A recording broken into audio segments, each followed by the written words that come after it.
Hello, hello, hello, hello, hello, hello,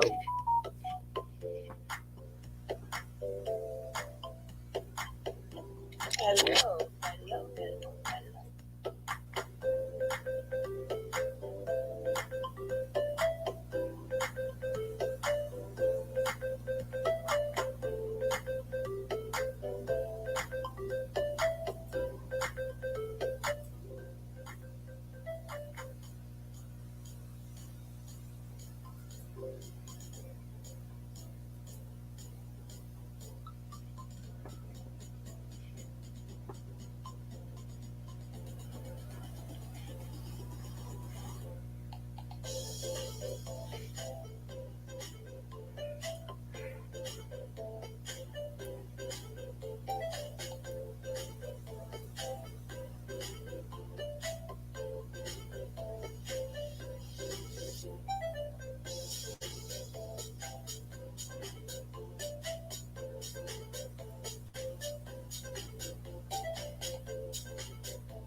We coming, we coming, we coming, we coming. Hey, hey, hey, hey, we coming.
Hey, Nicole, my baby.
Woo! See, y'all got me waiting for y'all now. I gave y'all extra time because I need for all of us to be on board for when it starts. I need for all of us to be on board for when this starts. So we're gonna try to at least get 2 more people in here, then we're going to start because we need to know as Black women. I meant to put, do we feel protected? Not do we need protection. Do we feel protection? And then I'm going to show you a channel. I'm not going to do no videos, but at the end, I'm going to show you a channel where it's a, you won't see a channel like that with much black men as Black women that's coming up missing and everything else. So the first one I'm going to show is going to be the news, but I can't show it, but I'm going to let you guys hear it. Okay?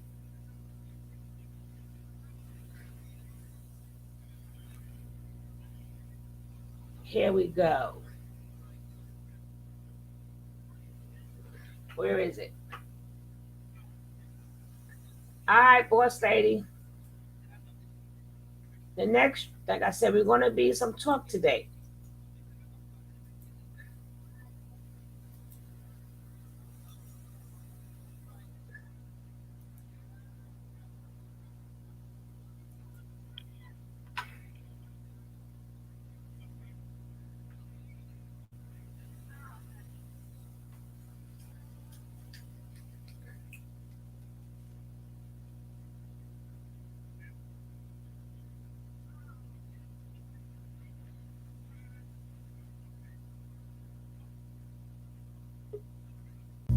Now we can start the show.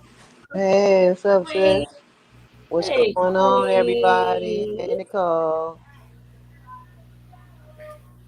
So, like I said, the question is not do we need Hey, Miss Rye. protection. What's going on, sis? Ms. Ryan made it back. Okay, now we really can start the show. Now the first one, remember, all these allergies kicking my butt. Not like a sinus cold. Ugh. Regular cold. I mean, I prefer a sinus cold, but the headaches that come with it, no. But at least it's not no chest cold. I ain't gotta be all that coughing and all Okay, that other don't stuff. mess around and catch corona. Mess around with a sinus cold and all that. I didn't have sinus.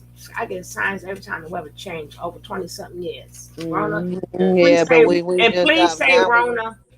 keep it pet. Keep it. Let's keep it.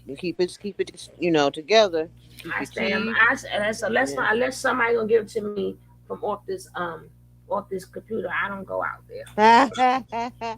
What you say? It's gonna have to be a Internet love. online. Yeah. Uh, hey, truly. All right, let's get this started. The first one, remember, it's from the news, so I cannot play the video, but I will let you hear the video. Okay? All right. Let's get this party started. Don't forget, hit that like as you come in to come in.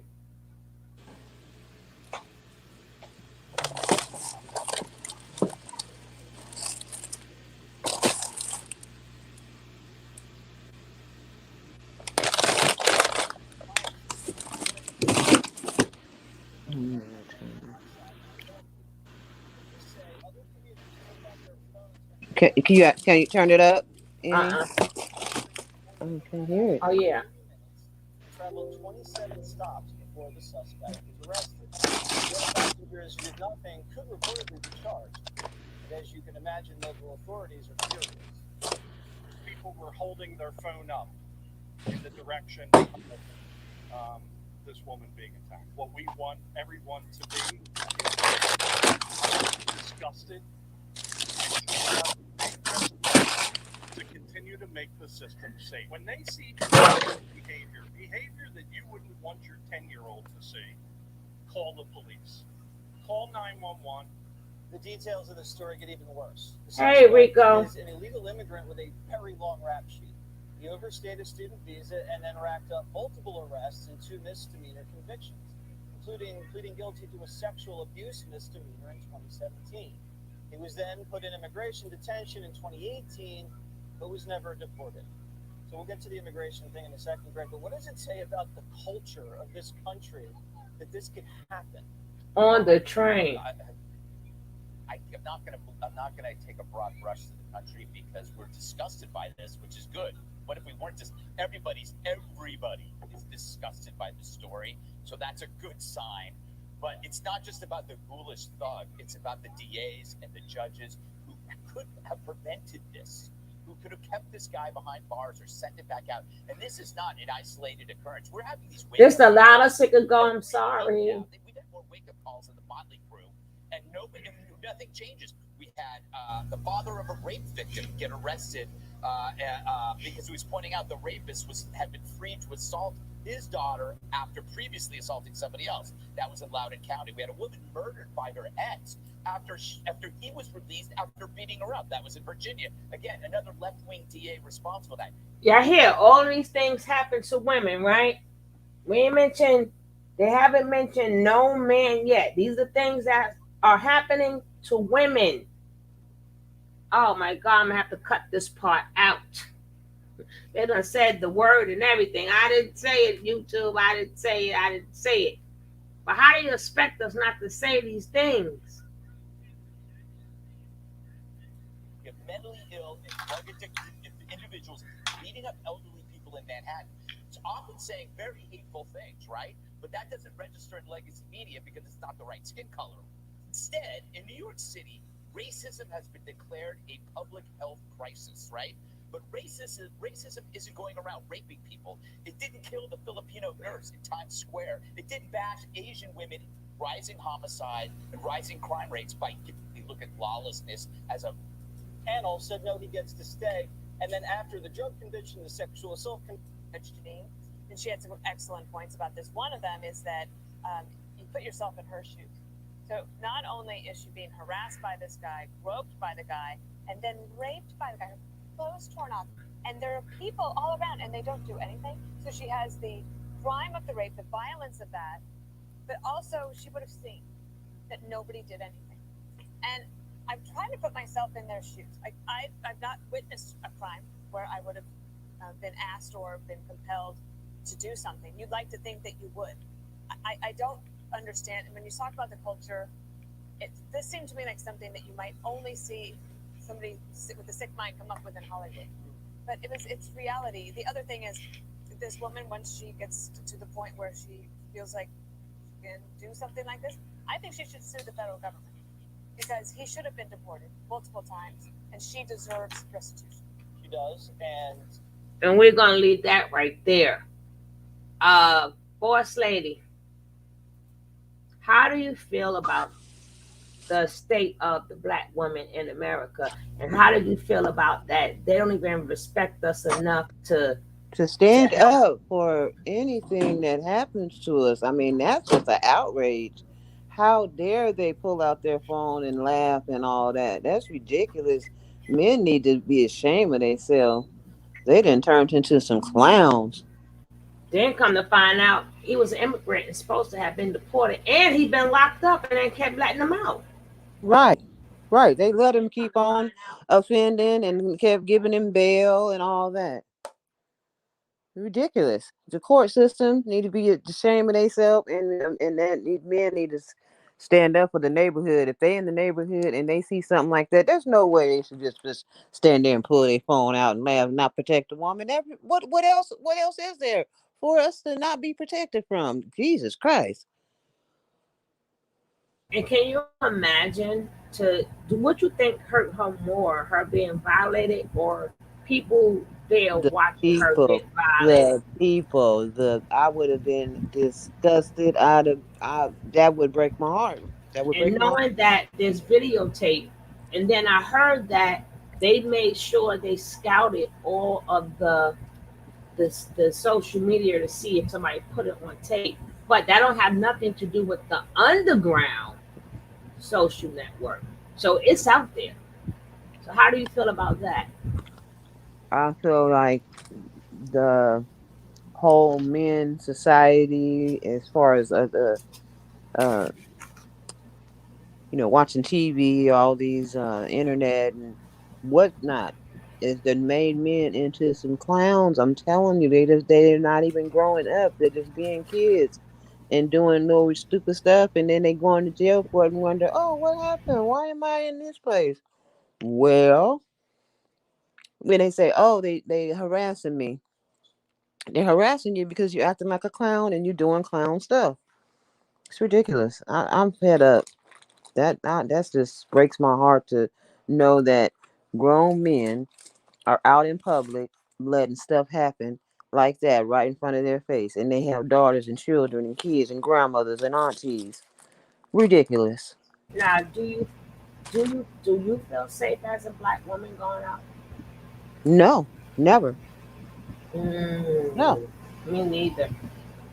And especially in the city that I live in, and where exactly where. Yeah, it is a shame, Miss Ride. I'm sorry I got hit his AC for a little bit. Outrageous. And I mean, thank goodness you got three boys around you who will be getting older. But let's say you didn't have the three boys, so you know, can you imagine going shopping and stuff? You can't even sit. And there's other things. I'm going to definitely show that at the end. I'm going to show that lady. As a matter of fact, I'm going to show her video. speaking of going shopping, when I did go shopping and I had my grandson with me, Mhm. he was grabbing stuff, this old white guy. I said, baby, get some of them sausage right there. That white man said, I need me a sausage getter like him. He one of his grandkids. I said, yeah, you get one of your grandkids to go with you. He said, yeah, I need me one of mine and the shit. But he was by himself. Old guy. They don't care about old people and women. Oh, yes. And you just heard them say the elderly people, old people, and women, but especially black women, Mm-hmm. especially black women, that we have been torn down so much by our own men that no other group has respect for us. And then if they speak out on our behalf, they are thrown in the mud, which they don't really care. But how do you feel about that? I feel About like about I feel our like own we men? gonna have to, us women are gonna have to start coming together and protecting ourselves. We're gonna have to start getting gun license and getting Yeah, taking self defense and stuff like that. We're yeah. gonna have to start protecting ourselves, getting our own little groups together and going places together and protecting ourselves. 'Cause that's the only way we can be protected because they're not worried about us because they're too busy trying to go and screw the next woman and whatever woman you're around. So you can't have no camaraderie because they so busy interfering, trying to mess with all your friends. They're horrible. I'm talking about these men that you hear, like these alphas, these pills, and all of them who That's who I'm talking who about. I'm talking about who detest women, period. And like the ones who have that camera because they dislike us so much. They Yeah, Miss Right. you had to literally get something out of watching that happen to that lady. Just the scum of the earth. And now, and then they said she didn't even know the man. So like they never stated like was she sleeping, was she not sleeping, did she No, this scream, is did she somebody that was yell? minding their own business. She's minding her business, going home from work, doing her thing, and he attacked her, which is ridiculous. And they didn't even help her. I feel like they should all be charged with accessory. All the people that made a video. Uh-huh. Uh-huh. And you know what's really sad? I couldn't even really play it because they is the news people, so they can say the word, but we can't say the R word. So I had to cut it short because I wanted y'all to hear the full report. You know, that's why we're talking about it now because we heard the report. So yeah, so when she's getting attacked, or even if they thought that that wasn't happening to her, who sits up there and take a picture? Like people like even when people see people and they could even like go together, people would say, "Go get a room." Somebody would say, "You're a joke," and say to a friend, "Go get a room or something." So even if he thought that they were just, "Girl, what are you doing? What you eating?" Oh, so you don't have to have your Corona thing in your backpack. Or Right. So, um, like, see here, we don't have we can't get guns. So some states you cannot get guns. We don't have the right to bear arms, and that is terrible. So all the illegal people got the guns, But all the legal people cannot get the pop out. They get the boom boom, and which is sad in some states, very sad, and that is disgusting. But we're gonna hear the point of this sister right here. Let's see what she has to say.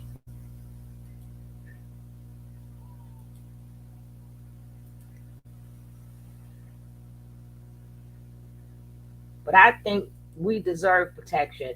I don't care if you think that we are, if you think, even if you think that we're let me just get that straight for a second.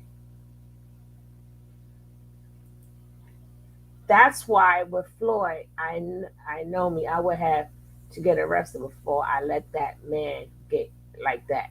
Hmm.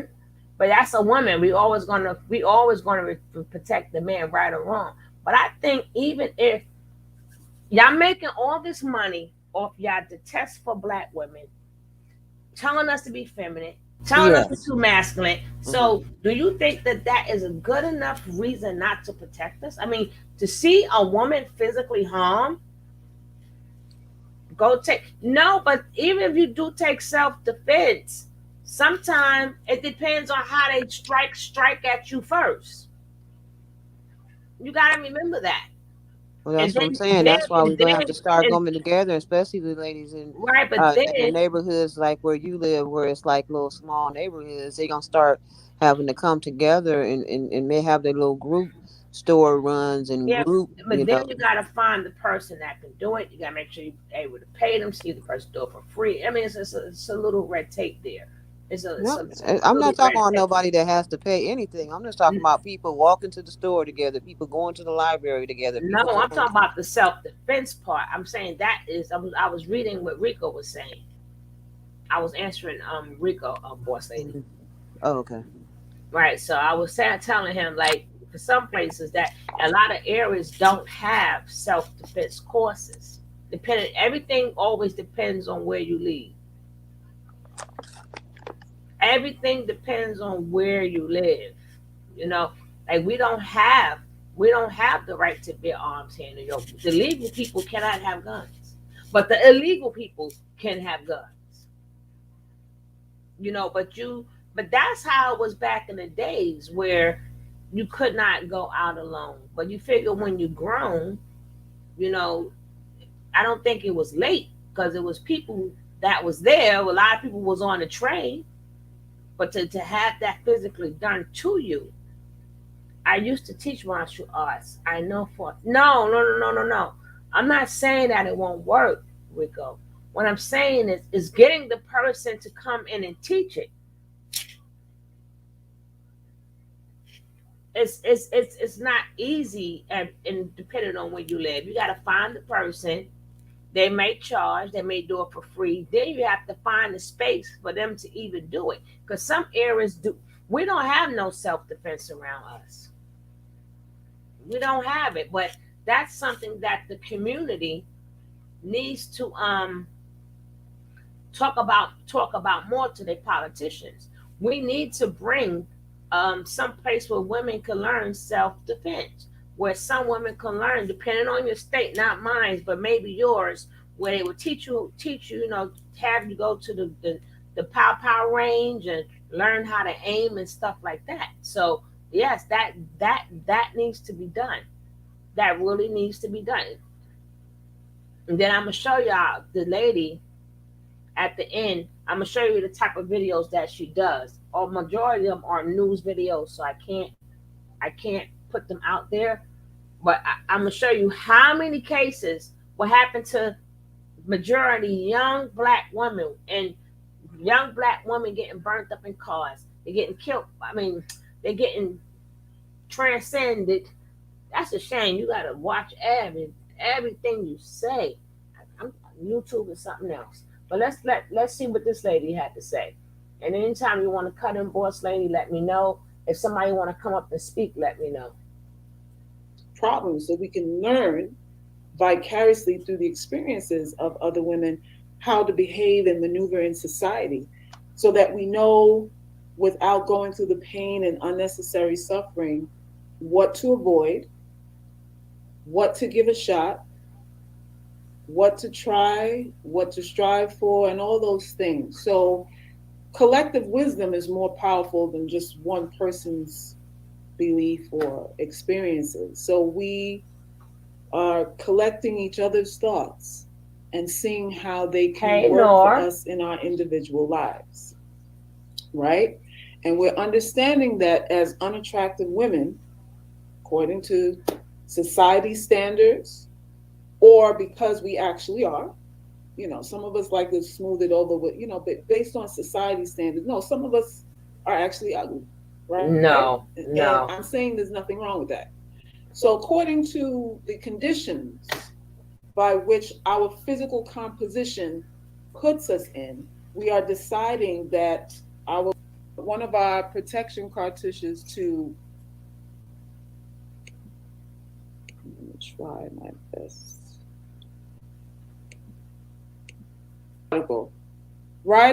Riders held up phones as a woman was raped on a SEPTA train in Philadelphia, police say. No calls were made to 911 in Philadelphia, said Police Chief Thomas Nestel III. We want people to watch out for other riders. Y'all, the police didn't get no calls about this. As a woman was raped on a public transit train in Philadelphia last week, riders held their cell phones and pointed them to the direction of the sexual assault instead of calling 911.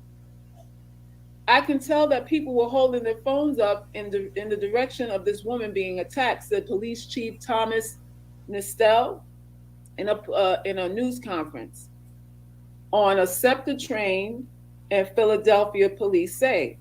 No calls were made to 911 in Philadelphia, said Police Chief Thomas Nestel III. We want people to watch out for other riders. Y'all. Okay, it says, as a woman was blank on a public transit train in Philadelphia last week, riders held up their cell phones and pointed them in the direction of the assault instead of calling 911, authorities said. Officials are investigating whether some bystander recorded the attack, which happened Wednesday night on the Southeastern Pennsylvania Transportation Authority. I can tell that people were holding their phones up in the direction of this woman being attacked. Police Thomas J. Nestel III said that he made sure he put in everything, like I'm the third. A suspect from Faiston Negoy. He's 35 years old. He ain't even a kid. Well, hold up. Was arrested. Yeah, he ain't even a kid. He's 35 years old. Okay, and he was caught on assault charges. Goy, who listed his last address as a homeless shelter, remains in custody on $380,000 bail. It's not clear whether he has an attorney or public defender. Nestel said the riders were on the train at the time, but there were very few notifications to the popo. The police didn't get no calls about this.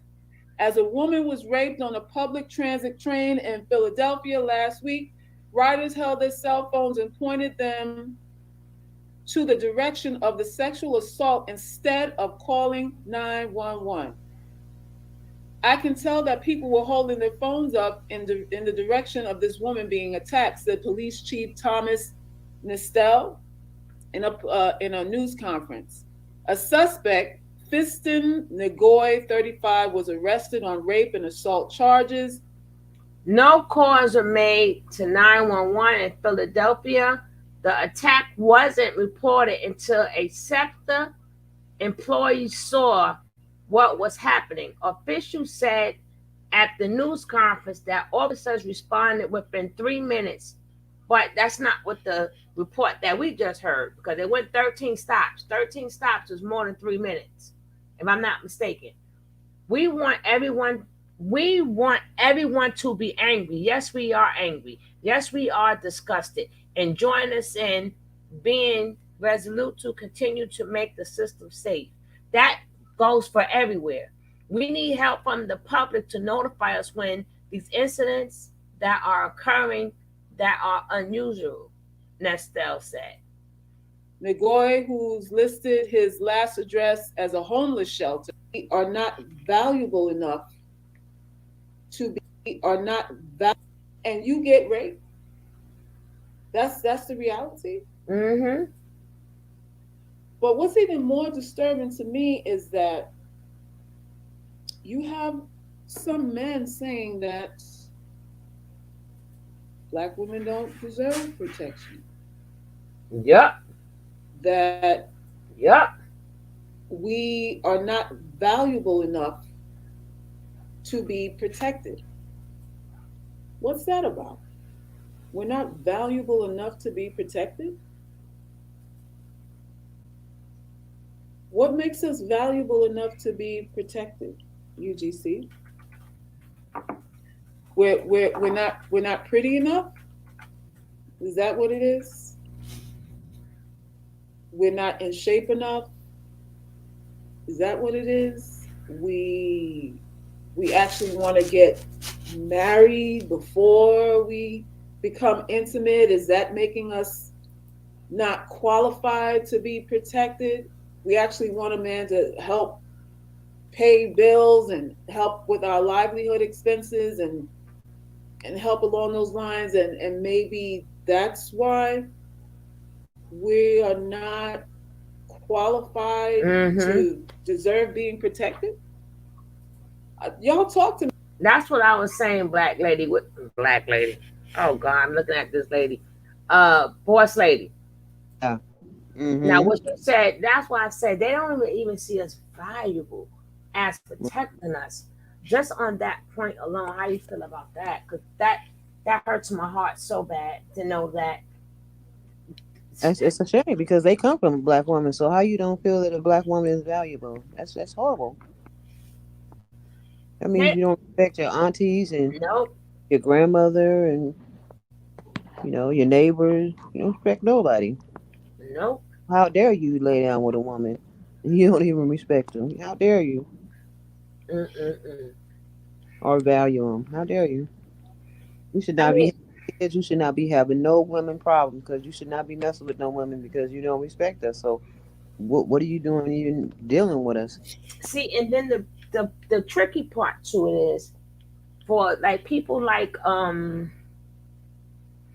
best friend and all them feminine women and all them different women, they think because they're on their bandwagon that nothing is not going to happen to them, and that's what's sad about them bandwagon. What the hell? What you mean self-hatred, Zeke?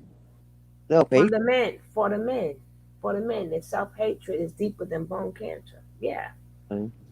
He didn't say. He said the self-hatred. He didn't say for the men. But we was talking about the men. Okay. Well, a lot of women too have they don't like they don't like their color.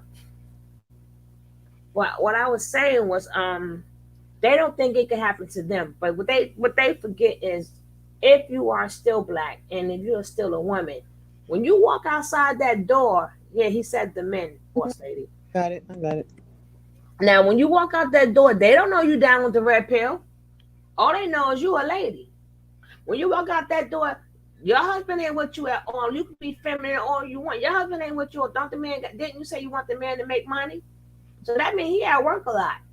So if you got a group of men that don't have no respect from you, when something happened to you, the group of men that you thought was going to have your back is not, because they're not there. But they have spawned that poison so much into other men that you will get attacked too, or something will happen to you. Stop thinking because you're friends with these people that you're still not a Black female. Because a lot of people watch their shows. You understand what I'm saying? A lot of people watch them, so that poison is being spewed. So and they always talk about the woman all the time. So you think that you'll jump on a bandwagon? Well, let me do videos too talking about the woman. And but look what happened to a woman. What happened? Not one man did nothing.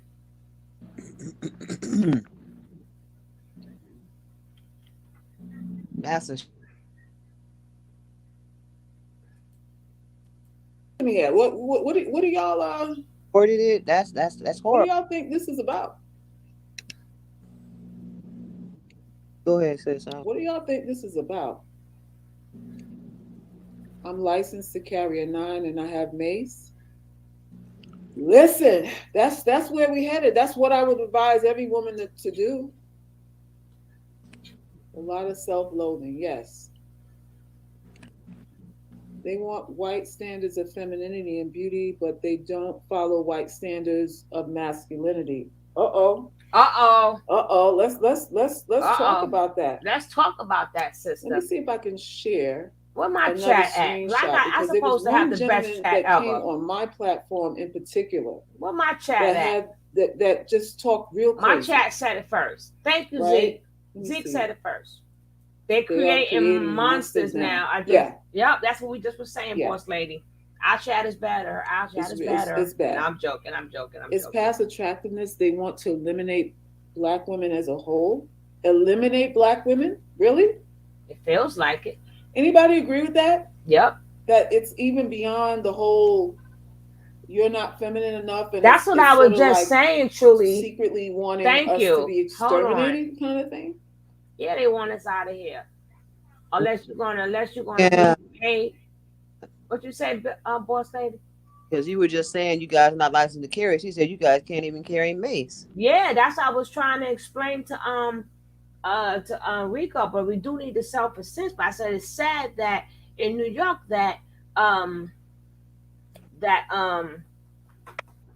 the illegal people, because people get shot, people get hit up. So God, I'm so tired of retracting my words to be careful. That gives me a headache too.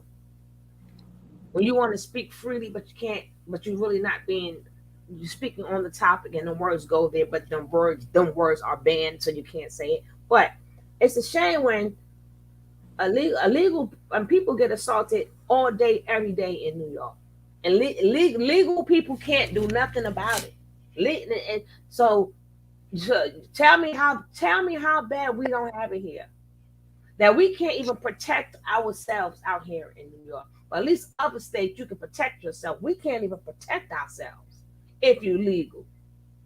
That's crazy. Mm-hmm. But can we have a stun gun truly? I didn't ask about that one. I doubt that goes along with mace. Oh Lord. So y'all just gotta walk around Is with that what it is? y'all gotta get a stick. That pill causing a lot of this. Didn't I just say that? The red pill people. Remember I said they shoot that poison into these people. Mm-hmm.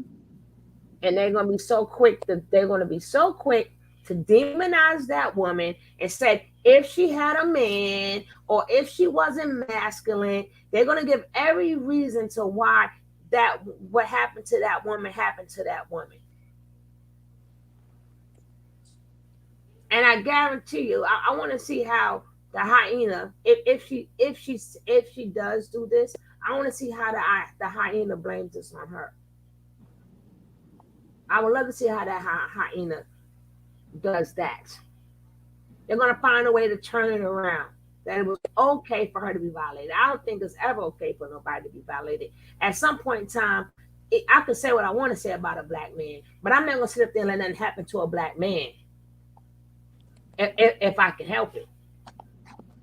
Even if it is a simple 911, that's the at least you could do. How do you just test your own people so bad that it's okay?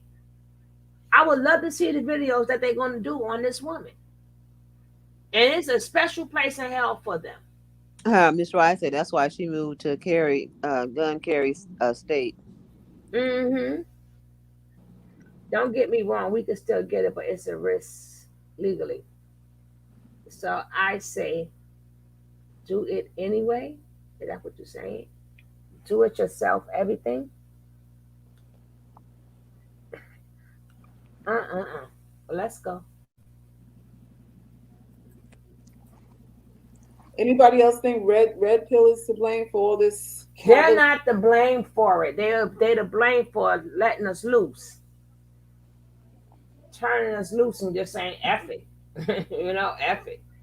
Clear, nonchalant. We don't deserve to be protected. You see that bracelet she got on, boss lady? It's pretty with the rose in the middle. Right. And when she put her hands up again, look at the bracelet. I think it's a cup. It's nice, right? Mm-hmm. Narrative. I think it's the title hatred. says, I think it's hatred.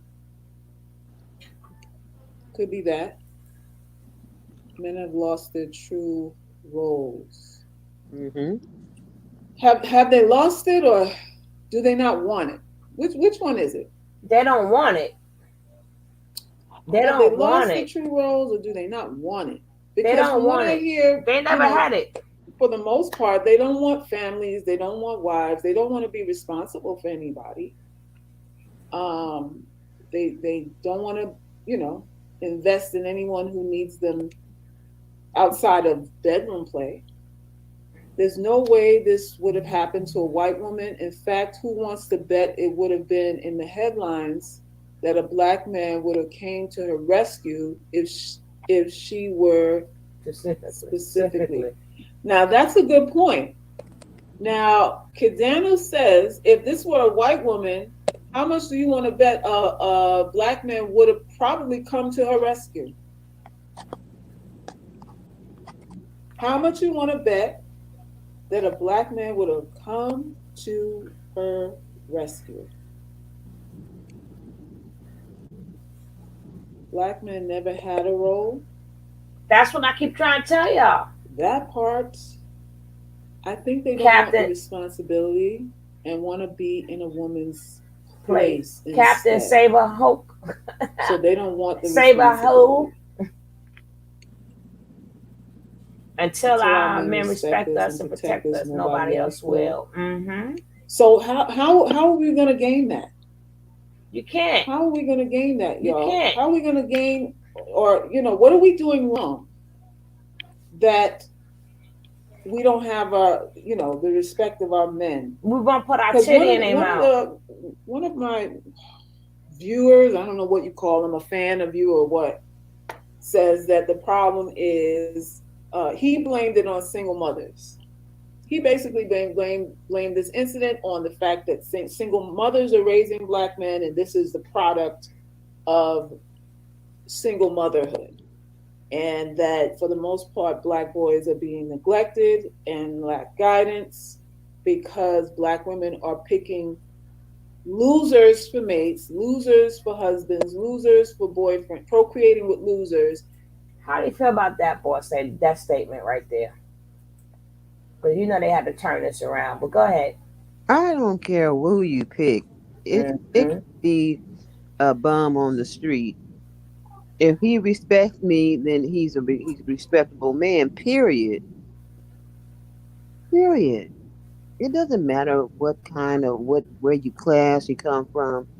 That does not make you a man. What class or what race or anything. So I don't agree with that. No, they blamed it on the single mother. They didn't blame it on the man. They blamed it on the single mother.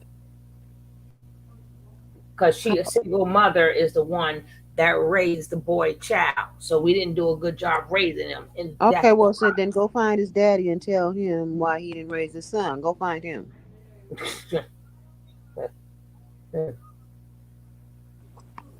That's not going to happen.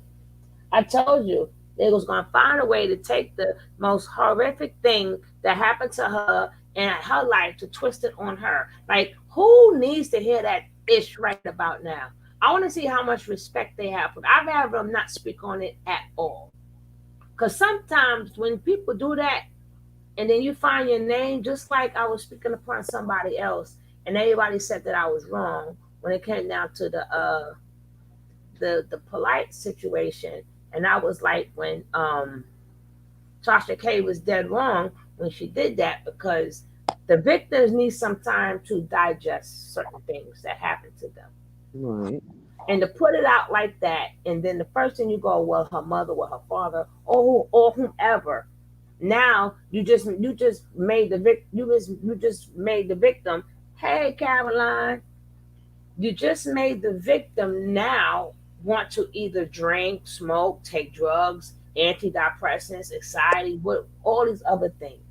So when you put stuff out there like that, do you think a victim needs to hear about the who one of the worst things to ever happen was, as black people, we accepted the disrespect that our rap music produced it. And, oh, no, no, no, no, no, no, no, no, no, no. See, that's what we're not gonna do, Zeke.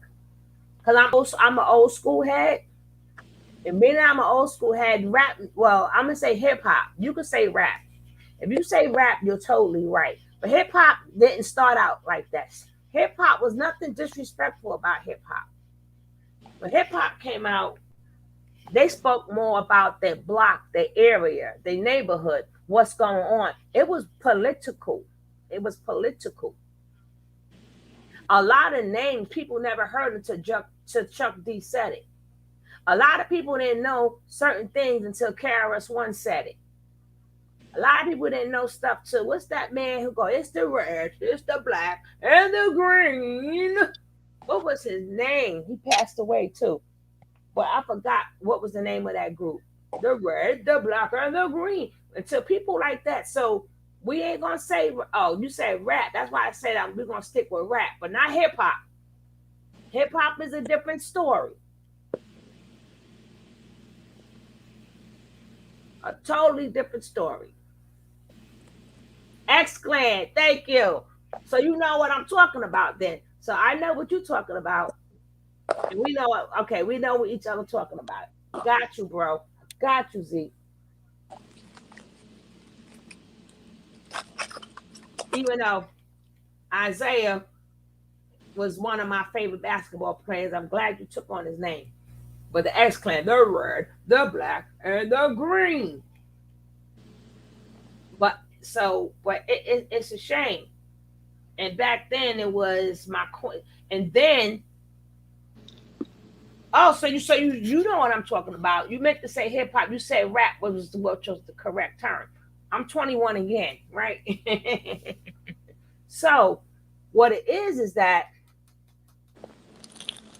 back then when it was hip hop, Black Medallion, Snow Gold, that's when they was calling their women they earth or their rib, or their queen. How you doing, queen? Or how you doing, earth? Earth really meant that you was the female girlfriend of a god, of one of the 5%ers. So you'll call them your earth, or they'll go your queen. So it was a little bit more, it was a lot more different back then. Hip hop did bring the community together because they put them elements in the songs. Even with Brand Nubian, just with the slow down. And a lot of things Grand Puba, but he took a lot of heat. Because Grand Puba, he used to break them sciences. A lot of people don't even know half of Grand Puba songs that was not on the radio. You got to search for them Grand Puba songs. He was dropping that knowledge like crazy. You was learning your knowledge. That's why these kids flock to people like Polite and Nature Boy and them, because it's not in the music no more. It's not in the music. See, before we didn't have to flock to people like that too much. We could just cut on our radio. Yeah, Brand Nubian. But I'm talking about Puba though. I'm talking about Puba on his single albums, all the stuff that he was kicking. But Brand Nubian too as a group. But Puba got some ish. Puba got some stuff. Go check out Puba stuff. Just plain old Grand Puba. Remember, Grand Puba was out since Girl, You Are Sexy. So that is what you are. So sail away with me. to another one. And we rely. Oh, that's be my song, "Sexy."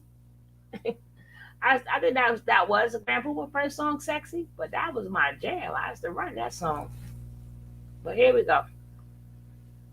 Let's get back to the chat.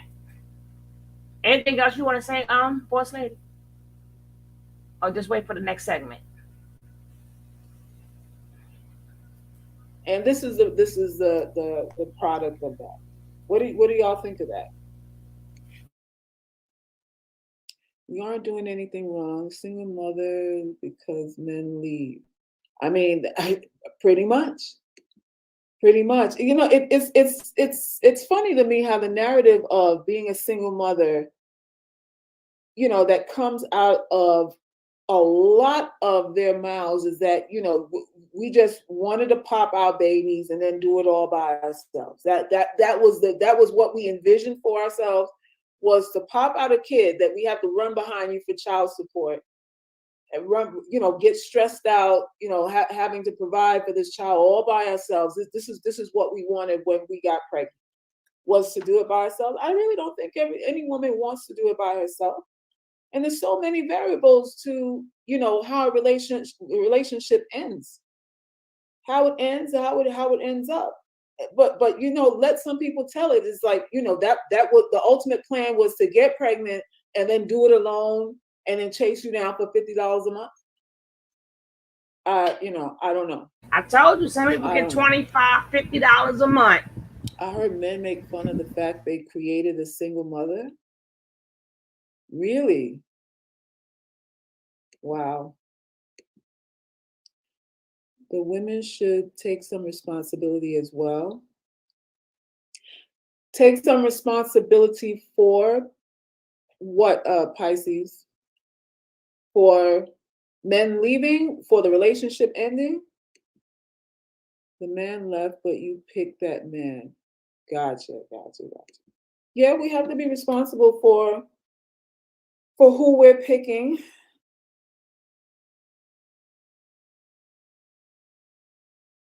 Yeah, I forgot I was on mute. Ladies, don't let people keep telling you that's the man you picked, okay? You got to understand, when you meet a lot of these men, they have a mask on. You did not pick somebody that you knew that was going to leave the baby. You did not pick somebody. Now, if you hurried up and you got humped and dumped, that's different. But that don't mean you picked them. That means you was hot, they was hot, and y'all made it happen. But stop letting people say, well, you picked them. Well, you picked them. It doesn't matter. Doesn't matter. Nobody picks somebody to leave their kid. Nobody picks that man. Well, I'm picking you because I know for a fact you're going to leave me with this kid. I know for a fact you ain't going to take care of this kid. That's why I'm picking. That's not why you picked that man. That man told you some things and you believed it. You didn't realize, hey, Pat Max, you didn't realize that it was supposed to be show and prove. That's where young and dumb come from. That's why you could tell me one time if you get knocked up, you only got one. I learned my lesson. And I have my next one many moons later. I had to learn the lesson again. But the age difference was totally different. But nobody picks the man to say, hey, I know you gonna come give me this baby so you can leave me. Come on, I'm picking you just so you will give me this baby and leave me. Please do that for me. Please leave me. It's crazy. It's crazy. Let's go. And don't forget to check out this lady's channel. I've been watching her for a while. She's really good. Really good. Hopefully one day we get her to come on. And why we're picking them. And the problem always circles back to this illusionary thing called love. I know you're a loser. Knock me up, please.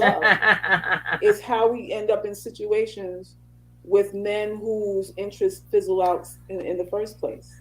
We make decisions based on emotions. But let me just make this disclaimer. We know that was a black woman, but no woman should have to go through sitting on a train and being violated the way she's been violated. And the only thing that you can do is pull a camera up and camcord it. So let me just make that disclaimer. One color do not make it no better than another color. I would still feel the same exact way I feel right now. I would still feel the same way.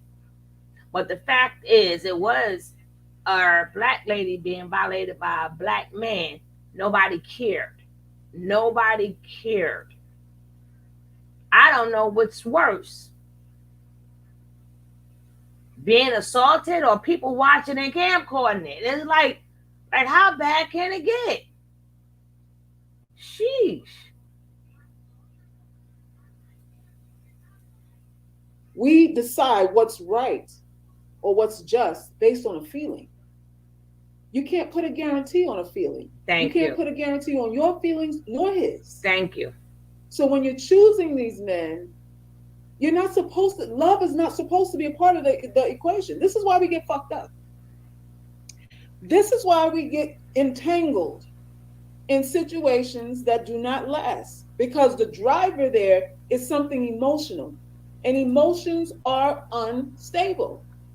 But the problem is, when you don't look at it emotionally, you are guilted by these men, and they call you hypergamous and a heartless bitch and this and that and the other. You get all these unkind labels for not putting your emotions first, or not putting so much or so value in the emotional aspect of the relationship.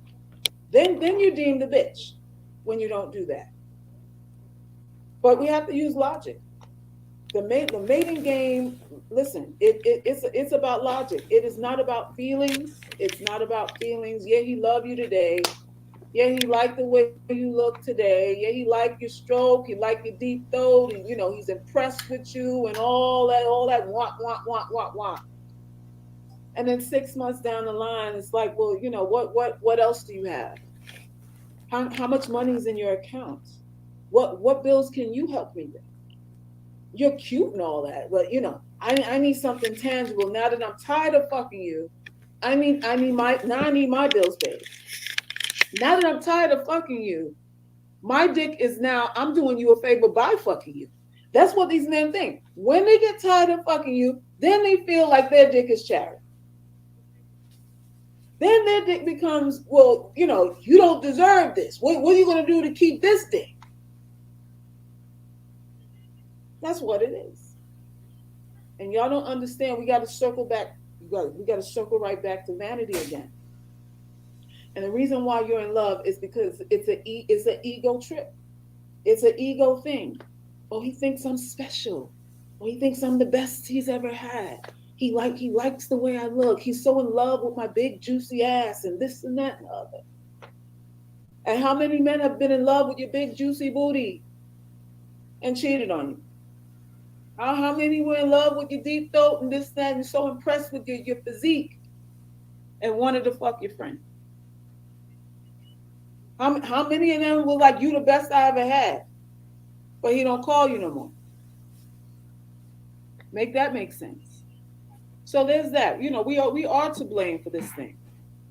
And when y'all get a clue as to where to put the priority of love, then you'll be able to choose based on some real tangibles. You'll be able to choose attributes that have longevity, because love doesn't have longevity.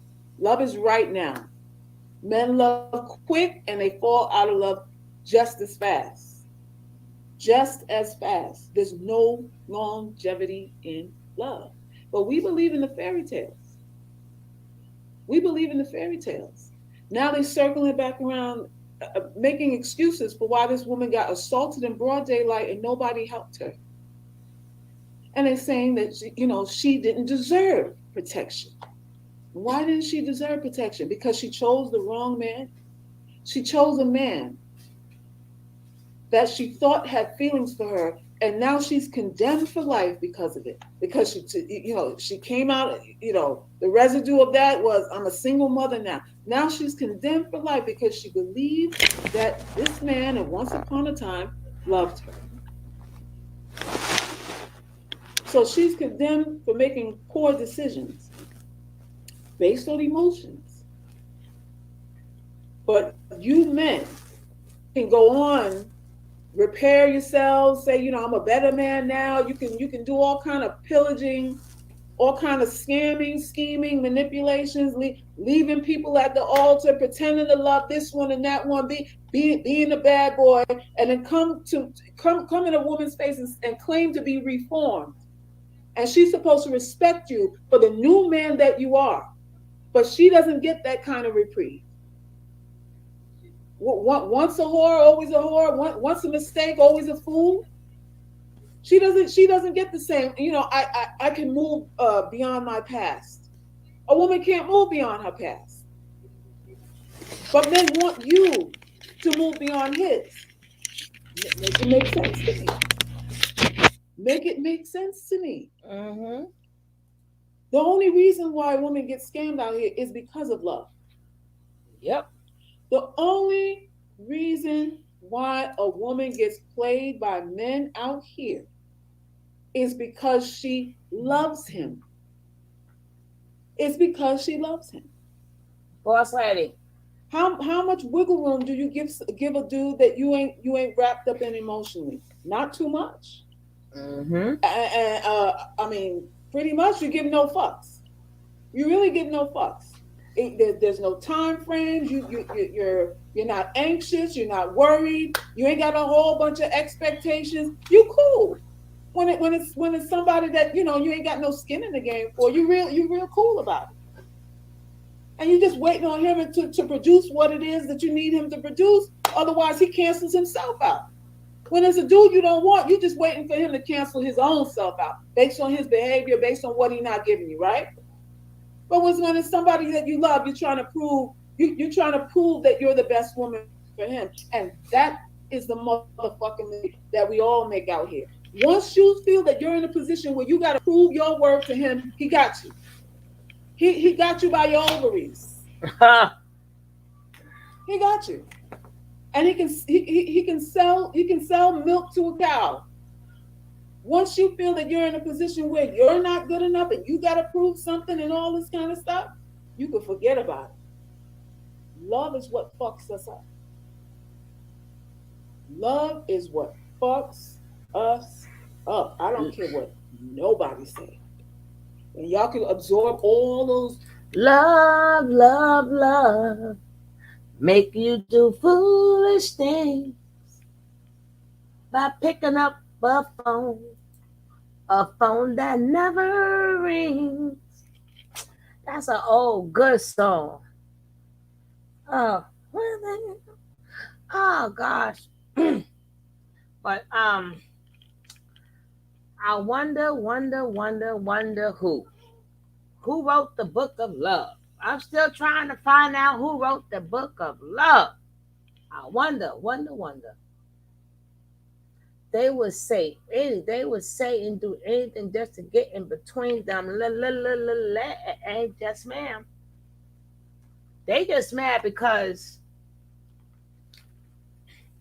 we want receipts. See, that's what they mad about. We want receipts now because we do not want to raise the kid on our own. That's what they're mad about. Not them young dumb ones. I found love on a two-way street. Hey, foot soldier, love, love, love.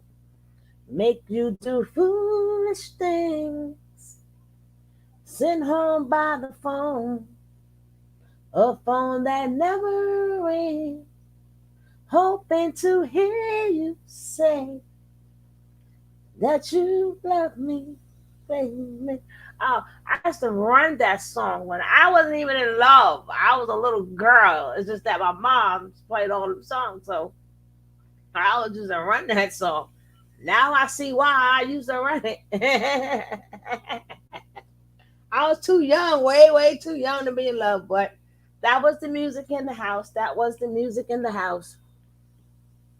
But I forgot what I was getting ready to say.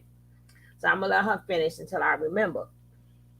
But my lady, my sister, foot soldier in the house. Oh yeah, that's what I was saying. They mad because we want receipts now.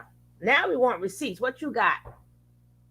They mad because of child support. Yeah, women want stuff. They picking these men now who can support their kids. Besides these young dumb ones, back why they call them young and dumb. Cause they've been down that road before. All those little interviews with these people who have undying love for each other, and I love you unconditionally, and all this other nonsense. You can absorb it if you want to, but you better look around you. You better look around you and get a gun. It's insane what's going on out here. Let me see if I can share this screen. Because this was an exchange that one of our UGC girls was having with a gentleman. Now she says, "Who wants to bet that the people who filmed it consider themselves good guys? There are two sides of the same coin, just as bad in different ways. All women who live in states and countries where it's legal to own a firearm need to do themselves a favor and get one and learn how to use it. I certainly would if it was an option for me. Male protection is a cute mirage." Let me see here. I want to see. So here's what this dude says. Listen. Exactly, you're a conditional social justice warrior wondering why society doesn't care. Women gets to tell men what a leader is, but men dare not say what a woman is. The two-faced narrative is why women like yourself are running to the gun range. You hear this shit? So she responds, deflection. Did you hear that? Didn't I tell you they was going to turn this around and make it even worse? I told you these men is something else. These men, see, this is why I don't like the hyena. I don't like none of them women. I don't like none of them.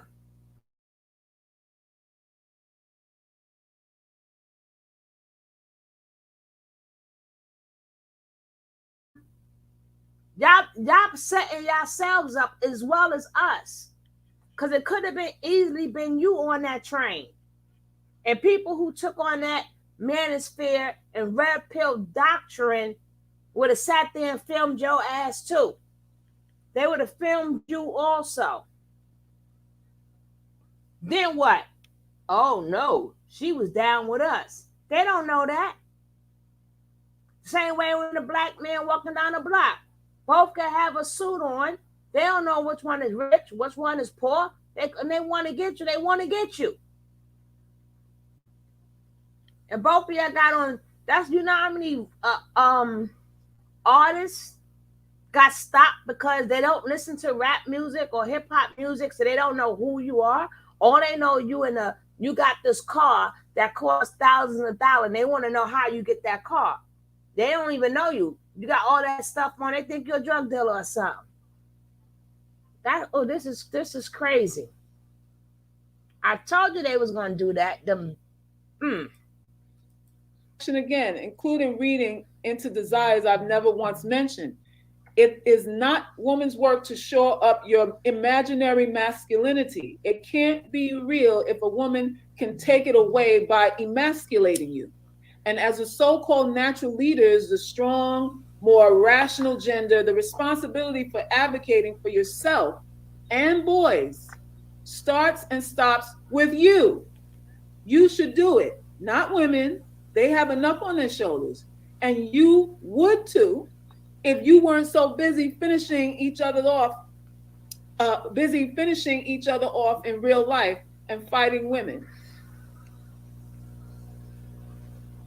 So he responds, women like you sit online projecting your unfulfilled desires while simultaneously claiming you want a safe and equal society. You're full of shit. Ask yourself this before this horrible crime happened in Philly, where you're a woman advocating for the needs of men and boys, especially. You hear that shit? Did you hear that shit? Did y'all hear that? Hey, stop begging. Nobody watches. The hustle's over. In certain cultures, love is worthless. Marriages are arranged. Yes, you are correct. Based on if he comes from a decent family. That is correct. That is correct. Instead of him saying, you know, I feel bad, that, hey, that shaking my head. That's right, truly. I'm shaking. I am literally shaking my head right now, too. Who wants to hear some shit like this? What do that lady got to do with the gender war?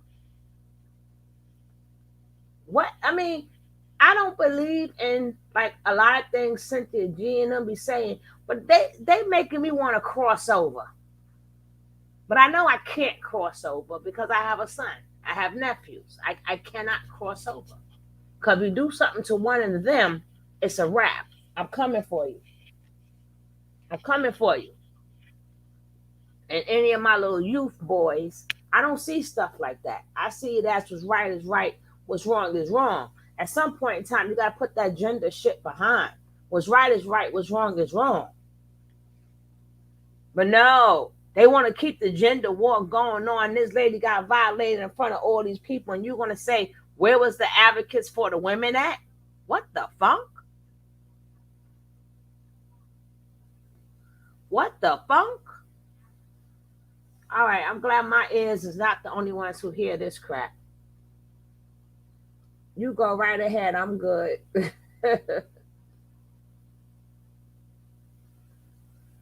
No, I'm talking about crossing over. They say, so when things happen to them, I can say, where your red pills at? That's what I'm saying. But I was just being sarcastic. I was being sarcastic. But to hear the agenda war at this point in time is unacceptable. It's unacceptable. It's unacceptable.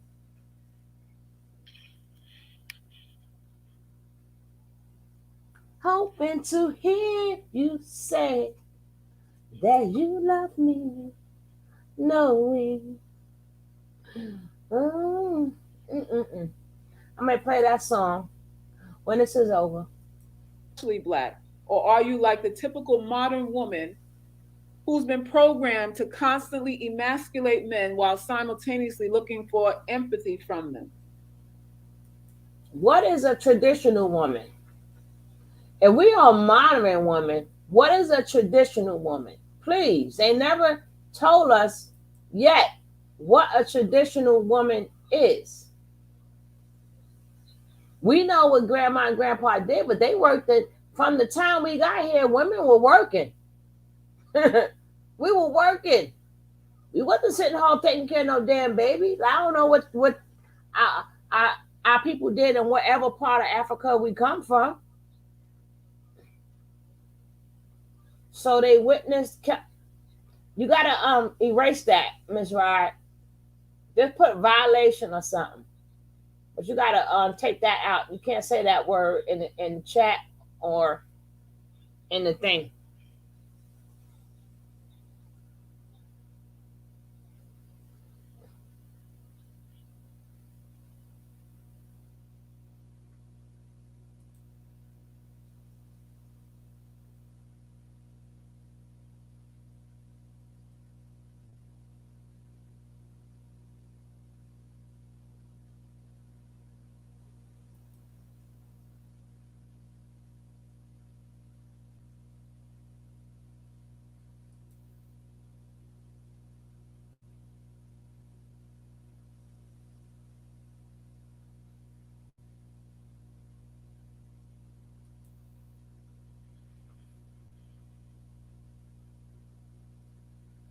Thank you.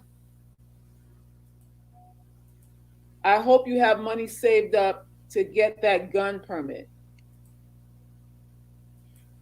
But this comment was the one that set it all for me. Stop the cap, Miss Woman, like you just can't attract a man who sees the value in you that's worth protecting. So that's it right there.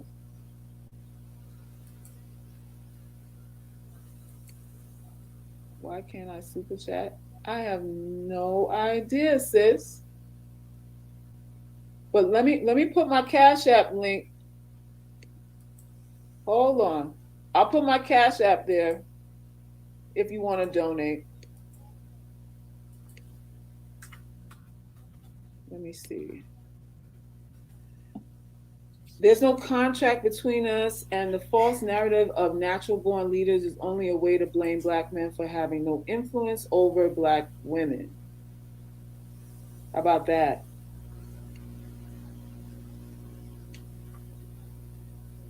Don't waste time discussing, arguing, explaining to them. It's pointless.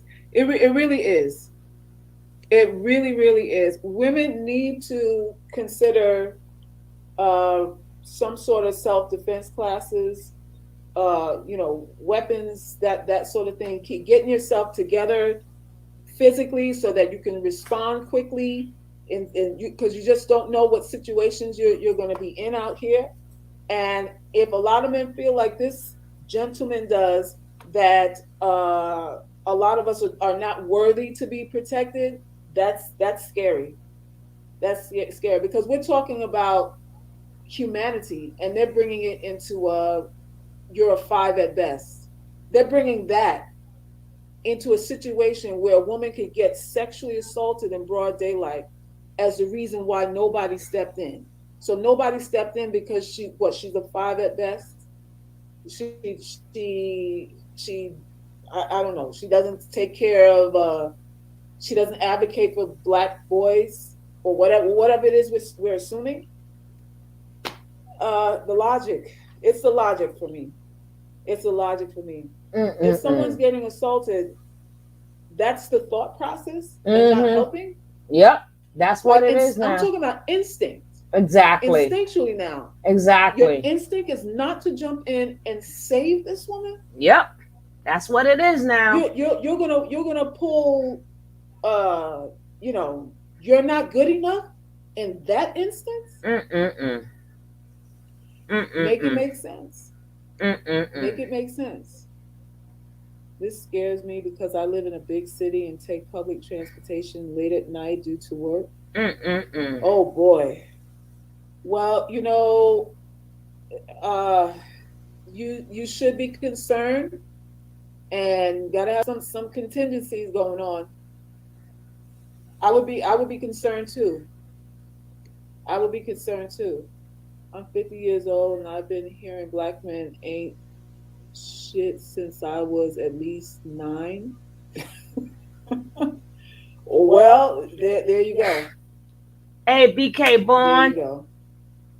Men should be advocating for women. Women along with children should be a protected class. This is not up for debate. Apparently it is. When it comes to Black women, apparently, protecting is it's a moral issue when it comes to us, because we are proving that we don't care about Black men. Supposedly, we're raising monsters out here, and we are being told we're just getting what we deserve. We're just getting what we deserve. But it's interesting to me that is so sad.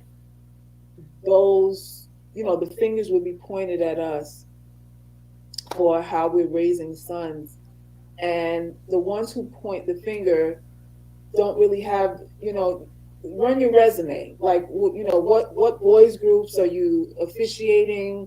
Who are you mentoring?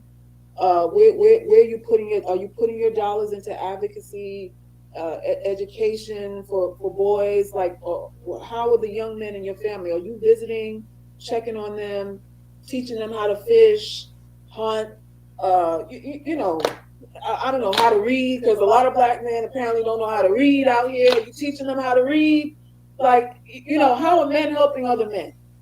I had a lot of complaints that we're not doing anything, but I'm not. I would like to hear equally, okay, this is what we're doing to help or fill the gap where Black women can't do it because we're women or whatever the reasoning is for our poor parenting skills, we are filling the gap here. No, it's just a bunch of complaints. It's a pity party. It's a deflection. It's a transfer of responsibility, and you're emasculating us, and you're emasculating us. If you're true masculine, how can a feminine woman emasculate a real man? How does she have that kind of power? I'm trying to figure out how we got all this power to be emasculating everybody if you're actually a man. Duh. You're actually masculine, and I just I'm could trying come to along figure and just wipe that out, just drain you of all testosterone. I Yeah, don't get it. yeah. I don't get it neither. I don't get it. Blaming is it's easy. Blaming is easy. There's no work involved. You enjoy it because you get to hurt people's feelings. Black men just like to hurt black women's feelings. They're not really doing anything to advocate for their own or really to support their own. They're getting a coin off of triggering black women emotionally. So that's the power exchange. Or I can get you mad, so now I'm the shit. That's pretty much all that's going on. That's pretty much all that's going on. The talk of not giving birth to black boys only started this month. Wait a minute, what? Oh no, I just got a headache. Okay, it was said he had no parental protective instincts. I don't know what you mean by that. Who is the he in parental protective instincts? What do you mean by that, Z? What do you mean by that, Z? Because I'm not understanding which part of what you're saying. What did she say that you're answering to?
Well, what did you mean by that then?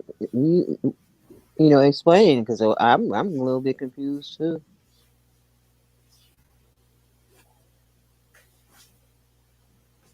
I just don't. I'm trying to understand. So when you say he was not, it was said he had no parental protective instincts. Who was you talking about, bro? You got us held up.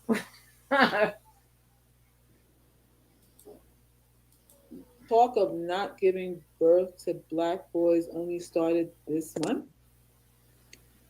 Now I've heard, there are other channels where I've heard discussions about, not giving birth to black men. So that's not, maybe that's what you've just become aware of that. But I've been hearing that narrative for a long time, and that is in response to a lot of anger over how black women are mistreated by black men. Black women are like, let's divest. Since y'all don't care, you don't want to take care of us.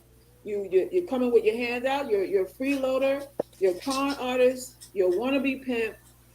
We don't need you. So why are we even making more of you? Since y'all are not doing anything that we, anything tangible, anything of value.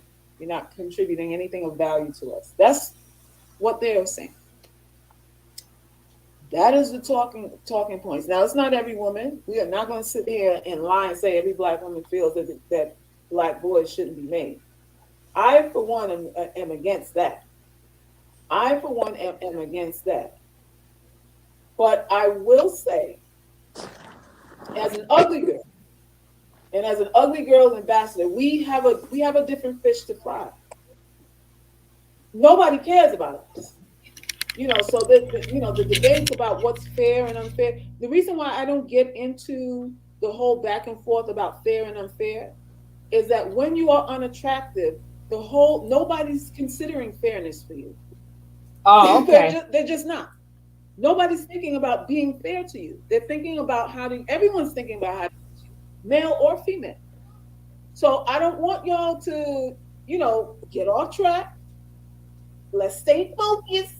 Let's stay focused. Yeah, she does. These narratives about what's fair and what's unfair and what's just and unjust do not apply to women who are seen as animals out here to people anyway. And when you are unattractive, you're seen as expendable. You're seen as collateral damage. You're seen as somebody to be used. You're seen as somebody who's not worth protecting. You're already seen as that. We're classified as that from male and female, from your mother and the man you're fucking. Hello? Your mommy and the man you're fucking feel the same way about you. So let's not get it twisted and get all soppy and feeling guilty about shit and ashamed about shit. I don't feel guilty about a fucking thing. Nothing. It's all pretense. It's all gaslight.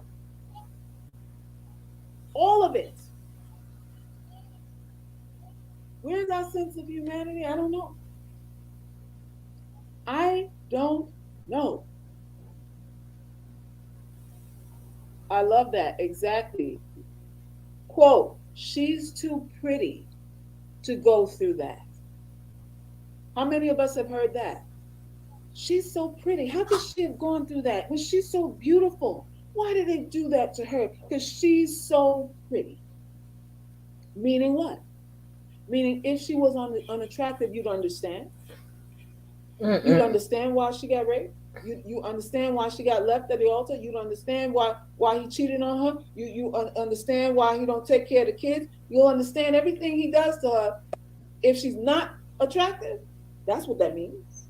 Yep. That's sad. That's what that means. That is so sad. So fairness to us is like, it's a concept that we don't get to experience in this life. It's a concept and a talking point that doesn't show up for us unless we're making demands for fairness. We have to make demands on people. We have to create an environment where they have no other choice but to give us what we want, or enact or launch consequences for certain types of actions. Where does fair come in for us? Where does it come in for us? It doesn't show up. Fair doesn't show up unless you demand the shit. It doesn't show up for us unless you demand it. That's for all of us, girl, but I get you. You're a beggar. Hey. You just take what it is we're giving you, because anything we give you is better than what you are. Anything I can give you is going to be a treat for you because you don't deserve anything. This is what people are saying about unattractive girls. So y'all unattractive girls better get it together. You better decide and not be confused about how your face is set up out here. Some of y'all are still like, I don't know, and according to standards. Whose fucking standards? Whose fucking standards? The standards that we adhere to are the standards that are given to us.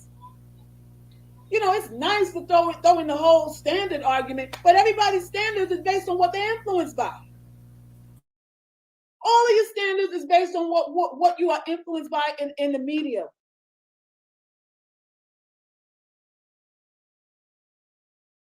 Have mercy. That goes, and she's right. She's 120% right. And not because she said that she's unattractive. That goes for the big girls. Oh, you cute to be a big girl. Or, look at all the flack Lizzo catch. Now, she's at a party where they all dressed the same way. Who they dog out? Lizzo. Like certain groups of females have to watch everything that they eat, they wear, how they talk, because we're always put on the front burner. It's like it's bad. And if even if you look good, it always comes full circle. But it's like when does it stop? When can, especially when it comes down to humanity, when does it stop? When did you go, hey, this person is a human being? Or you pretty for a dark skinned girl. Or people hate to say it, but not everybody like light skinned girls. Not everybody like light skinned girls neither. I'm sorry, hate to tell you that. Not everybody like light skinned girls. Oh, you piss color. Oh, you mellow yellow. Don't think that light skinned girls didn't have their fair share of being called names. But you know what? That's to keep us separated. That's to keep us separated. You love you some Lizzo. Lizzo had that see-through dress on with no bra, sugar. Nobody else. At that party, at Cardi B party, I checked. Yes, there was. Them Jamaican girls was up in there, Caroline. I wish I could show you the video, but I didn't get a copyright strike. I purposely looked for people at that video because it was a Jamaican-based party. They had Spice there, and they had them people there from Jamaica, and they was dressing like they was them Jamaicans, girl. Oh yeah. I purposely looked to see if other people was dressed like her. And there were people that was dressed just like her. But it's sad that because of her size, she cannot do what she want to do. See, people, it's cute when Rihanna do it, but it ain't cute when Lizzo do it. And it's sad. Maybe they like the same dress too. Yeah, because it's not appealing to your eyes. I'm sorry it's not appealing to your eyes, but I like that dress too. Hey, and garbage out there. What are you just standing there holding it? Really? You sure you ain't talking to my son? Boss lady.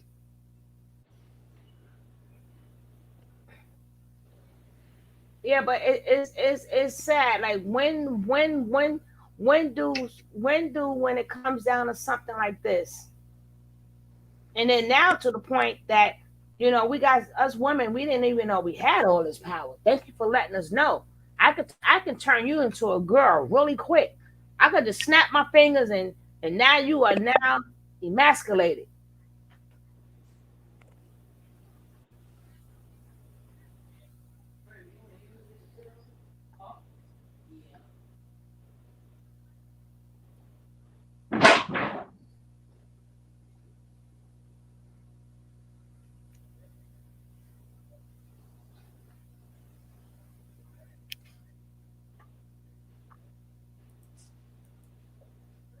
Your mommies, your cousins, your circle and your outer circle and your associates at work, and everybody's creating the standard for you. Your standard is your belief. What is it that you believe? What is it that you believe? You believe a certain type of woman deserves respect, a certain type of woman deserves love, a certain type of woman deserves attention, a certain type of woman deserves marriage, and others don't. And others don't. And again, it's not isolated to just men, because some of y'all mothers tell you that. Well, the way your face is set up, get your education. That's all I can say. Because the way your face is set up, we don't hold out much hope. So make sure you're smart. Make sure you're smart and you can take care of yourself, because the way you look, you're going to have to take care of yourself because of the way that you look. Hello. That's what it is. Thank you for your donation, Golden. The single mother issue is an excuse. Another content creator did an in-depth analysis of the Moynihan Report, their holy grail for why single mothers are the downfall of the community. Moynihan Report.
To just men, because some of y'all mothers tell you that. Well, the way your face is set up, get your education.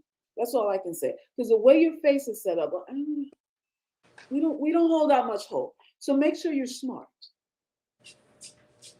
Make sure you're smart and you can take care of yourself, because the way you look, you're gonna have to take care of yourself because of the way that you look. Hello. That's what it is. Thank you for your donation, Golden. The single mother issue is an excuse.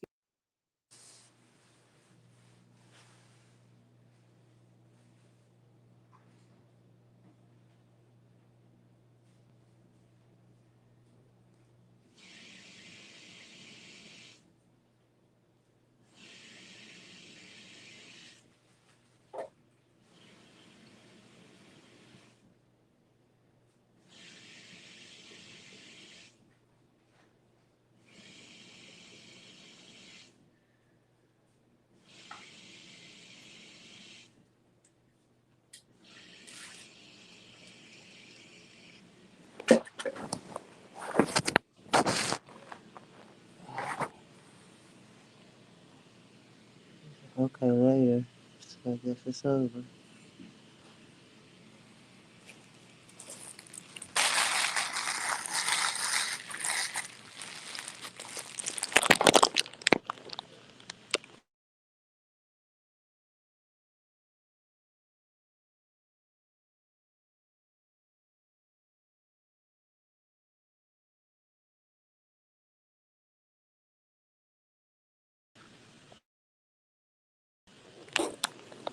Tony?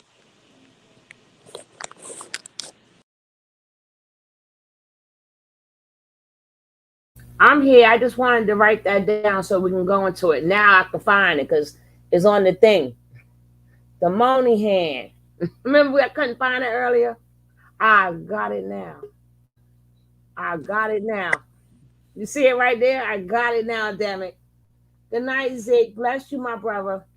No, I'm never gonna give up on the man. I ain't gonna give up on the man. I just talk a little shit. But we got you.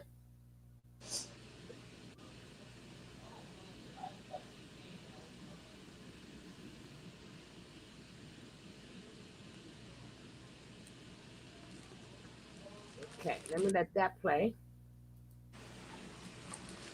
Another content creator did an in-depth analysis of the Moynihan Report, their holy grail for why single mothers are the downfall of the community.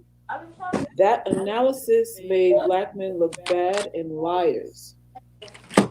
Is that right? We can analyze shit till the cows Go come ahead. home. A lot of people are turning data and studies into, that's another form of religion too.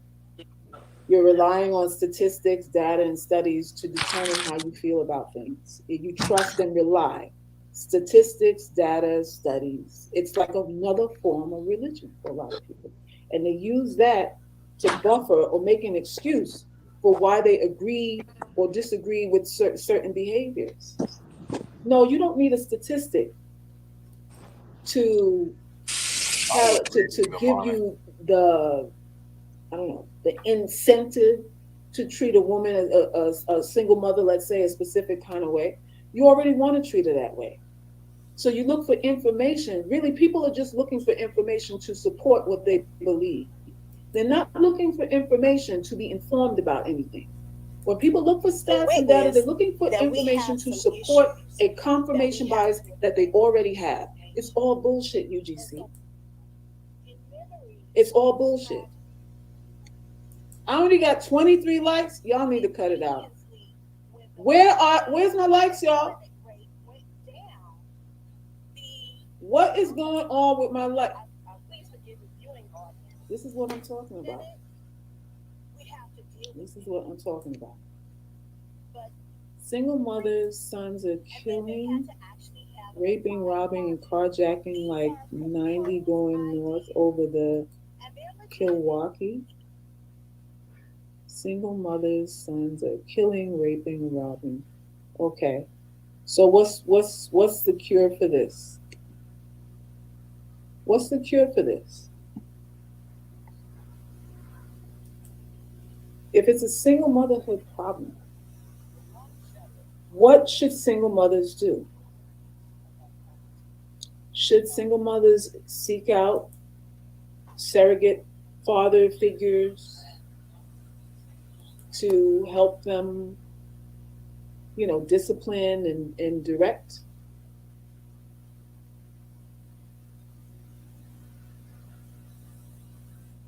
What should single mothers do? Because if Black men really cared about boys, like they say, it wouldn't be so hard. It wouldn't be like a needle in a haystack to find surrogate father figures, men who can come and mentor and all that stuff. Why is that so hard to find? If Black men care about the boys themselves, why is that so hard? And it shouldn't even. And really, if they all mean what they say, a Black woman shouldn't even have to look for that. He should be. I see you're alone, man, and you got a young son here. Anytime you need, a helping hand, you need me to talk to him, XYZ, ABC, I'm a phone call away. As a matter of fact, I got this going on this weekend. Tell him to come down. I'll give him a job. I'll teach him how to build a cabinet, whatever it is. Why ain't nobody knocking at your door? You can't get a motherfucker to help you with your bags to the fucking car. You can tell it, sister. Tell the story. Tomorrow, we will be doing the Monahan report. It's like a freaking book, so we can't cover that today, but we're gonna cover that tomorrow. But my God, I want to rewind that part a little bit too. I'm going to rewind that part a little bit. Oh, I got such a headache.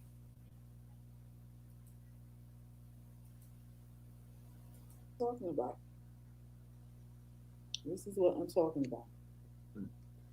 Single mothers' sons are killing, raping, robbing, and carjacking like 90 going north over the Milwaukee. Single mothers' sons are killing, raping, and robbing. Okay, so what's the cure for this? What's the cure for this? If it's a single motherhood problem, what should single mothers do?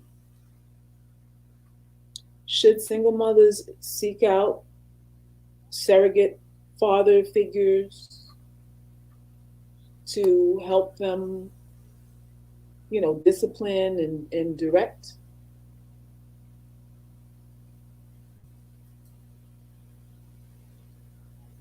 What should single mothers do? Because if Black men really cared about boys, like they say, it wouldn't be so hard. It wouldn't be like a needle in a haystack to find surrogate father figures, men who can come and mentor and all that stuff. Why is that so hard to find? If Black men care about the boys themselves, why is that so hard? And it shouldn't even. And really, if they all mean what they say, a Black woman shouldn't even have to look for that. He should be.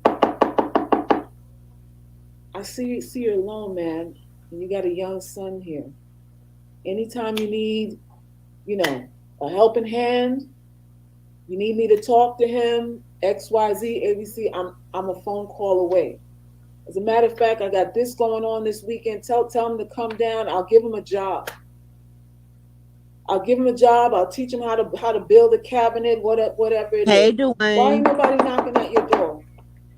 You can't get a motherfucker to help you with your bags to the fucking You car. always see be people struggling with goddamn Walmart bags. Hey, to the car, Dwayne, and a how you nigga doing? Yeah, you just late. move out your way. You can't get help with a bag to the car. You gonna get help with your boy? You gonna get help with your son? No, you're not going to get any help with your son, and it's sad. And the most saddest part is that being that you didn't help them young boys, they now have no respect for you, man. You think they don't have respect for the women. They don't have no respect for the men. I hate to tell you men that, because they don't know what authority is. They don't know male authority. They have no respect for them because they never had no testosterone around them. So sometimes you should involve yourselves, become a coach or a mentor or something, or see some boys in your neighborhood, or if you're in a good neighborhood, don't be too scared to go out of your neighborhood and help them kids. That's why a lot of young men are in jail, because they have no sense of authority. Because once they get a certain age, they know they can overpower mommy. They can overpower mommy. So there's no brothers around, and there's no uncles, there's no godfathers, there's no grandpas. It's just mommy and the kids. Doesn't matter. I'm sick of people. See, I work with the youth, so I speak for the youth. It doesn't matter if the mother is single or not. The point is the kid is here. Doesn't matter if she gonna take responsibility for picking the wrong guy. It doesn't freaking matter. The child is here. The child is here. I keep telling you, it's not your choice. It's God's choice. It's God's choice. God wanted that bloodline from you. Whatever, how many kids you have, he needed that bloodline to do something in the future. See, y'all keep telling you, y'all people think of now. God thinks of the future.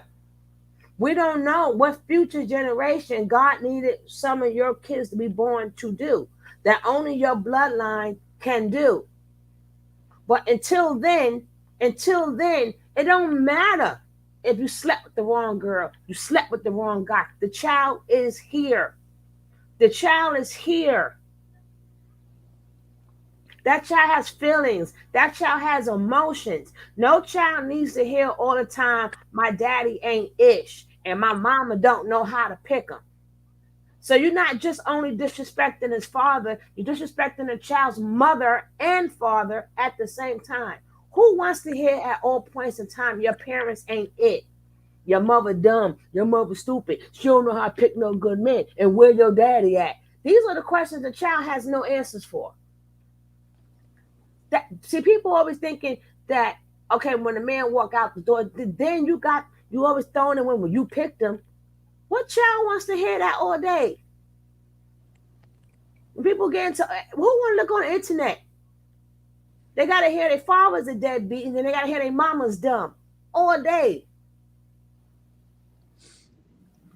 And adults should know better because you was a kid before, and this is what upsets me.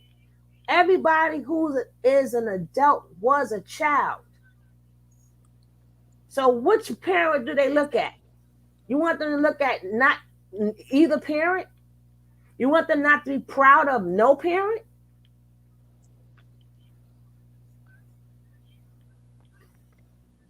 And then you got some, yeah.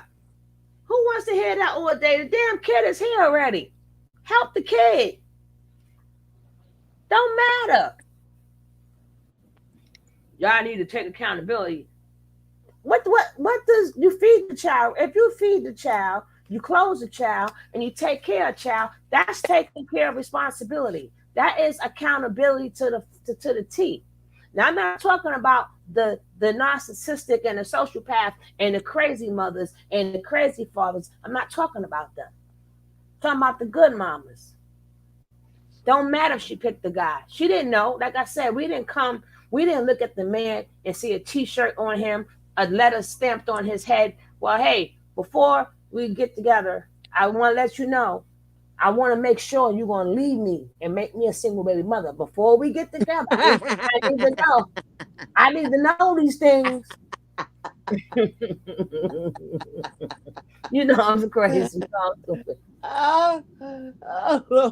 Hold up now. Before we get together, I need to know you're going to take off or we cannot be together, okay? Oh, I wasn't ready.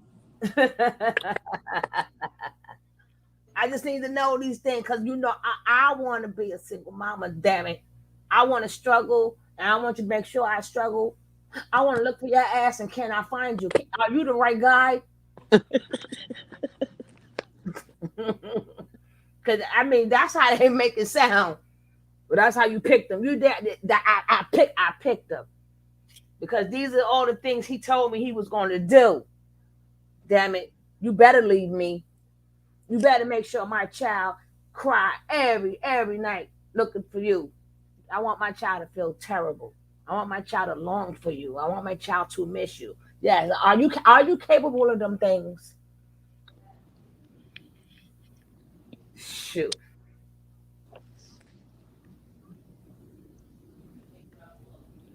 This is crazy.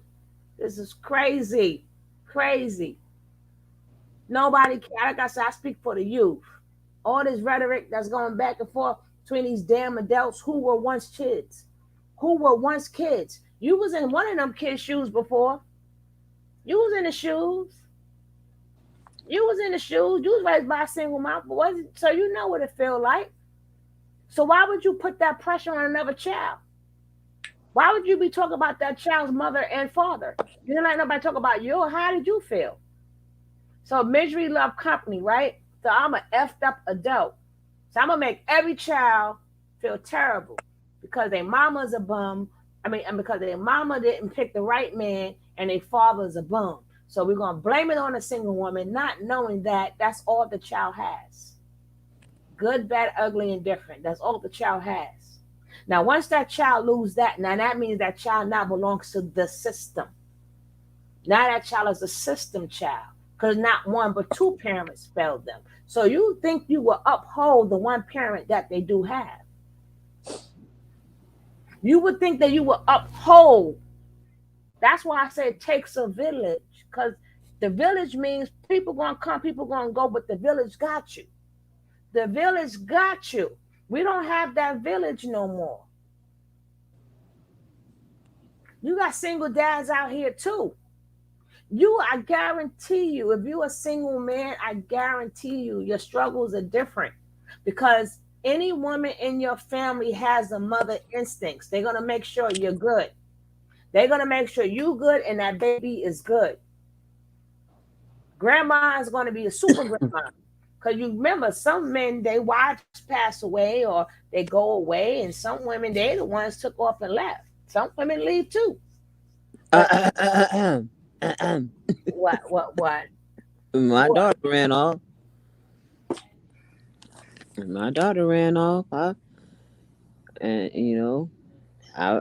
we can't get her to come to her senses. She think that she's some kind of movie star, and that everybody's looking at her, and she's Marilyn Monroe.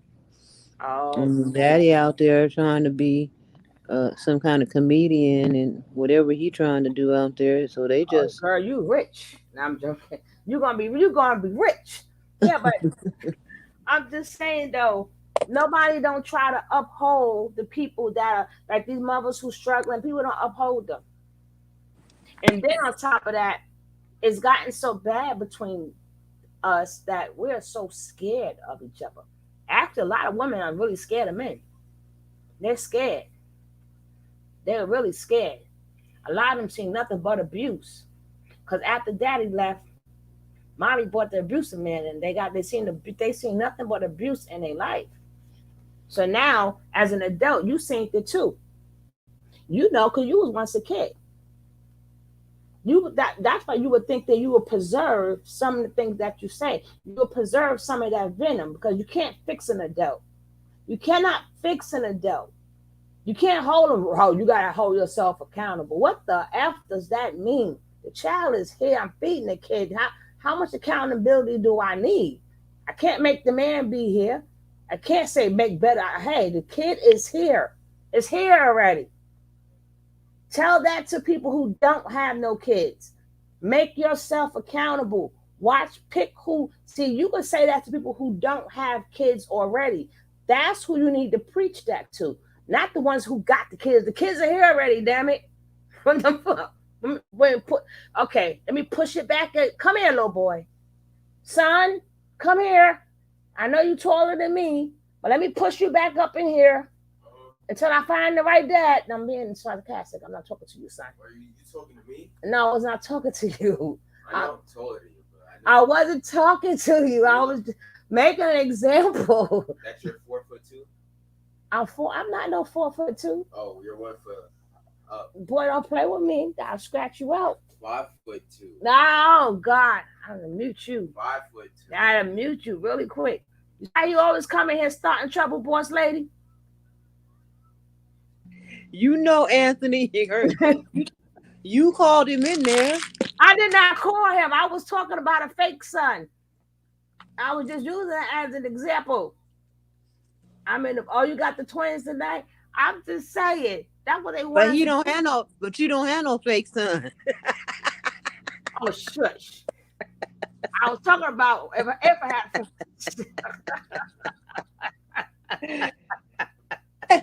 leave me alone. Leave me alone. And you set yourself up. No, these people set me up. She did it. Somebody got to get it. That wasn't me, damn it. You can't blame it on me. It's sure the hell wasn't I can't blame you this. I know, right? Miss Rod did it, damn it. I'm blaming it on Miss Rod. I'm blaming it on Miss Rod. She said she's shaking her head. And it's crazy. He just happens to be walking right. He's like walking right out as I'm saying that. So he really did think I was talking to him, but I wasn't. All right, let's carry on. And he the only son that came out of there. Forget y'all.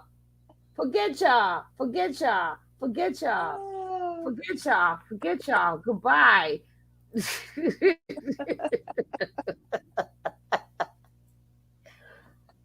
Oh God.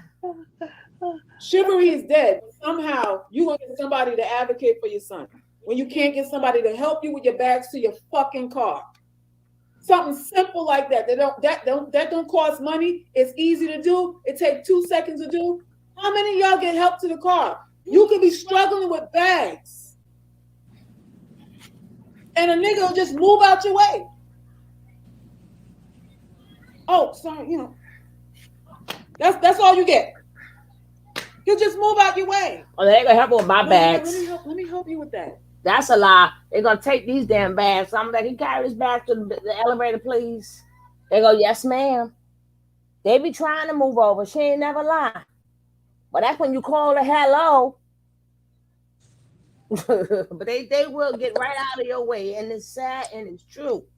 But that's when you call their ass right on back. Little boy. Come, little boy. Okay, elevator. Okay. They have to put, then they got to pull up their pants first. Then their pants are sagging. They got to pull their pants up and then grab the bag. I be cracking up every time. But let's go. Where you park? Let me help you with that. You shouldn't be carrying that. And he gonna advocate for your son? Oh, Carter called him? That part. That damn dog. Wait on that. Pleasure and fantasy has become the goal of life? Unfortunately, yes. Unfortunately, yes. That is all we want.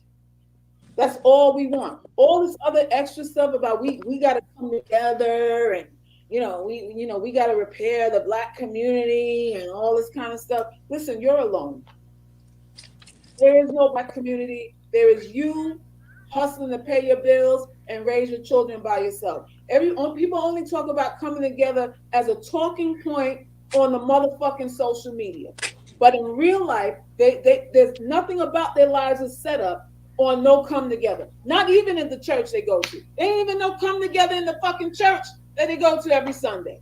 They ain't advocating for no boys in there. And they sit and talk about God and bow their heads and sing hymnals and all that kind of stuff. And they ain't advocating for nobody in there neither. Mm-mm. You by yourself. Uh-huh. The church you by yourself. Black community, where? Where? It's just all smoke and mirrors, y'all. It's just all smoke and mirrors. Everybody looking at you and they're deciding based on how you look or based on how sexually attractive you are, whether you're worthy of some fucking help or some goddamn protection. You gotta want to fuck me to hold me down, to jump in and help protect me. I gotta look like somebody you fuck to risk your life for, I guess. And then that kind of mentality is supposed to turn around and be concerned about everybody's son out here.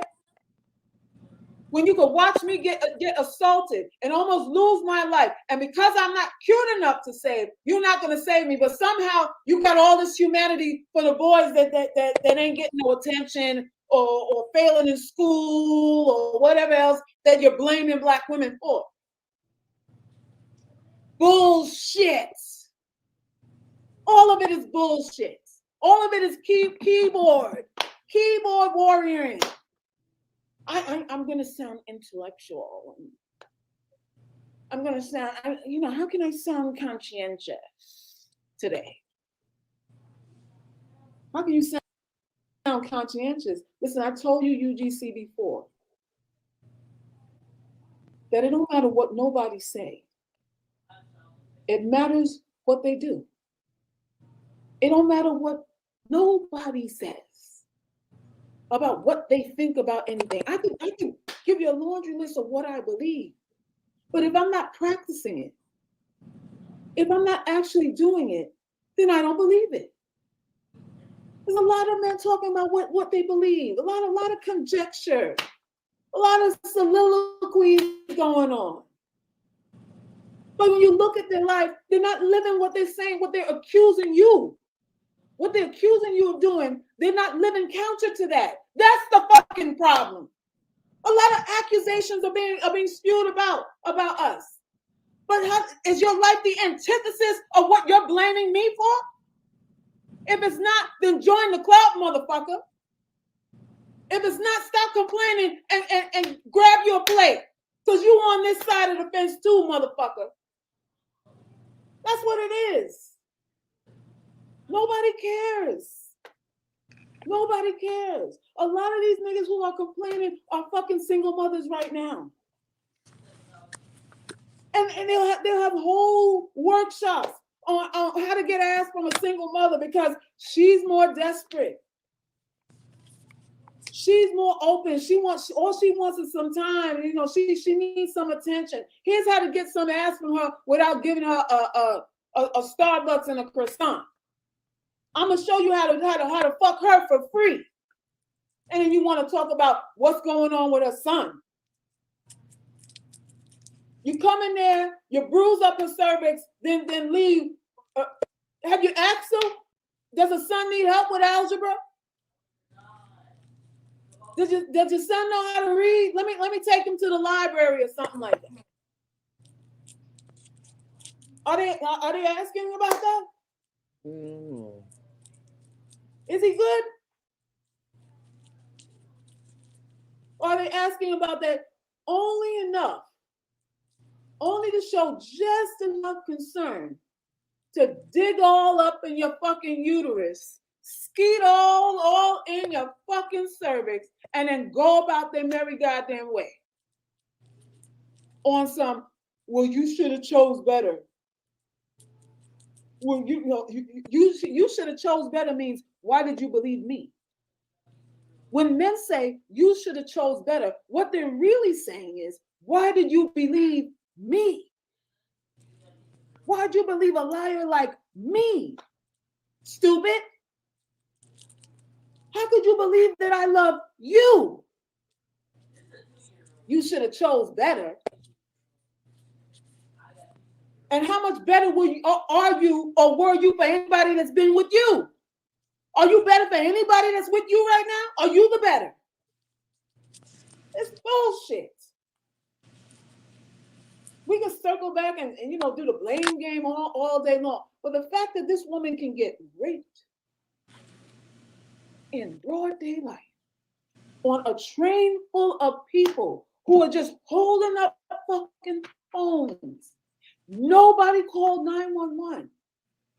And then somebody come to my fucking platform and say the excuse is because you're not valuable enough to protect.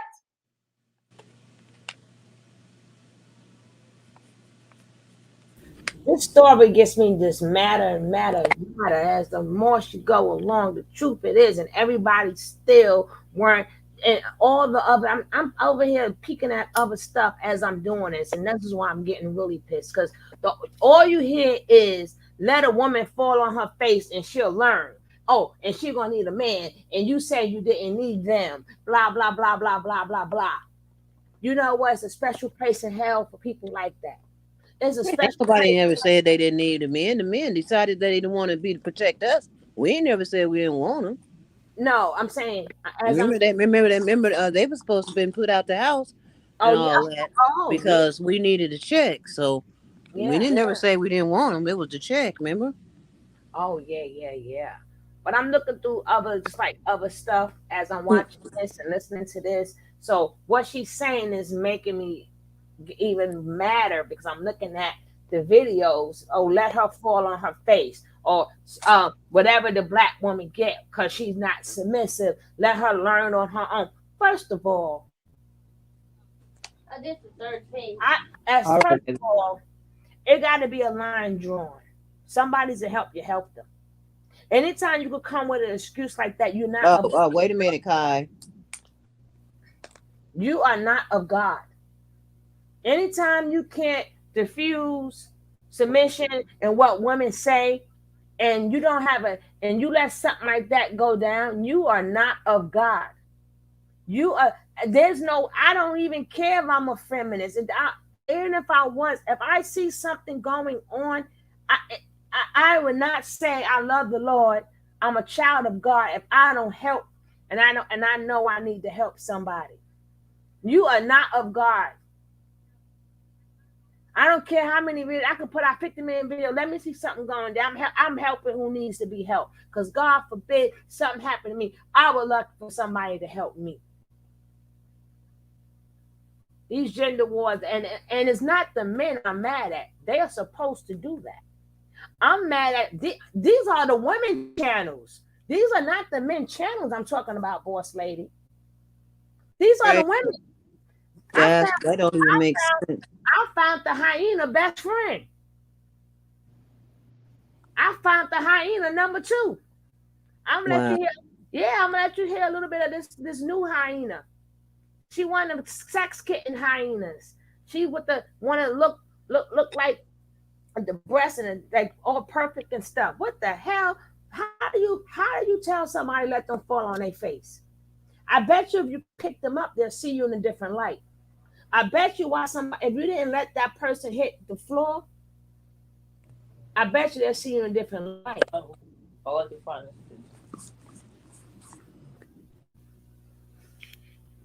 Ooh, this got me heated because I'm just heated because they taped it. So that infuriates me even more.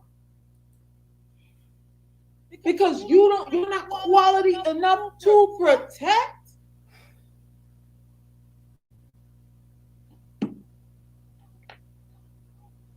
And y'all still believe in love? And you still believe in love? Every woman on this live need to figure out if she gonna take some self-defense, some karate, or go to the gun range or something like that. You better know how to fish, hunt, and kill something besides the fish and the deer out here too. You need to learn how to kill people. You need to learn how to kill people too. That's just where we at. That's just where we at with it. People are looking at you like you don't deserve protection. All that's love. You don't even deserve a second look. You're like a sideshow Bob out here. She don't have a cash app. I would send her a cash app too with a message. When you're an unattractive girl, this ain't nothing new. She just got Patreon there. What they saying about you ain't worth and you ain't worth ain't nothing new to an unattractive woman. To an ugly girl, we've heard this before. We've heard this before. And this is why I tell y'all, listen, those of you who believe marriage is antiquated and it ain't necessary because you got your own money and all this kind of stuff, good for you. Good for you. But the point is, if you don't have somebody in your life who's willing to sacrifice, then you also have somebody in your life who's not willing to protect you either. That's the point. Where there's sacrifice, there's fucking concern. If there's no sacrifice, there's no motherfucking concern. How do you know if he loves me? Sacrifice. If there's no sacrifice, there's no concern. What is? And some men ain't built like that, though. I'm sorry. Sometimes you better off with the woman. Some of the men ain't built like that. It's sad, but it is what it is. Concern. Concern is consideration. What is consideration, UGC? Consideration is defined as respect. Look it up. Look it up right now. And if you don't have those things, you don't have anything. You don't have anything. Yep, in Detroit, grown man raped a 9-year-old. Report said he fell asleep. She escaped and ran for help. Oh my God. Oh my God. Someone blocked Christopher. Who's that? Let me scroll up.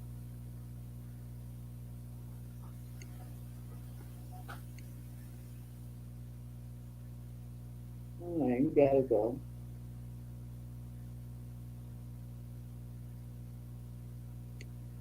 We need a mob. You better believe it.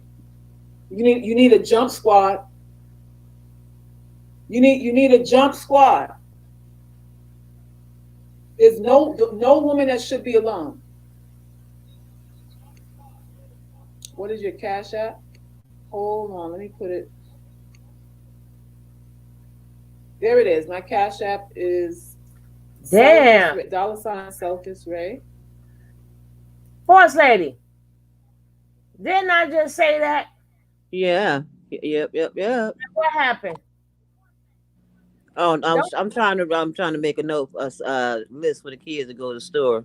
No, but I'm saying, I was like, damn, what is her Cash App? And she don't have one up there. And 3 seconds later, look what happened. Somebody put, what's your Cash App? Yeah, she said if you want my Cash App. But didn't I just say that? I'm saying, you see how when I always say something, it always comes right after I say it. Yeah. But the lucky 6 numbers to get that lotto. I can't hit the number, but I can everything else, right? Hold on, I want to put this banner down, and I want to send her something. Let her know I used her Vitito. Did she put it there? I can't see.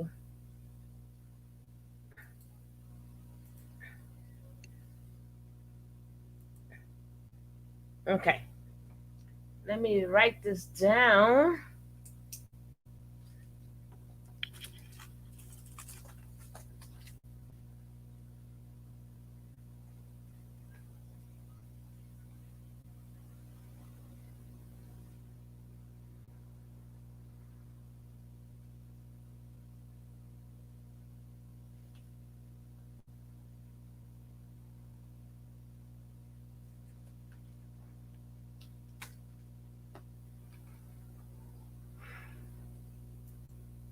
Yes, amen. Sacrifice equals concern. That's really it, UGC. When you're asking, how do I know if he loves me? You know that he doesn't if he's not willing to sacrifice for you. It's just as simple as that. Because protecting you is a sacrifice. Because he may injure himself. So he may seriously injure himself protecting you. And you're asking him to make a sacrifice there for your safety. So there's really no difference. It's a sacrifice that you're requiring, that you need to require men to have, in order to know that if you have something tangible or something worth sacrificing for.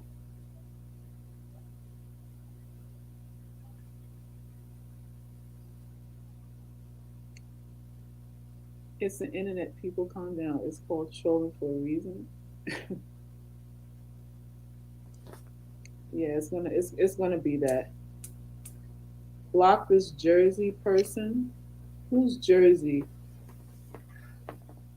Oh yeah, you gotta go to. Sorry, I needed admins today. Come on over here. I got a plate for you. Done deal, and it's largely academic to pursue who's guilty, but of course it's black men. Listen, ugly girls can really point the finger at everybody. We can go, we can 360 the motherfucking room. We can 360 this bitch. Ugly girls can point the finger at the hypocrisy of every fucking body. And we understand it ain't no Black Lives Matter. We understand that. We understand all of that is just it's a party. It ain't real. It's not. It's not. And a lot of unattractive girls listen, we get the lessons from our immediate family. That there's certain people who are worth more than others. Your immediate family gives you that lesson. Fuck up Black Lives Matter. We ain't even talking about people we don't know. I'm talking about people you know. From your mother, come on down. From your siblings, come on down. How many of you realize that your sister got a little more attention? She was able to get her hobbies financed while you had to pay for, you had to do a little job at Pizza Hut to pay for school, and you had to find your own way. But your sister got all the love, all the support, all the attention from her mother. You know how many women went through that? You know how many women go through that division, have to watch that shit from their own fucking mothers? No, we could go 360 this bitch. Go ahead, sister. Get the fuck out of here with all this. We gotta come together, kumbaya bullshit. It'll never pan out that way. Never. They're excellent for up close and personal confrontations, and weight and strength difference is less relevant. There you go. And there you go. Thanks for the donation, Blessed. Why are we guilted to have children when more than likely we will raise them alone? Now that's the $1 million question. You got that right. I don't know who's guilting. I got her. Who's guilting us into having children. I'm an advocate for having children for the most part because it just gives you something to do when you're at the last chapter of life. You have somebody to look in on you, check in on you. You're just not going through the last chapter of your life alone.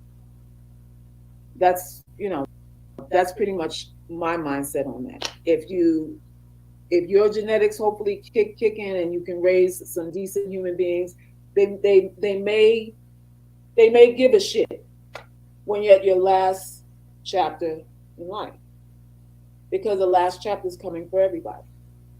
But to feel guilty and to guilt any woman into having babies and she doesn't have a decent prospect to have a baby with doesn't make any sense to me.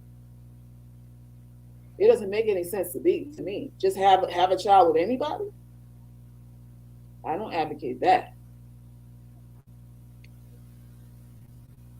Sometimes your own family ain't shit.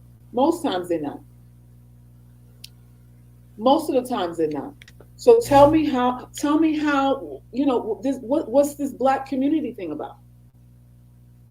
What is this Black community thing really about? I'm it's waiting. A talking point. It's a conversation piece. That's all it is. I keep saying that over and over. We have conversations that make us feel good, that make us think that we're being productive and conscientious. And did not say that before, Boss Lady. If you one more time. That's because that's her. But Boss Lady, didn't I say that before and they argued me down and they were like, oh, but you need to have hope. I say no. I said that's not. Could somebody show Diana Jones why we have snipers? We don't have moderators, we have snipers. And one of them going to show you why we have snipers. Okay, yes. Ooh, we got us one. Snipe that ass, Truly. Snipe that ass. Truly said she got to go. Well, snipe that ass where you go. Oh, no. I said that when we had our panels. I say all this sounds good, but we've been talking this stuff for many moons. Oh, she's laughing at you. She's like oh shit, she done we crazy. Oh, now oh no, she reported me now.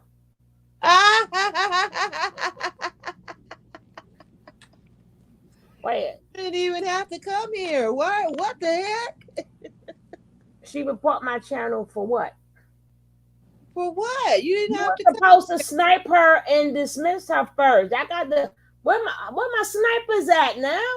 She wasn't supposed to say them two things. She's supposed to be sniped already. Do I got to snipe her myself? Hold on.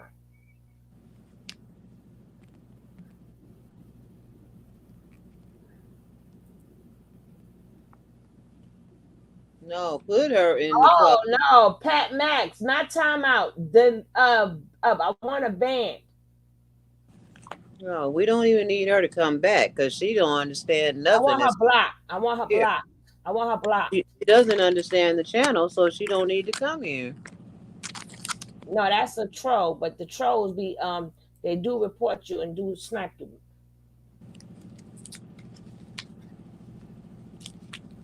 Yeah, you don't understand the channel. Oh, okay, thank you, Truly. They don't care to understand the channel. They're not here to understand the channel. They're here to be trolls. The same thing that lady said is true. Yeah, make sure she's gonna say report it. Do what you got to do, boo.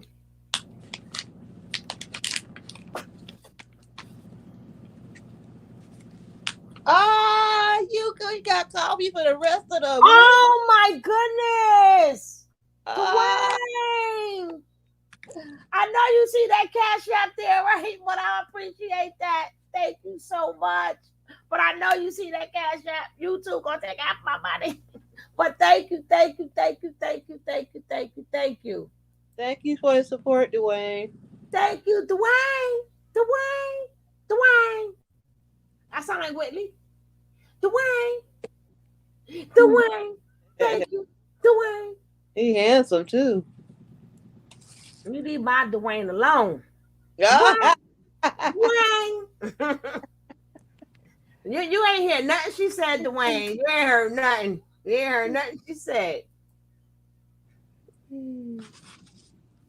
Damn, you ain't hear nothing. He very handsome. Oh, no, you don't hear nothing, Dwayne. Dwayne. But next time, send it to that Cash App.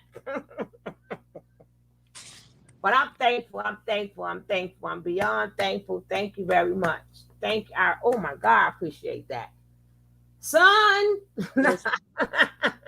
Son. Boy, if you call him and Anthony go on half, I don't know what you calling him for. That boy don't be wanting nothing. Hell yeah. I don't know what he a king, so shut up. Don't get. He think he is. He think he No. gonna call me. You ain't No. hear call me 4'2". You ain't hear that though, right? Did I hear what? When he called me 4'2", I said, I ain't no damn 4'2". That's all you is, and No, I'm not.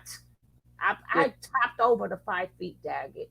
5'1". I topped up. No. Five. No. I am a shorty, but I went over the 5'1" and 2", but it's okay. But he made me a little midget there. Like, hold up, 4'2". Like, well, hold up now. Damn. I think he likes to be part of the show. I'm trying to get him to do his own channel, but he's a gamer, so I might do a game thing. But either way, Dwayne threw me off, right? Dwayne threw me off. See, that's when men know how to make a woman shut up. Right. That's when a man know how to make a woman shut up. That's what you call masculine. That's what you call, I don't have to say nothing. I'm going to shut her mouth up. He done shut me all the way up. I'm going to be good girl for the rest of the night. See how? I was gonna be a good girl for the rest of the night. Shoot, if I had to finish this, I'll cut right off. Shoot.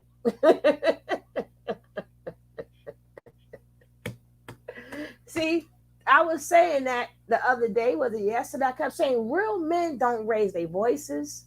Real men keep a certain tone, and they know how to shut you up. And I don't know what the hell I was going to say. He shut the hell up out of me. Hey, Treo. We like that crown. Ow. But I got to shut up now. I still got to be a good girl. That man done shut me up. Oh, my God. I was shut up now. I was gonna let her talk now. Intellectual, and we have all this intellectual discourse, but in real life, your mom can't stand you. You can't be around your sisters too long. When you were sick, nobody came to visit you in the hospital. When you were homeless, everyone would say, well, pull yourself up by your bootstrap. When you needed people who were supposedly your family now, they weren't around. They weren't around. And you would think your family at least is obligated through through blood. If you and I were raised together, we have a bond, supposedly. But that's in theory, though. It's only in theory, because in real life, a lot of us can't stand each other. You can't be around your family for more than a fucking hour. I could. I Thank could. you, Miss K, for a donation. Family she got. I appreciate it. No, some people really can't, but I could because I'm just like my mother. I stay to myself and I come out when necessary. Like so, I don't like do heat. I don't get into family's business. I really like.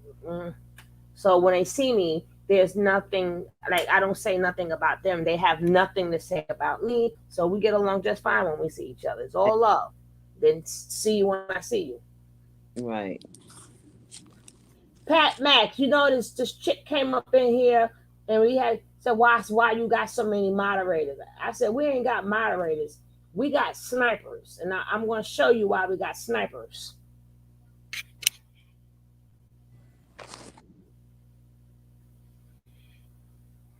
So you got to learn. You have to learn. But like I said, my problem is when is the women tearing down women. Now, like me, I always teach self-love. You got to love yourself.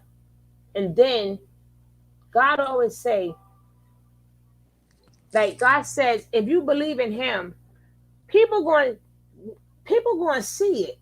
They're going to see it and they could tell. They could tell, they see it. I forgot the verse, but that's right. Click, click, bang, bang, pow, pow, pow, pow, pow. I love my snipers.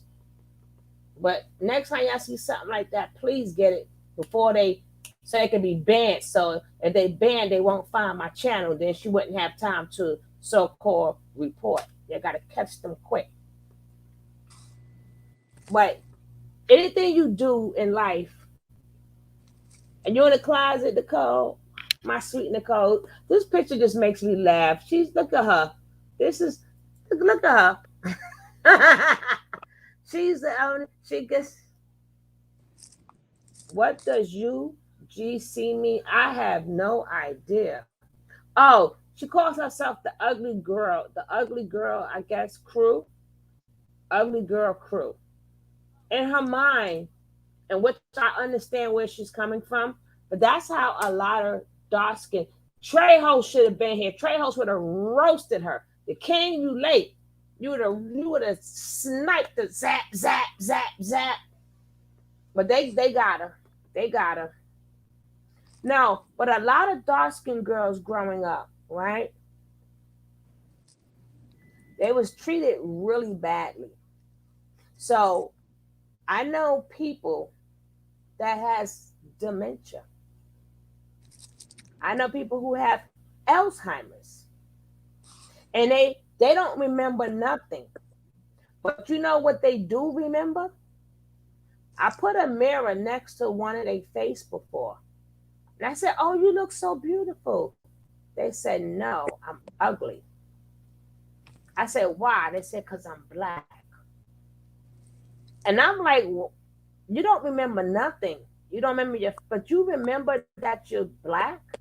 You remember that your nose is big. That's something, that's right, babe. You got to always, always got to talk about the Lord. You know that. I know you got your nephews. That's right, Jesus got us. But that's why I can understand what she's saying. I can understand I've seen it too many times. Don't forget the light-skinned girls, they don't have it no better. But a lot of them were treated really bad. But I didn't know that link. I didn't know that stays in your head so much that you can't even have dementia in peace. Because that ugly stays in your head forever. That surpasses dementia and Alzheimer's. When somebody tell you remove the mirror from their face after they got their hair done. This is why I can understand. People say they don't have self-love. I don't think that she's technically saying that. I think she's saying this is how they are treated. Because I think she's beautiful. She's nice and long, got long hands. Look like she'll catch you, pow. Her arms look long. She can extend really quick. But colorism does exist. colorism does exist. So we're not going to act like it doesn't exist. But I'm glad that she's speaking on this. This is not a. But I'm glad she's speaking to us on this topic, because when does it? When do you put that aside and do something? That's why I say anytime you can, when you do something and you let something go on and say that's good for them because of they didn't want the man or whatever, then Dwayne will show them how to be a man. Dwayne, oh shit, Dwayne, holy shit. Dwayne, I'm done. I'm done for the night. I am done for the night. He gonna tell mouth to shut. Yo, Dwayne gonna make me cry. He know how to shut me up real quick. God damn it. Dwayne know how to shut me up really quick. Thanks for the support, Dwayne. Now I gotta be nice 2 nights in a row. I'm gonna be a good girl for today and tomorrow. Dwayne supports women. We know that now. Dwayne support humanity. Dwayne support humanity. And Dwayne is a real man. Yes. Dwayne is a real man, and I'm gonna be good. I'm gonna be good tonight, and I'm gonna be good tomorrow, and maybe the next day too. So y'all got 3 days of me being a good girl, and y'all better thank Dwayne. Jesus, Mary, and Joseph, thank you, Jesus. I gotta give God thanks first. I gotta give God thanks, give God all the glory. Thank you, Jesus. Hopefully that comes back to you tenfold, Dwayne. That comes back to you tenfold. Now, where was I? I don't even remember. I don't even remember. Oh my God. Jesus. Wow. Wow.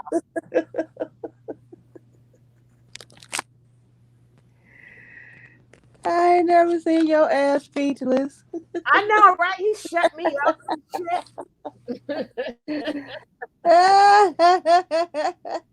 Can we all get a moment of silence? Can Dwayne make it? Can Dwayne make a moment of silence?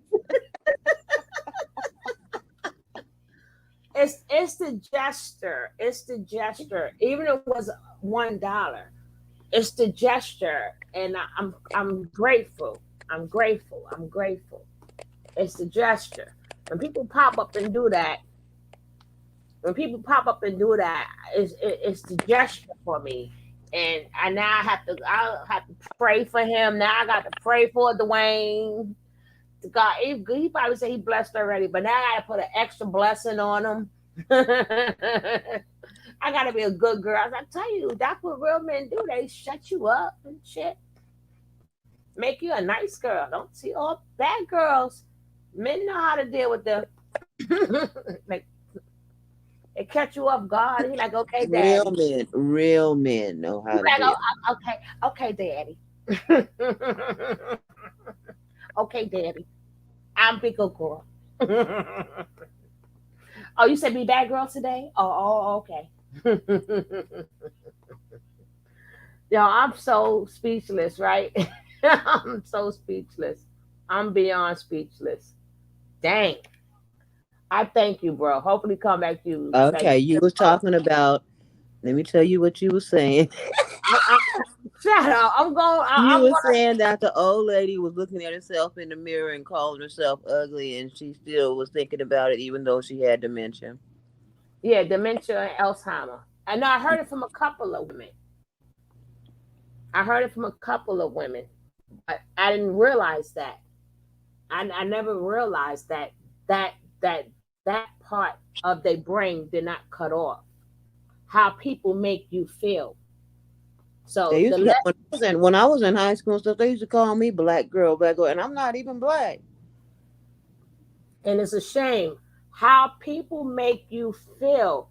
What people don't understand, how even with my mom, she may not remember. too much, but she still knows how I make her feel. Like she knows my touch. She knows my kiss to her neck. Even though she doesn't really remember, right? So how you make people feel, it carries with them through for the rest of their lives. Like that's why I said you have to go out there and you have to do good. Because people are going to remember that. I remember at my age what elders told me when I was 5 and 6 years old, and how good they were to me. And none of them are here. But as old as I am, I still remember how I was treated. So when you treat somebody bad and you call them names and stuff, that goes with them to the time they transcend. That's why I always promote, work with I work with the youth, and I promote you find something that is a need in your area, and you put that need in your area. That's what I promote. See, I can't do gender war because I deal with girls and boys.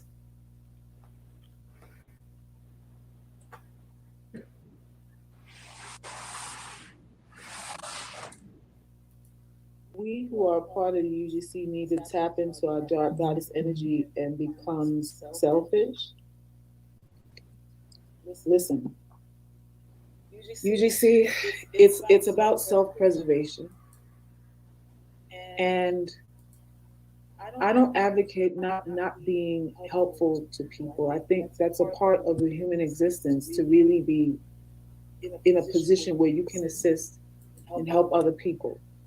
I think that makes us feel more fulfilling, more valued, and all of that too. But to put other people's needs in front of our own, and especially the needs of others who have shown us that we are not a priority in their lives, makes absolutely no sense. And a lot of us have put other people's needs in front of our own to show them how much we care, and all they do is step on it. All they do is just they do Sambo, tap dance, Shirley Temple tap dancing all over our hearts, just stomping it all the way out. And then we do it again. You don't grow weary. Online, some light work or somebody told us, in order to repair, you got to forgive and forget and overlook and all that stuff. So then you do it again. Because some preacher woman, some light worker, some light witch you talk to or whatever told you that your assignment is to forget about your pain, forget about who harmed you, and display an elevation and growth, that you're unaffected by people who mistreat you. And in order to do that, you need to go ahead and give again, even though they don't like you, even though they don't want you, even though there's no respect there. Just go ahead and give again, because if you give, that's a sign of an elevated person, someone who's transcended their physical being. Oh, shit. But that's what we are told. We are fed religion. Everything that come out of everybody's fucking mouth as our cure has some sort of religious wrapping around it. Forgive. Turn the other. Good boy. Listen, you have to be an individual man, because you are an individual. There is no we. There really isn't a we. We talk about coming together and we high five, and every time you're online, somebody doing some little stupid ass dance and shit.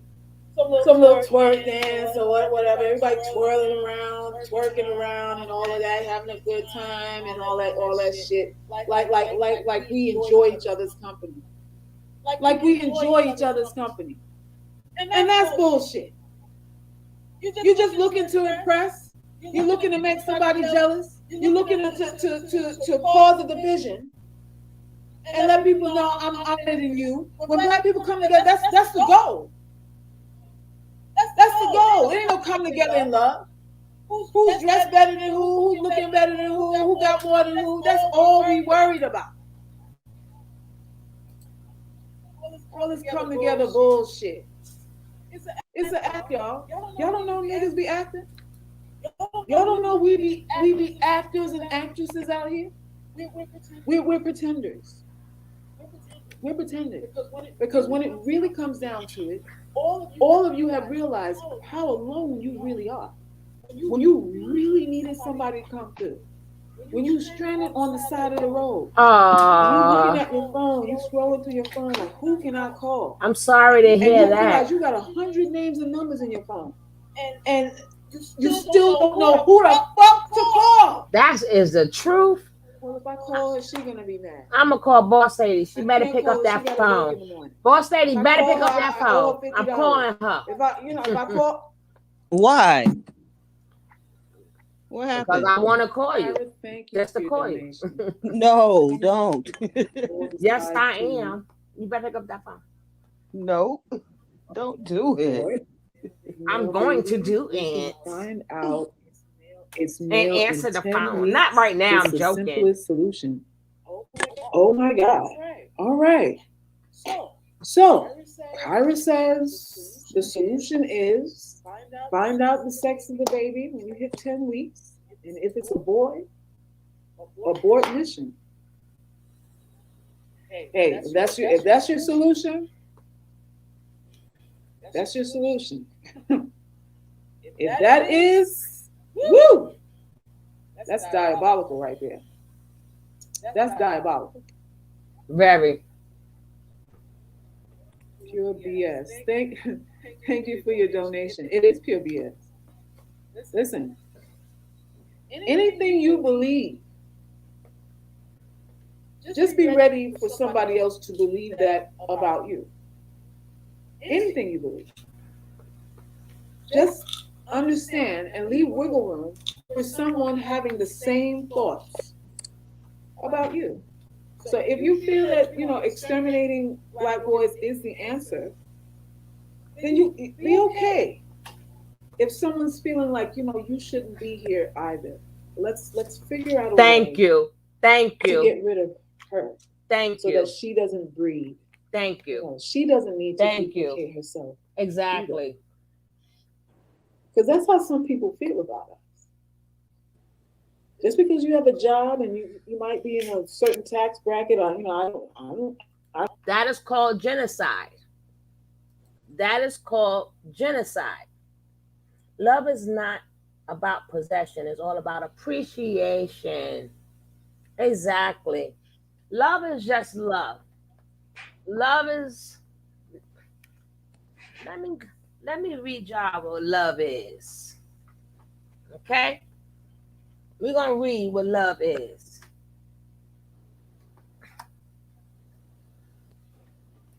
We're gonna go read what love is.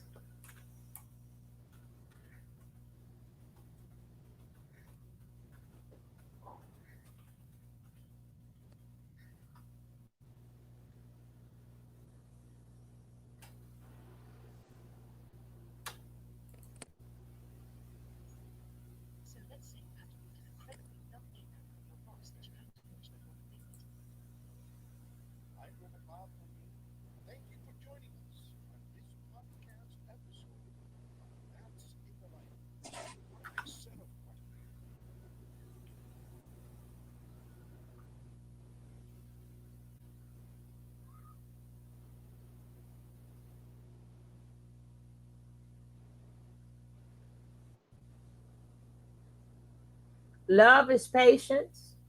Love is kind. Love is not to boast. Come on now, where is that now?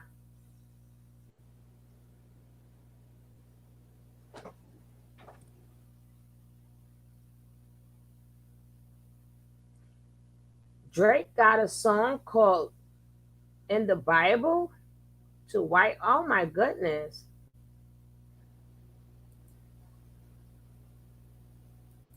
Always protect me. Write them on the tablet of your heart.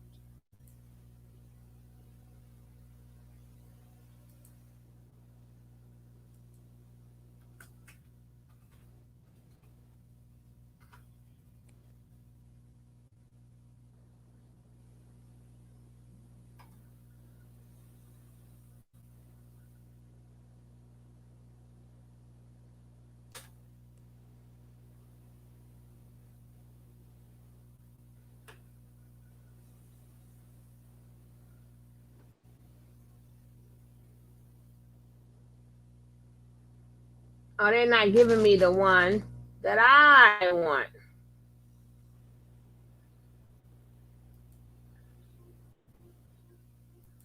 So as to remove mountain, way, it is not good. Uh oh, hold on. I was gonna have put y'all on the meaning of love really quick. But I done messed up.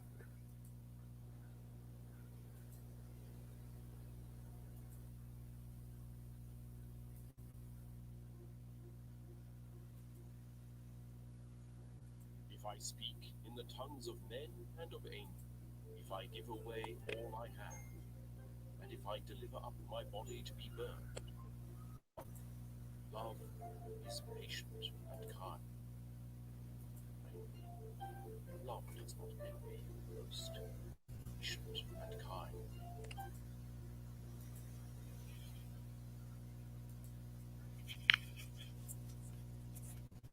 Okay, here we go. Here we go. Don't say I ain't give y'all a lesson.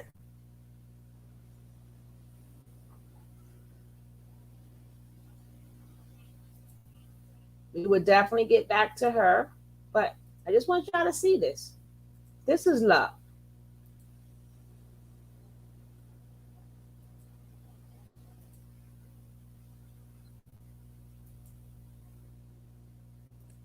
Love is patient and Love is patient. kind. Love is patient and kind. Love does not envy or boast. Love does not envy or boast. It is not arrogant or rude. It does not insist on its own way. It is not irritable or resentful. It does not rejoice at wrongdoing, but rejoices with the truth. Love bears all things, believes all things, hopes all things, endures all things. Love never ends.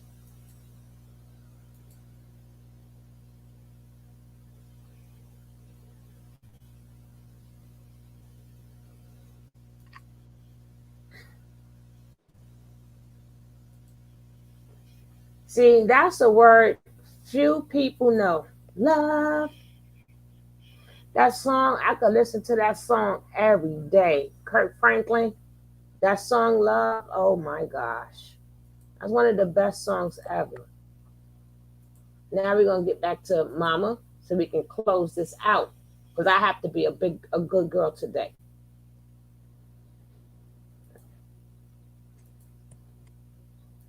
I don't know. Some of us really think because we have a degree and a job that we're different. We're not niggers.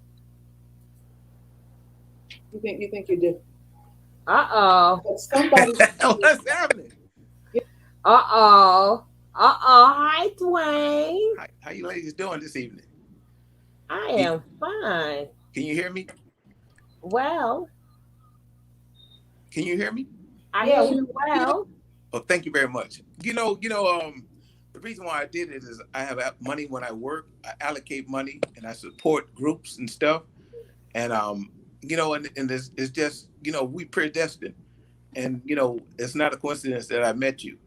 And I'm over the years I work for people and I work with prominent people. I work with what for me, interacting with women in general, especially Black women. And when I was a young youth, about 20 something, I was introduced to three women from Beverly Hills, two white ladies and one Black lady, and I was something like their apprentice, and they showed me the ropes of more of my expertise in my business, and my mom suffered miserably of abuse and stuff, and I couldn't figure out what was going on with her, and she was really violent. And you have to do the research to understand a history of what we've been through to determine why we are where we are, And I put the work in to understand that so I can have a better productive life because I messed up my business, and when I was 30, when I was 33, I was where I wanted to be at in my dream. I had so much money, but I got to a place where I was at, and I was by myself, and I didn't know how to manage myself because of my past. I devoted all my time and energy to my business.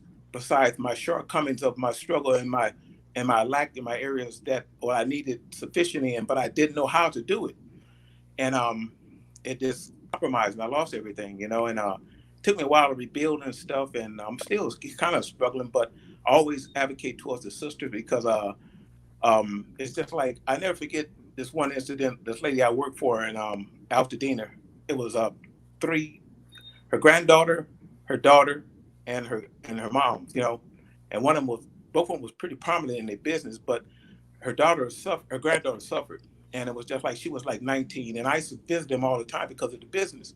So one day I was sitting there, and you know, she gave a synopsis of how she viewed me, you know, and she said, well, you know, Wayne, he's well groomed, he does this, he's manable, this and this. So I saw 4 generations in one household, you know, and you know, they talked to me. She said, you know what, Wayne, we never met a real man before. Wow. And, exactly. You know, and the thing was, she was crying and she was on drugs, and she told me everything what she was doing. I think she was about 19. And so I asked her, I said, look, what do you want me to do? What you need me to do? So for about 6 months on my off day, I reside in LA, and one of my off days on Monday and Tuesday, because I know her moms and they were so good to me. On Mondays and Tuesdays, I drive up there. Whatever she need me to do, I would take her to drug programs, her and her son and stuff. Man, she clean. And I got a collage of all these people I met in this journey. You know, I have about 100 pictures, but I got about 40 of them that I have, and everybody have a meaning in my life, you know. And, you know, and it's amazing, man. And it just feels so good when I'm able to help, especially the sister, because of my mom's, what she had to endure. And, you know, I mean, people just need to understand what it is, you know what I'm saying? Mm-hmm. And I have another young lady, you know, I was with her for years, and the thing was, because of being docile and emasculated. See, my mom's, when I was 7 years, my mom was talking me in the mouth, shut the fuck up. That was her national anthem. That was her national anthem. Well, okay, hold on. What year was your mother born? My mother, 1940. Yeah. 19. Oh, okay, she's not that far from my mother. You're not that old. Well, you know what? That's the way it was. Being brought up in the South. My mother's from the South, you know, and that's the way that how we was emasculated from the masters. And you say you have to understand. Don't just read history. Understand history. No, but what I do, how I did, I started, like, my grandmother was born in 33, right? Yeah. So this was my process, because my own uncle didn't understand his own mother. And a good thing, he ended up passing away a couple of weeks after me and him had a talk, right? Because he was like, because I was like, listen, you have to go back to 1933 to get a feel of your mother, like what was going on. You know, how were the blacks treated in that area? You know, they're from the Iron Corps days, because they couldn't, the master beat them with the whip, so the closest thing to a whip is iron cord. So that's why a lot of children got beat with the iron cords and the hanger rods and the twitches and stuff. So I had to explain to him her mindset. He said to me, I had a longer conversation, but he said, I never thought about it that way. So I started, like, my favorite gal ever is Billie Holiday, right? But Billie Holiday is what brought me closer to my grandmother, even though she wasn't here any longer. But when I seen her, when she passed at a young age, like my grandmother, and the alcoholism and all that other stuff, I said, that's what really made me start digging deeper. So now I had to go into my mother's bracket, right? So I started, when I want to know about somebody, I have to go back into their time frame so I can forgive them, or consider it's all forgiving. A lot of people don't do that. They hold that, and they don't understand, you know, this is what was going on at that time. You know, it's ironic. It's just like, and you is handsome. Like, when I talk boss lady, don't say that about you. Only I can say that. Huh? I say you are handsome. So thank you. But I talk boss lady, don't say that. Only I can say that. Thank you. You know, I got that from my mama. But I would just follow what she say. That way she wouldn't insult me.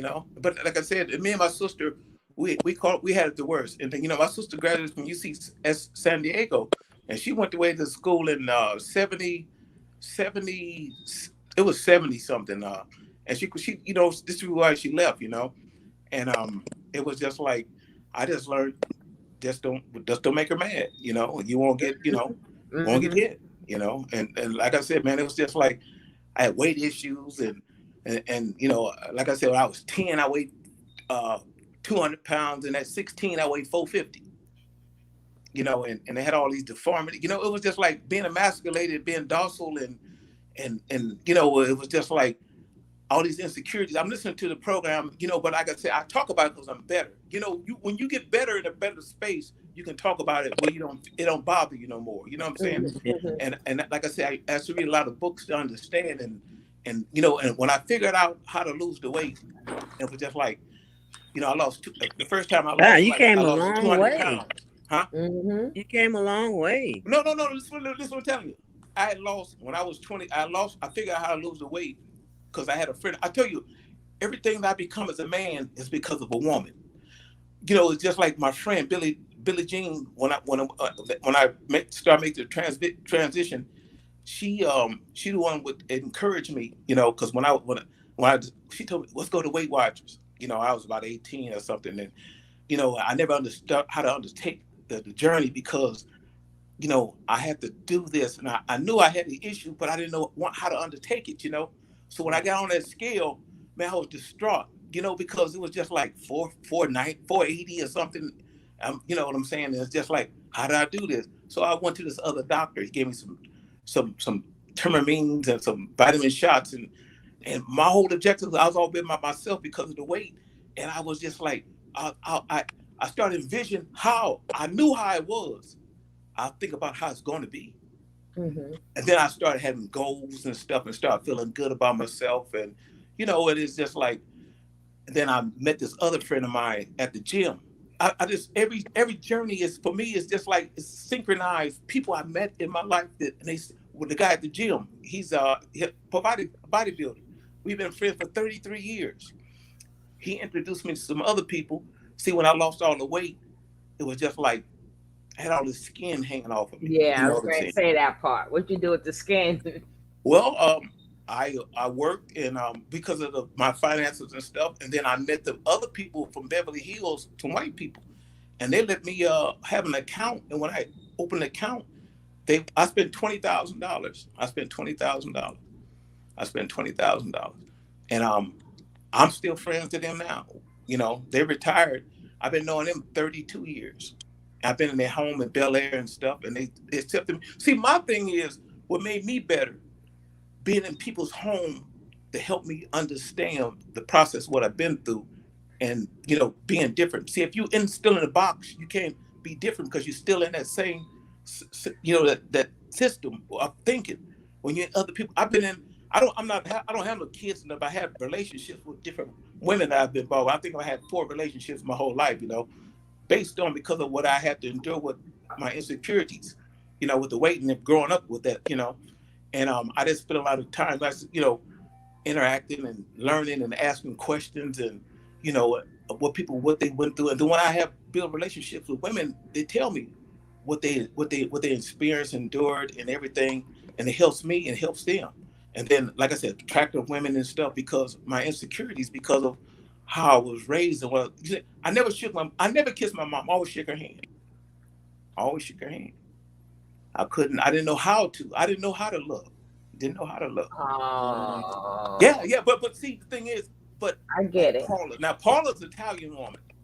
Now, for the last 27 years, I always send her flowers on her birthday. She always sent me something on my birthday.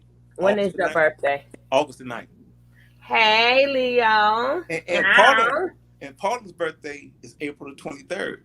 No, we talking about us Leos. 24th. Well, I just have to tell you. No, we talking about us Leos here. Then I had. Oh, okay, you're Leo.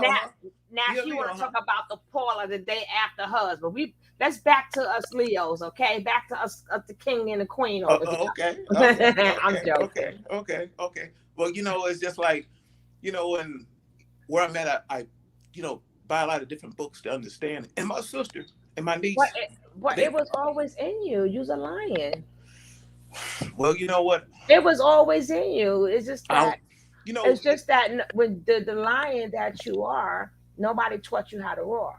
you know what? No. So I had a stepfather. I Mm-hmm. didn't see, like they said, because of our history. I didn't. My biological father, he was a tyrant, and he come from the South. He was from Mississippi, and he used to violate women, and he tried to kill my mom a couple of times, and he just went back to Mississippi. But the thing is, so I had a stepfather, and it was just like I watched him. See, he was my role model in my household because he took care of us. It was three of us, like it was our own kids, and I watched him and studied him how he treated us, and it was just like I become him. You know what I'm saying? And that's what kids lack in the household, the stability, and he respected my mom's, and he did so much, and I just become part of who he was, And then the thing was, after a while, I noticed he only knew limited what he knew. So I have to it's just like you have to take the baton and accentuate and keep growing and becoming. Mm-hmm. You just can't be stagnant and stay there. You have to keep evolving and do education and understanding to become that. You know what I'm saying? And I've done that, and my sister come to me in her relationship after she divorced after 20 years, and she suffered and stuff. So I was her greatest cheerleader, and we helped each other. And she said, she getting her another relationship. I said, look, Fran, I always asked her question, why is he single? At the age is he at? It's either one of the two, because he didn't do right in the relationship. It's one of the two. As a man, as you get to be a certain age in life, you know what I'm saying? Or he's trying to play the field and stuff. So when I give her these questions, because she going in there thinking about what she want, I said, look at the situation, so you can understand what it is. And she said, you know what? She came back. She said, when you was right, how did you know? I said, I've been in the world. Like I said, I know people, but I have good character. I study them to understand what it is. All the guys I knew, like I know in this different business and stuff, man, they had homes in Hollywood. And I asked myself, damn man, your wife is beautiful. You got a beautiful home. What's your problem, dog? You know what I'm saying? Why you can't? And all of them, so you have, everything is a learning experience, a journey to understand what it is.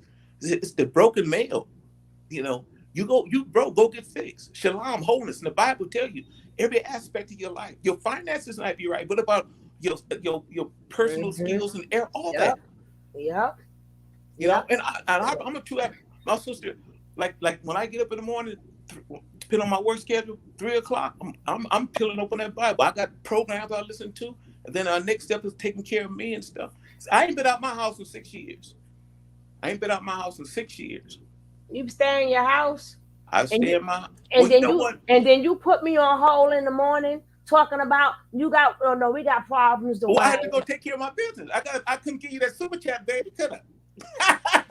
Well, I ain't complaining, but next time when you got the feeling, well, you know what? Let me tell you, Cash App. But I'm thankful. Well, I'm thankful, and I would not complain. Well, you know what it is. This is what happened. But I'm talking about when you leave me and you ain't been out the house, but you leave me in the morning. Well, it ain't because you know what? I'm gonna tell you, everything have a purpose, and I'm better. Like I said, I hadn't walked in 5 years. I'm walking now. I got me a bike. It's the dream. I had to renew my mind. My thing was it get like that sometimes. Well, you know what? No. Listen. I'm gonna check this out. See, when I got in the world, be in the world, but not of the world, and that's what happened. I didn't have accountability. I had certain people I started hanging with, and then I didn't start drinking. I was 30 something. Then I started drinking, and then it caused the down spiral, and then my finances. So I had to take care of my mom. I used to give my mama $900. Me and my mom, I used to give my mama, pay my mama's mortgage, had to take care of me, and then I had my lady friend. So I was taking care of 3 households. And then, you know, it was just like about $3,500 a month. And that was in the 80, that was in 2000. That was in 2000. And, you know, it was just like the pressure. And then, you know, my mom had 2 houses, and then she just, I don't know, you know, it's just like, for me, I said, Mom, look, do whatever you want to do. This is your stuff. You know, I'm cool. You know, and then she had uterus cancer. They gave her 2 years to live. And then I said, Mom, you know, just do you. Just do you, you know, and just what she did, you know. So I supported her, and as far as finances and stuff, you know, and it's just, I think it was December 16th, 2000. Yeah. And it was hard, man. I ain't gonna lie to you, boy. Woo! I know. No, you don't know like I know, man. No, I can feel it. I'm beyond empath. I can feel everything. You know, it was just like, when I started drinking, I used to go to the bars and I used to cry all the time. And people knew me, and that's when I was fucking up my money. I was just loaning people money and just giving away money and I was at the end of the bar drinking, crying. I had a picture of my mother on the album because I knew her, but I didn't know her. Let's put it like that, you know what I'm saying? Because of what I had to endure, you know.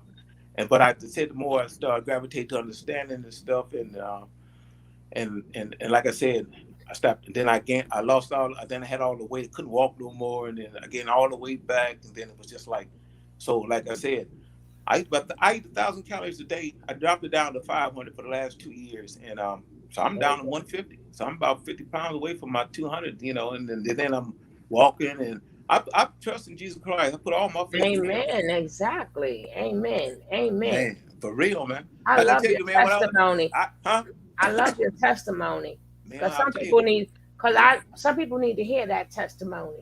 I'm gonna tell you what. When I was 35, when I tried to commit suicide, it was just like, it was, I was in the, my thing was, I didn't know how to have a relationship because I never had a good relationship with my mom. So, you know, you have an ideal, you know, what you want. And then my first relationship was a girl doing drugs. So I was see, in the Bible says no fornicating. The purpose of that no fornicating is He's protecting your memory. Mm-hmm. Mm-hmm. Because it's just like when you peel back and you have sexual encounters, when you open that joke up, man, it's a beast. You can't contain it because of living in the flesh. You know what I'm saying? So it was just like, you know, I was making good money, and you know, and it was just like, hey, you had nothing to compare it to. See, this thing is, if a guy is, if you have a sexual gratification and this person does it better than the other person, you have something to compare it to. See, that's why it's no fornicating. You have nothing to compare it to if you stay committed to your vows. You know, I've always said that growing up, and sometimes when you say that, then you don't listen to yourself. Yeah. And you don't listen to yourself, and then you realize what I knew. You know what I'm saying? But yeah. You know, I had a friend, like the lady friend of mine. She's, you know, so I'm 55. She's like 39 now. She could have a birthday, and you know, we was just like 3 years. I didn't, but I'm showing her different. I'm showing you her worth. You know what I'm saying? She's intelligent. She's writing a book or something, and they submitted her. She submitted some stuff to poetry. So I tell her, I said, look, she come here and visit me, you know, because I was with her a couple of years ago and I bought her a car. And then as soon as she started acting up, this was about 11, 12 years ago, I just, you know, okay, I made a mistake again. So, I mean, I don't beat myself up because you're trying to get better. Well, you're a giver by nature, and that's one thing you're never going to stop to do. Oh, definitely. That's the, remember, Leo controls the heart and the spine. Yeah. Right? Well, you do that by nature, so don't never. Well, so Sugar Love, she came back me talking and stuff, and so, you know, it's just like, she was one that, you know, like I don't know how to say it on it, she thought I was gay. No, you know, it's not that. My thing is, it's just like I practice abstinence, and I've been doing that for a while. So the thing is, I'm trying to show her, and when she seen what I was doing, she hugged me and loved me. She said, Mr. Green, how did you know? I said, I'm trying to show you your work. I'm showing your worth. You don't have to be with a man, you know, show you how intelligent. She's intelligent. She's gorgeous and this and that. And she's dark. I said, you know, I'm showing you what you worth. Don't let nobody determine what you're worth. You gotta know your worth. Yeah, but the question is why you never wanted to get married. You know what? I didn't. You know what? It was just So like you had the women. You could have. no. At some point- You know, That's not me. Go ahead. Hello. no. Somebody was calling me. In Oh. my brokenness, I didn't know how to. Okay. I coexist in people that I have about 6 people. I got 2 of my friends I've been knowing since I was 6. I've been knowing since I was 16. Since I was 16, he used to come get me. He used to take me everywhere. He was a womanizer. I know he's a womanizer, but I respected women. I never could be that man. But you know, he's take me all these extravagant homes and stuff, and the time become the older time pass on. Me and his son are best friends. I took his son under my wings and showed him at 16. Now he calls me. Him and his daddy don't say eye to eye because, you know, he's. I don't know how to say it, but it was just like I got keys to his house. I got keys to my other friend's house. You know, when it's going big trips, and when I was 29. Hey, when we going to Louisiana, could your house sit for us? Yeah, you know, give me the keys. They'll be gone for 2 weeks. I still got his keys, and I'm 55, and I've been knowing him. You know, the thing is the trust for me, and the thing is my security because of my insecurities of how to interact with a woman. It was just like I would be in all these different people's homes to sustain me in my happiness. You know what I'm saying? And like I said, man, it was just like. You don't know. You have to cultivate. You have to learn. You have to respect the woman. You got to understand it. And then, like I said, I used to go to different clubs and stuff, and I'd be at the clubs and like one of my buddies. He was a manager at a place, and I didn't butcher name, but it was a blessing because when I used to go, like he's the managers at in Gardena. It was a place to close down. Now you know I'm in New York, so I can't help you with that one. Oh, you're in New York? You're not in LA? No, the boss lady in LA. I'm in New York. Oh, okay. Well, you know what? I used to go and just go and sit and I just love to see the beautiful women. I know I had my thing was I had no shot. But the thing is, when I got there and I was more confident in myself as I become because of, you know, each stage, hopefully you grow to become better. And wait, somebody calling from work. Hello? But you know, and the thing was, it was just like this is what happened. By me sitting there talking to them, I said, "Hey, I'm drunk." I'm saying, "Hey, sit here. We talking." Give my self-esteem. It's building my self-esteem up. When you know, I didn't care nothing about the money. Oh, I gotta go do this. No, you stay here. They sit there with me, 3 or 4, whatever they do, they lap there. See, I wasn't there for that. I was just there to be around an environment for me to be happy at the place where I was at. And when they sit there and the more we conversate, and then they start to see, hey, this guy ain't like the rest of them. He ain't like that. So we bond and have different levels of friendship, and we talk about family and stuff. And every time I go in there, because I go back again, and then every time you're doing that, I'm building my self-esteem up. When it was destroyed because of what my mom did to me. See, I didn't start working on myself until late. See, because when I started making money, I was living the life that I wanted to live in my finances. I had nice cars. I go dine after I lost the weight. See, I lost all the weight. Yeah, but that exterior didn't line up with my mentality. My exterior looked good, but my insecurities because what I endured with the violence of what my mom did to me. You know what I'm saying? See, when I left, when I left home, what I did was my mom and sister, her sister was sitting there playing cards, and I couldn't say nothing to her. So I just set my keys on the table, and I said, "I'm gone, Mama." Bye. I was 22. I said, "I'm gone, Mama. I'll see you later." She said, "What you mean?" She said, "I just hit the door," because I couldn't say nothing to her because I don't know how to talk to her. I didn't talk to her for 5 years. So all that time, I went to the health bookstore, did all these different books to understand, to help me. You know, I looked it good. Just like when you see a lot of guys, that these ball players, All they did is make the transition, play football. But who are you? This is what you do. That's not who you are. You know what I'm saying? And they make this money and stuff. That's why I don't have a relationship. That's why the black man, he back and forth, and then when he threw over here, he didn't messed up with the black women over here, and he caused all this mayhem. Now he goes to the other side with other different minorities, but they kind of find out wherever you are, you carry it with you. So that personality, that's how you conduct. You go on to them other different nationalities with that same BS because that's who you are. Yep. So they figure out that, you know, we getting the same thing. Yeah. And see, that's what I learned about women. They network before this internet becomes. And that's why I learned my sister, and I'll be around my sister, I love women. I don't be around, I be around women. You know, just if I ain't with in a relationship, I just want to be around a woman.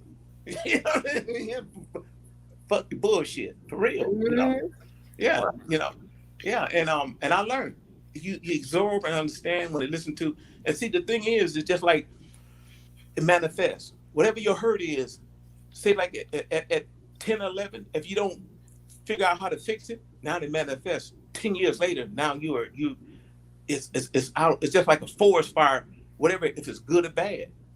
You know, in your personality, you know, your resentment, your hate, it goes so deep. Because like I said, when I was drinking, I first started out drinking Heineken's, beers. The next thing I know, I'm drinking a fifth of Belvedere. You know what I'm saying? By myself. You know what I'm saying? You know what I'm saying? Like the years of, you know what I'm saying? It's the Band-Aid.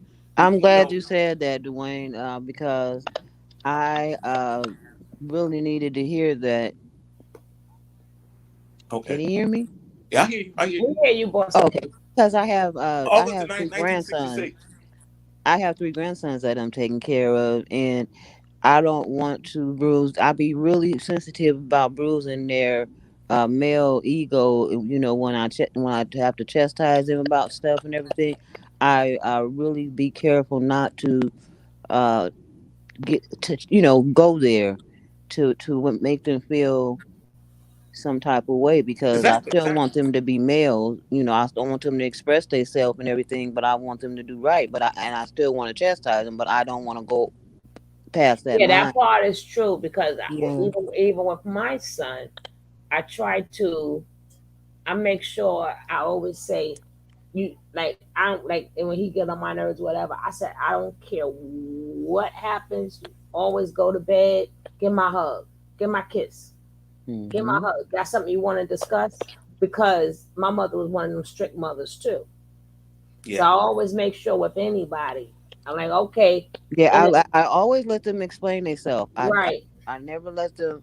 If I'm a chastise, I'm saying something to them about it, I want you to explain to me what you know, why you did this, and if you ain't got no explanation, you're going to sit there and think about it for a minute, because I really need an explanation. Because you're the only person to know why you're doing this, and I'm not going to keep going back over this with you when you keep doing it and I done told you, you know. So you got to let them have a chance to use their... Mine ain't explaining. I ain't get... Well, they young. They still young. Mine ain't explaining. Now, see, my son is the type of son, now he really need a stricter parent. But we got our lumps. And I think I'm a little bit too light-handed. But what I didn't realize is that these boys, they grow up, now they taller than you.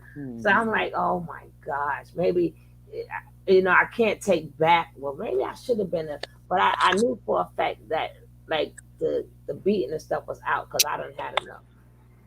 You know, I done had enough. So it's really difficult raising. No, I even tell them. I say, it's difficult. At your age, I shouldn't have to. You're not a little kid. You shouldn't have to get a spanking. You're old enough to think about what you're doing and know right from wrong. I shouldn't have to be whooping your ass, you know, to make you do right from wrong. I done told you. We talk about it all the time. You know, I explain to them, because I really don't be wanting to go there. Ma'am, what's your name again, ma'am? Boss lady. Boss lady. But check this out, boss lady. But you gotta understand, when did you start implementing this? So you can't... From birth. I didn't have them from birth. Okay.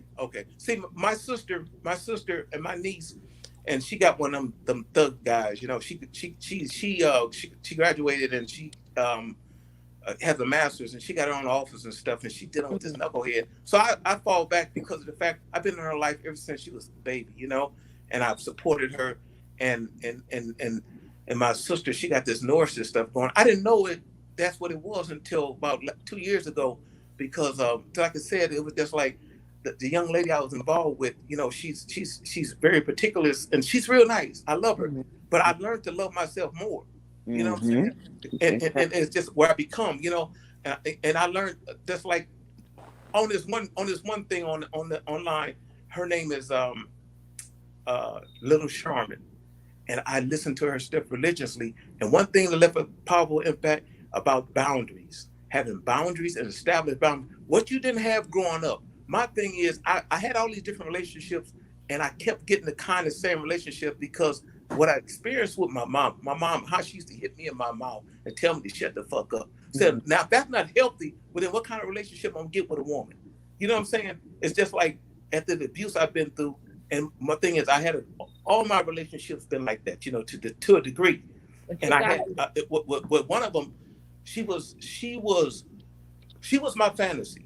She was my fantasy. She was my ideal woman, and we used to go to Beverly Hills dinner, and I was gonna move in with her, and I thought about how much it was gonna cost me, and I just bought me a brand new truck, and it was this and this, and then she had her hand. If I can reach my hand in my pocket, she had her hand in my pocket. You know?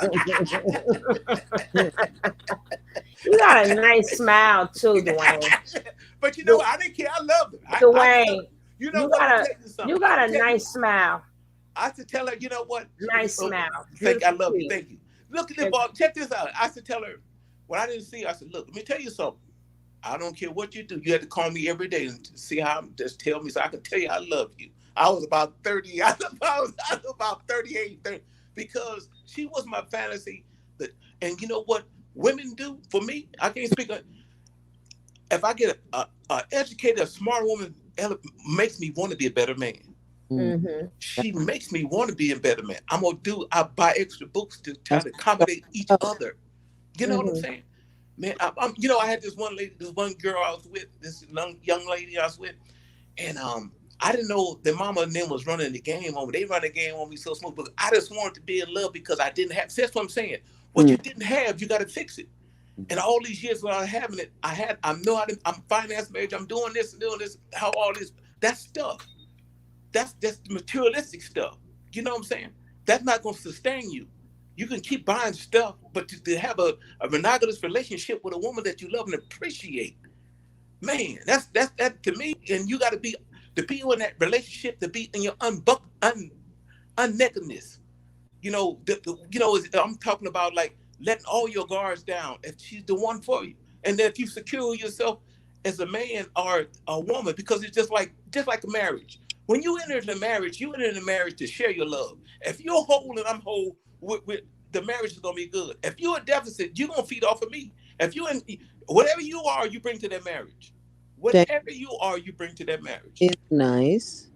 You know? And you know what I'm just saying, it's just like I can just go on and on. But look at the young girl I was with, me and her daughter, man, to this day, if I had my finance right, I would love to have a daughter.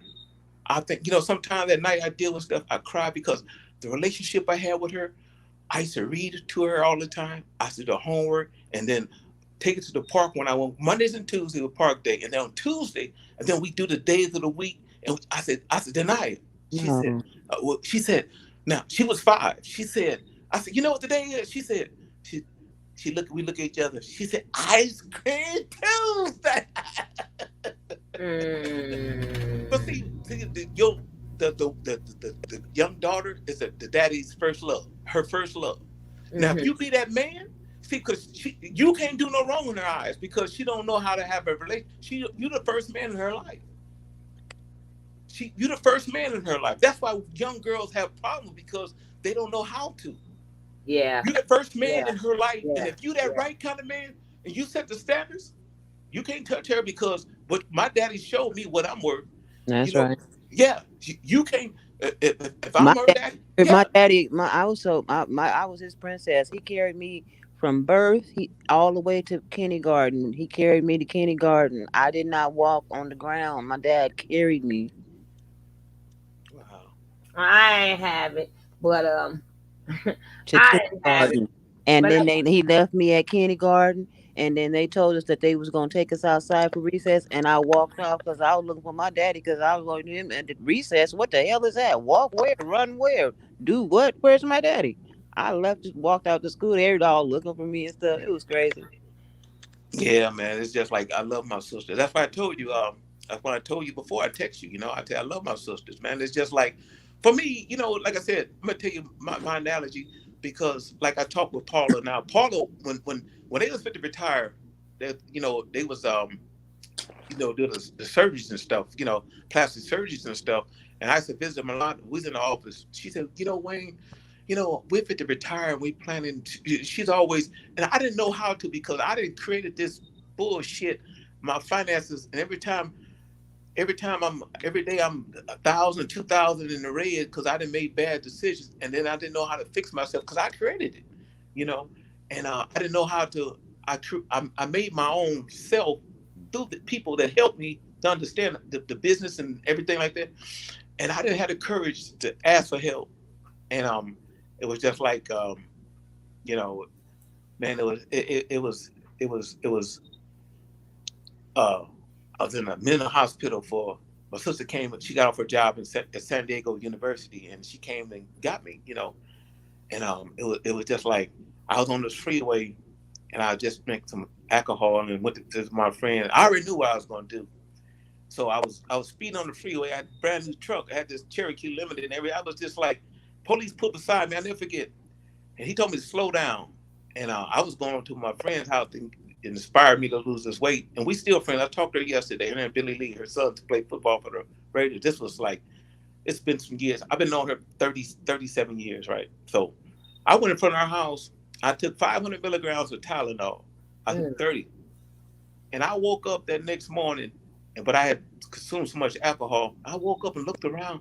I said, damn, I ain't dead. Blessing. Blessing. It ain't your time until he tell you. That's right. You know, and I struggled after that, but I never, out of all my shortcomings, what I've been through, I never thought that I'd be in that position, you know, but it was, I'm going to tell you, it was the whirlwind. It was the drinking, my poor relationship. I had a relationship, and then my mom had died, and then my finances. And, you know, it was just like I owed everybody. Then every time I got my money, and then they put it in my bank, they taking it. And it was so much. I had nobody to talk to. So I didn't figure that was the best way. And I can just speak it on where I was at. And then you put the devil in there. You know, had the three evils: the money, bad relationship, and personal, all them things, you know. So I, you know, confess the Lord Jesus Christ last, probably just devote my time to understanding, you know. And like I said, man, you know, when you go to undertake the Lord Jesus Christ and understand about, my thing is kingdom. You know, I'm not the advocate about when you understand what you're interpreting and what you're reading to get the resolution what you want. See, and my thing is, it's not about, oh, my battery's running low. The religion it's not about kingdom. It's not about like say for instance, the shedding of blood, right? The shedding of blood. In all the different religions, there's no shedding of blood. You know, that's the whole thing. Life and death is in the blood. So when he preach about that in itself, that's what they talk about Christianity. It's not about religion. My thing is, what I undertake was what I learned every morning, try to understand, because I devoted. If I'm living a life that I want, all the other stuff is irrelevant. Why I'm gonna undertake some stuff I ain't gonna use? Right there. You know what I'm saying? But you want to. And my whole thing is to go get that truth. And when I devote all my time, you see, I want to be in a relationship, but I want to be in a relationship the woman gonna love and respect me. You know, not because of how I conduct myself as a man. My sister, we talk. She said, you know what? We have good history since, you know, when she got her finance. I'm gonna tell you some stuff that pissed me off about my sister. Man, I started crying when I found out she had $100,000 policy on me. Man, that hurt, man. That hurt me, man. That hurt. You know, the people sent the policy to my house by accident because they want to confirm the address. And I open it up and I'm looking and reading. So I called the people. And we was talking. She said, oh yeah, you got a policy that on you for 10 years for $100,000. So I called my sister. Oh yeah, I didn't, I was in a good place. I didn't get mad or nothing. But when I was a kid and I had all this money, I used to help her. I used to give her, what you need? I need 10,000. Come get it. When you'll pay me, whenever you get it. It's like, then you do that, come on, sis. But she ain't the only one. All the sisters I help. But I understand in their brokenness. They've been violated and they don't know how to get fixed. And these men then did this to them. I understand this. See, hurt people hurt people. Yeah. Hurt people hurt people. Yeah, definitely.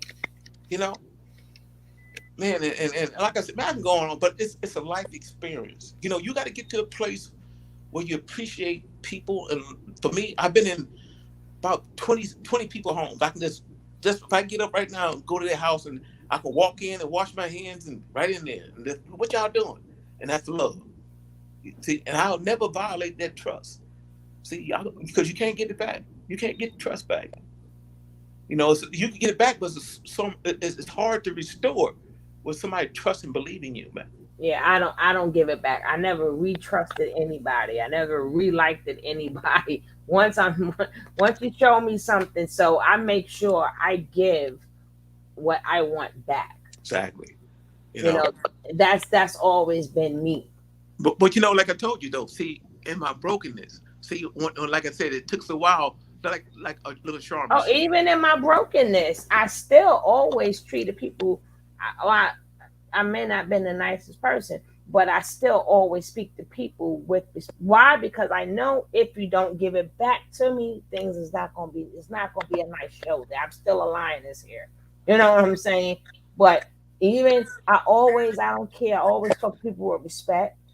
Exactly. I want it back. I always greet people, if I see certain things like that, your pretty teeth and that beautiful smile you have. But that's just me as a person. I notice everything, right? So and let's say I never speak to you again. That's why I doubt it. No, but I'm saying that's how I am as a person. We don't know what tomorrow is going to be. Oh, definitely. I agree. So at least I can say I got him here. Like at this time, I call my queen. Hey, I call boss lady queen. I always go, boss lady, you warms my heart. The boss lady. What neck of the woods you miss, boss lady?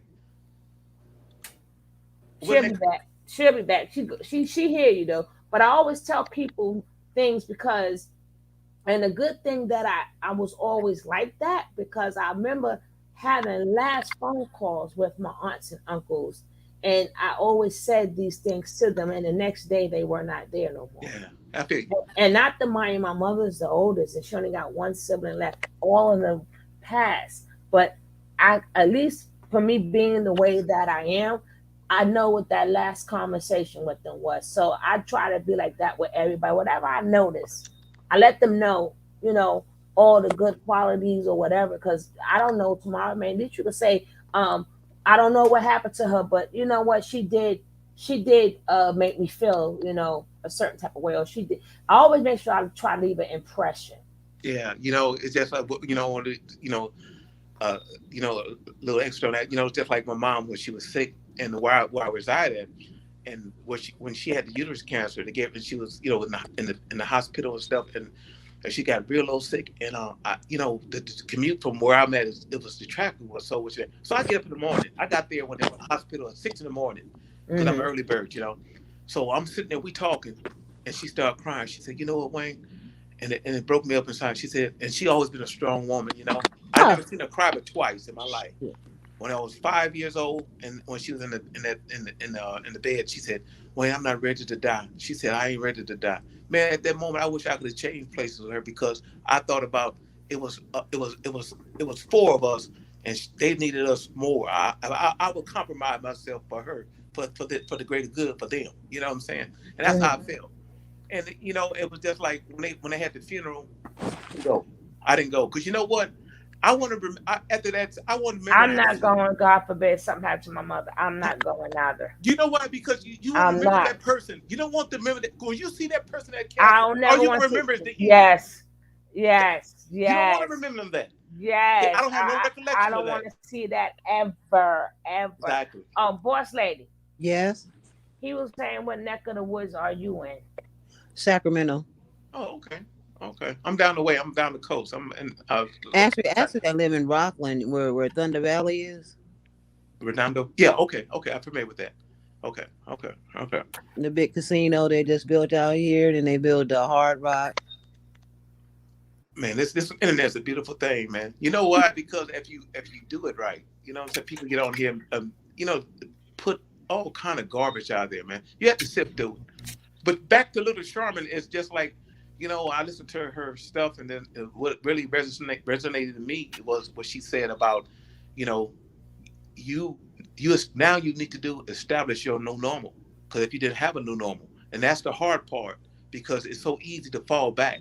You know what I'm saying? You understand how you want to be treated, how people, you know, boundaries and all this. And when somebody breaches them boundaries and stuff, it depends on what it is. It's term for termination. No, but Right. Oh, wow. I can feel that. That's automatically in you. You just didn't know that. Exactly. But I'm just That's saying, what he just said. Because that's what I'm saying. I didn't know. like me, yeah, you didn't know because you had a tyrant as a mother. So Exactly. your boundaries wasn't but like I said, you still a king, right? Oh, you know, definitely. So I conduct not myself. everybody. That's just for us lioness and lioness. We're the only kings and queens. The rest of them is wannabes. But what I'm saying, I gotta speak to you from Leo to Leo. It's always there. Because even though when you was at the lowest, certain things you're just not gonna let happen.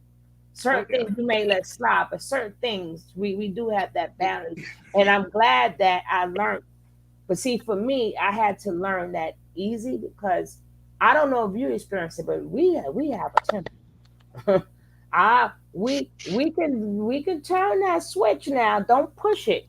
Then you know what I'm gonna tell you. I'm gonna Don't give push it. you know what? This is last year. I'm 54, man. And when I was a kid, man, they used to take my money, and my mother I used to get home, and my mother socked me in my head. She said, Wayne, if you come here again, if somebody took your money and did something to you, I'm gonna whoop your ass too. No, but you didn't do nothing because you know in our Man, mind. the things that go through our mind, we had to let you take it. Because if we did what we thought in our mind, I know how our mind thought. I know when somebody do something to us. So we rather you take that because what we plan to do to you is much more worse. So some people think they're getting over, but you're really not. It's for our sanity.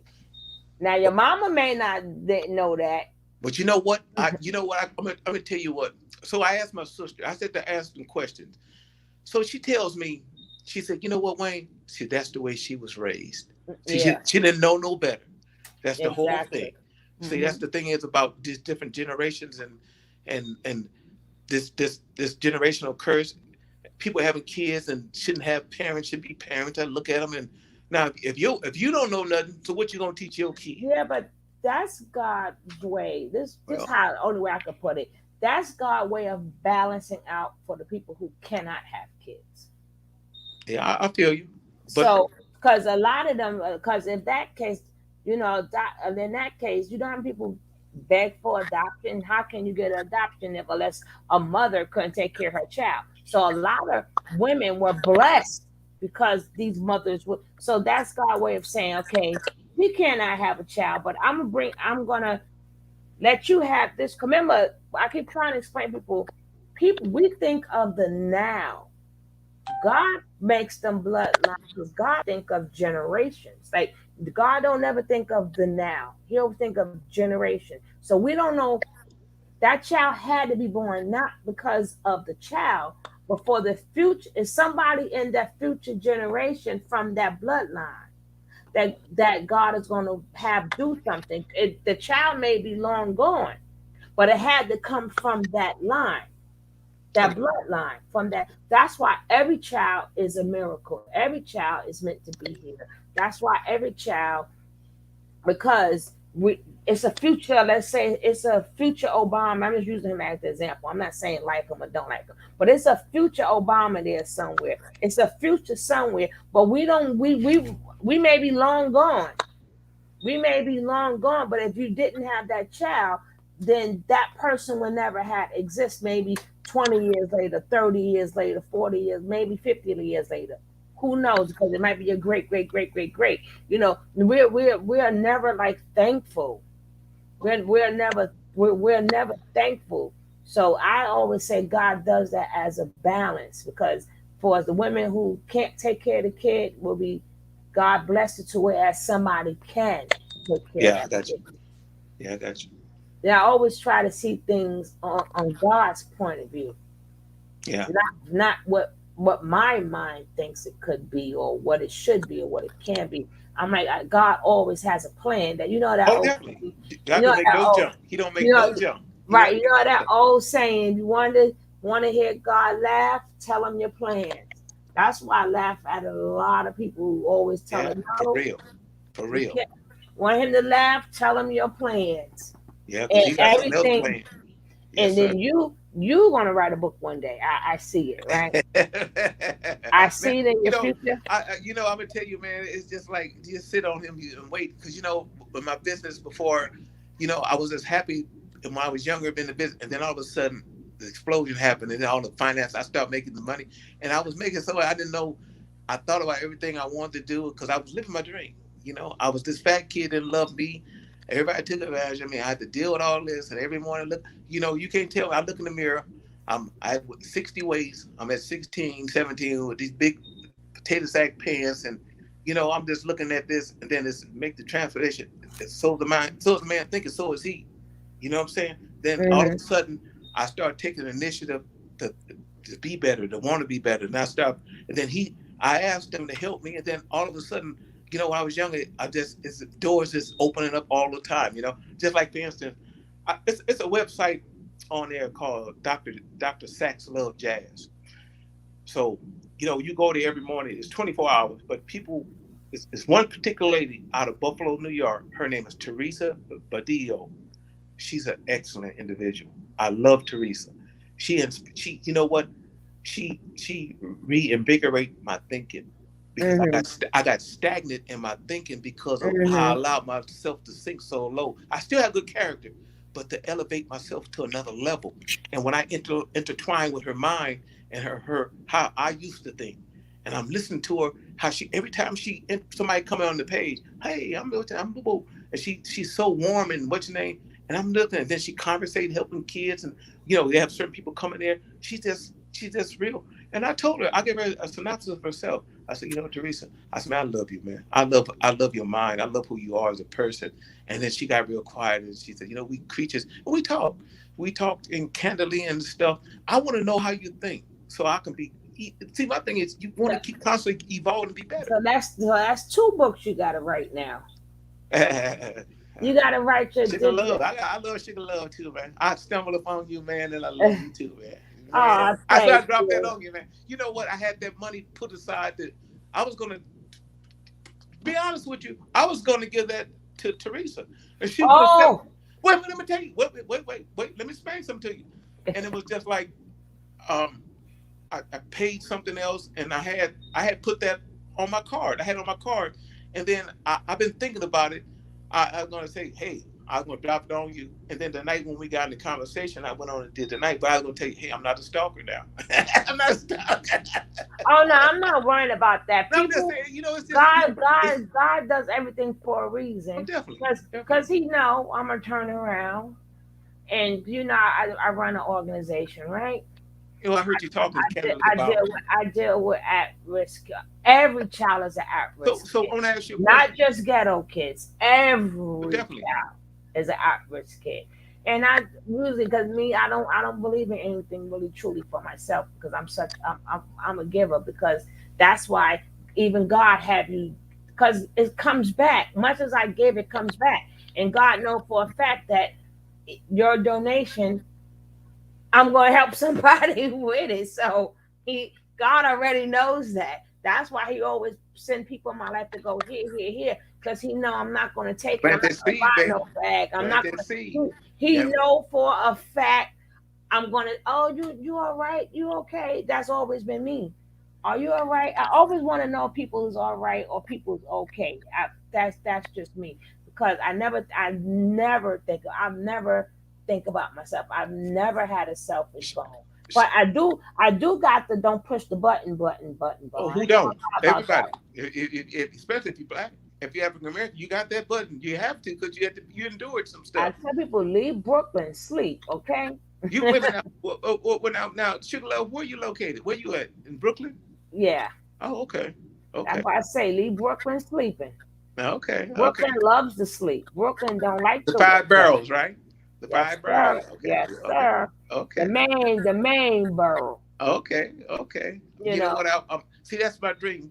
This other young lady, her name was in Ghana, and when I was at my lowest, because I was confined to my residence, and Well, you wasn't at the lowest. You was at the lowest as what you thought was your lowest. exactly. In my mentality, in my thinking, Right. because it's just like I'm incarcerated physically, but you have to get in your mind to make it a pleasant place. How you think, and where my thing was, I knew I was gonna come out of it. It's just a matter of time.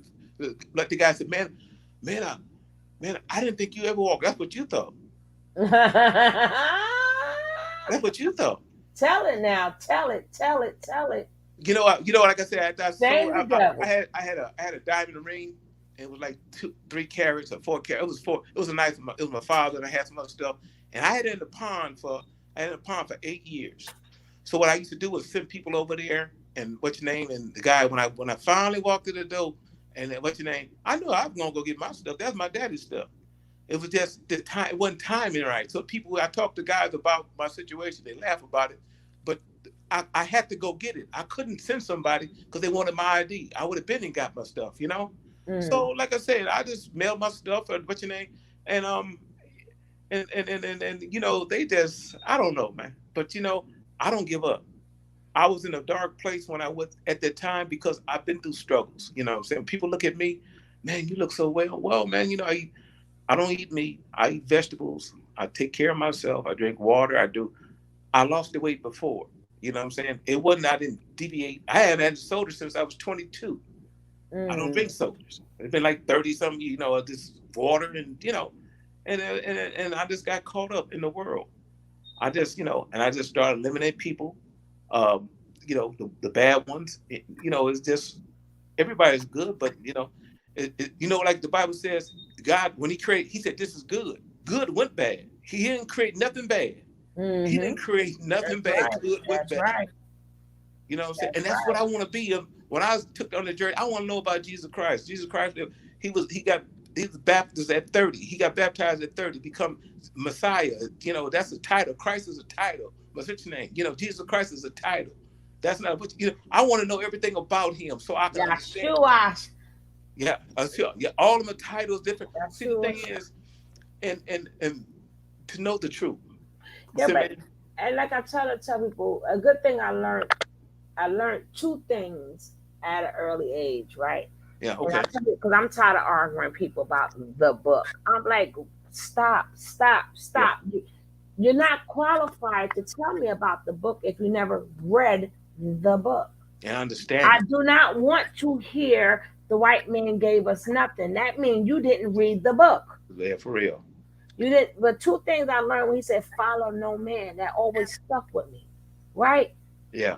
And then I said to correspond that, it's precept upon precept, right? Yeah. So I'm saying, if God wanted us to follow anybody, he wouldn't never took his only son. He didn't even want you to follow his son. He wanted you to follow his lessons. Yeah. But he took his son on home because he wanted us to follow his law, statutes, and commandments. He left us notes on what to do. He didn't even want. So if God said, I don't even want you to follow my own son, I want you to stand up Here's your rules and regulations. If you do this, I will do that. He don't lie. He Right. don't So lie. He keep his why word. would you follow any human man if God didn't want you to? Because he didn't have to take his son home. He could have had you following Jesus until he would know. He said, no, y'all got to stand on your own. I done gave you I done sent the laws through Moses, and then I done sent the laws through my son. Y'all gonna have to figure this out. It's already good. Just keep reading. So why would anybody? That's why I don't understand like how people keep getting caught up in all these scams and stuff, because you too busy fighting the Bible. That's how you got caught up in these scams. You know what? Under comprehension, you can read, but if you don't understand, you can read all you want. Like the parable in the Bible, the parable. Right. That's the whole purpose. Right. See, and people don't understand. People don't understand the precept. So they don't know how to read the Bible where you're going to find the precept to go with that. Because God wanted to make it that easy. Exactly. No. Exactly. So people got to learn, okay, this precept. And as you keep reading, you're going to say, well, hold up. But this goes with that. And this He only show it's you a puzzle. It's a puzzle. Committed. Right. If you committed, he will show you the puzzle. Exactly. Because as I started getting more into it, I said, oh, okay, this precept go with that. Oh. Man, I got all. You know what? One guy's on there, Dr. Miles Monroe, and I love him because he showed me it. My thing is, you got so much stuff. You got to weave between the truth and find out, because you got so many false prophets out here. You know, and if you're not knowing the truth, but you're not supposed to. God said, "Follow no man." I mean, not following, understanding. No, but that you have to understand it first, because he's just when they preach, and they only preaching upon one scripture, and then the rest of them they off the top of their head. Exactly. So it's up to you to go, and you showing God more respect when you take your time out and read His book.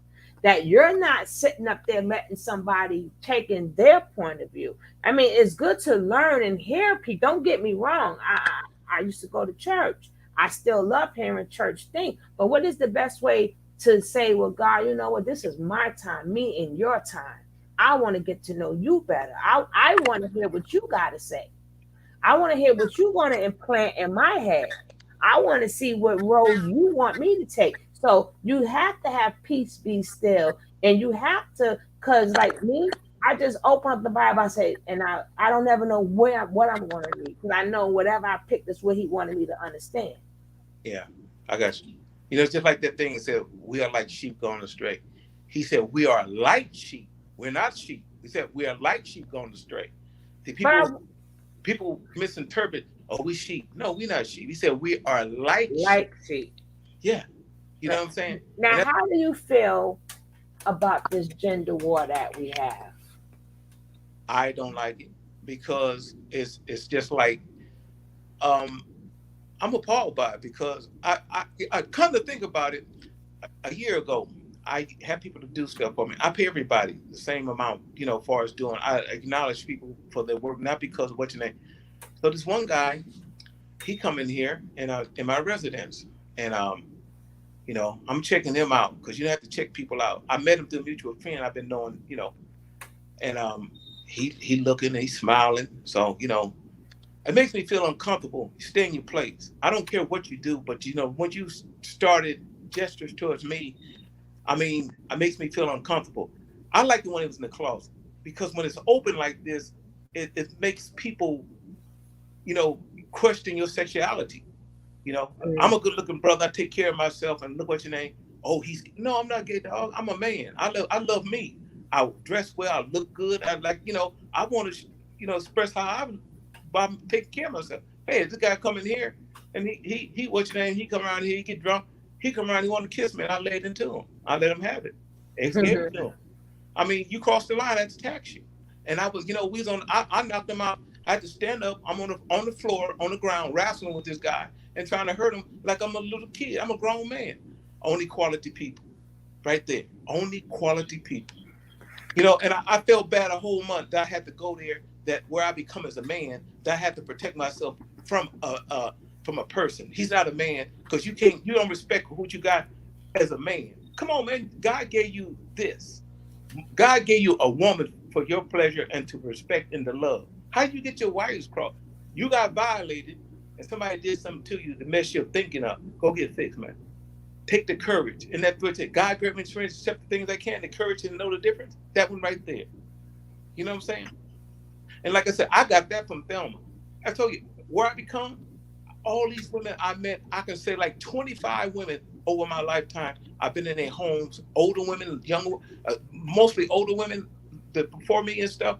And I listened to them and I grow to become all that I didn't get from my mom because she made me docilate me and emasculate me, you know?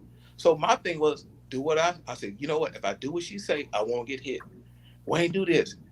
She had to know she had servitude attitude when she was the way she was raised. She would show you how to do something. She'd go in there and show you once. She'd tell you, I'm gonna show you this. If you don't do this, I'm gonna hit you in your fucking head. And if you didn't do it right, that's what she did. So my thing is the way to keep her off your ass, do what you told. Yeah, we was brought up like that too. You know, so that thing is, then I got a weight issue. I got this going on. So how do you grow to become? How do you, like my nephew, my what's his name? He's at 5, he's at 4, and he's reading. He asks questions, and he said, you know, talking to my sister. He said, should I do this? Oh, mom, granny, I don't like this with this. Could you not put so much on my plate at 4? But she done that. She put so much time and energy in him to become that. See, he didn't get it from his dad. See, and that's another thing is, if she's doing all this, what is the role of the man? What is the role of the man if a woman's doing everything? That's why so many men are so feminized, because the man don't never see a man being a man. All he sees is a man being a violator or disrespecter. Right there. You know what I'm saying? Right there. And then, if like we said, the manifestation. If it start out and he's seeing a man abuse his mother and stuff, and then it's second, then he's most likely he gonna be abuser. And I listen to what's your name. Most of the time, you see men that assault women and stuff. They don't like themselves. They don't like themselves. And my brother, he told me, we talked. You know, what's your name? He was telling me what was going on and how our mom would treat us. And he used to assault women. You know, his girlfriend and stuff, trying to make her mind and whooping her and all this. Man, you know, and I heard about it, but you know, I don't approve of that. We're your part, you know. And like I said, and it's just that generational stuff. Like me and him same daddy. Then I got another brother in Mississippi, and then I got another brother in I got a sister in St. Louis. Then my other brother I met, he got 22 kids and he's 54. Come on, man. Yeah. Jeez. Right. Then you don't need to have none. Just borrow this and that. Well, I'm just saying though, but it's like this, Sugar Love. The thing is, if you can't afford to have some kids, why are you gonna have them? I don't care if you want what you want. See, because to me, like, if I'm born up in the struggle and then I go have some kids, and I know I can't sustain and keep them, then they gonna be born into the struggle. I mean, if that's okay with you, but I don't see it that way. I love living comfortable. Always, when my mom was struggling, and I got to a place of lifestyle. You know, if you're gonna suffer, I mean, like, say for instance, in your life, if you're gonna suffer, I'd rather be suffering in comfort than to be suffering without. And then you still gotta suffer. You know, I mean, that's my intake on it. You know what I'm saying? Like I said, I know I'm 50, but I don't have a problem with myself because I love myself. I constantly want to give my. You breaking up a little bit, Wayne. And put my work in and everything. You breaking up a little bit. When the time comes, I'm gonna be okay. You know, everything. But like I said, I'm ready. If it don't, but like I said, I don't settle.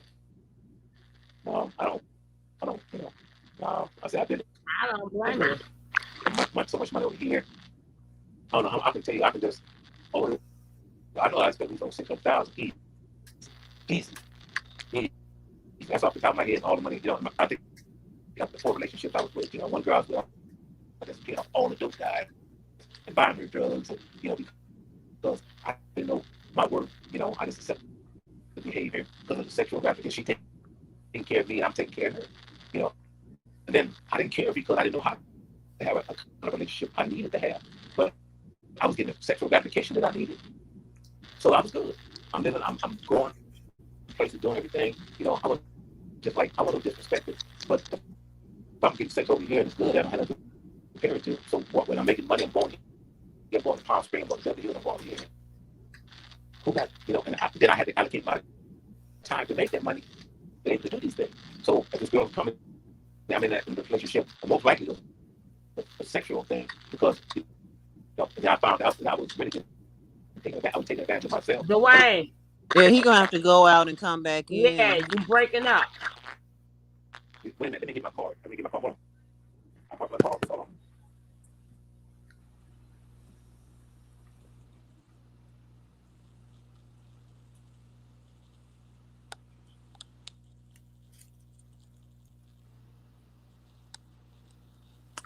Tony's got a man. Oh, stop it. Don't let me get on you.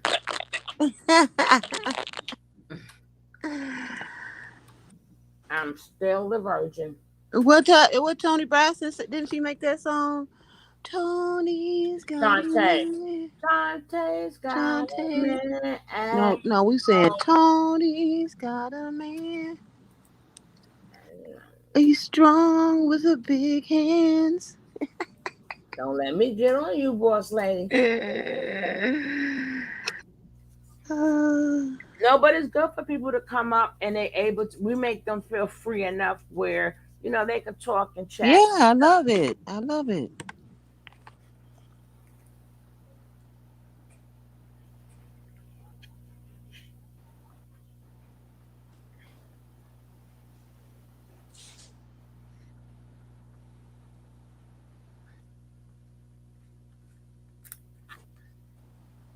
We done had enough of that lady, but I'm going to definitely send her something too. And see if she want to come up.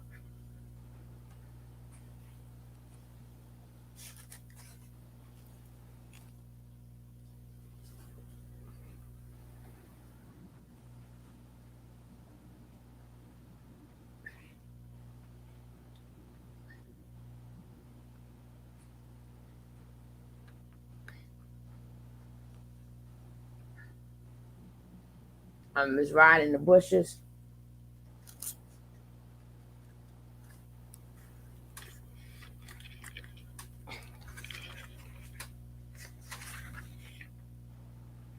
Hope I can find something tomorrow for my morning fuckery.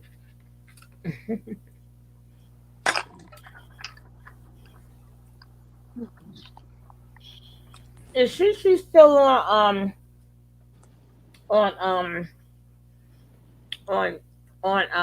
what you call it or not? Let me see. I haven't seen no news. She see nothing.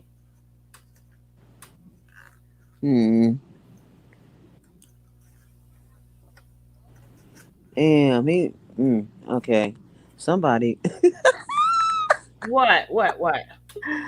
My boyfriend's stressing. Your boyfriend?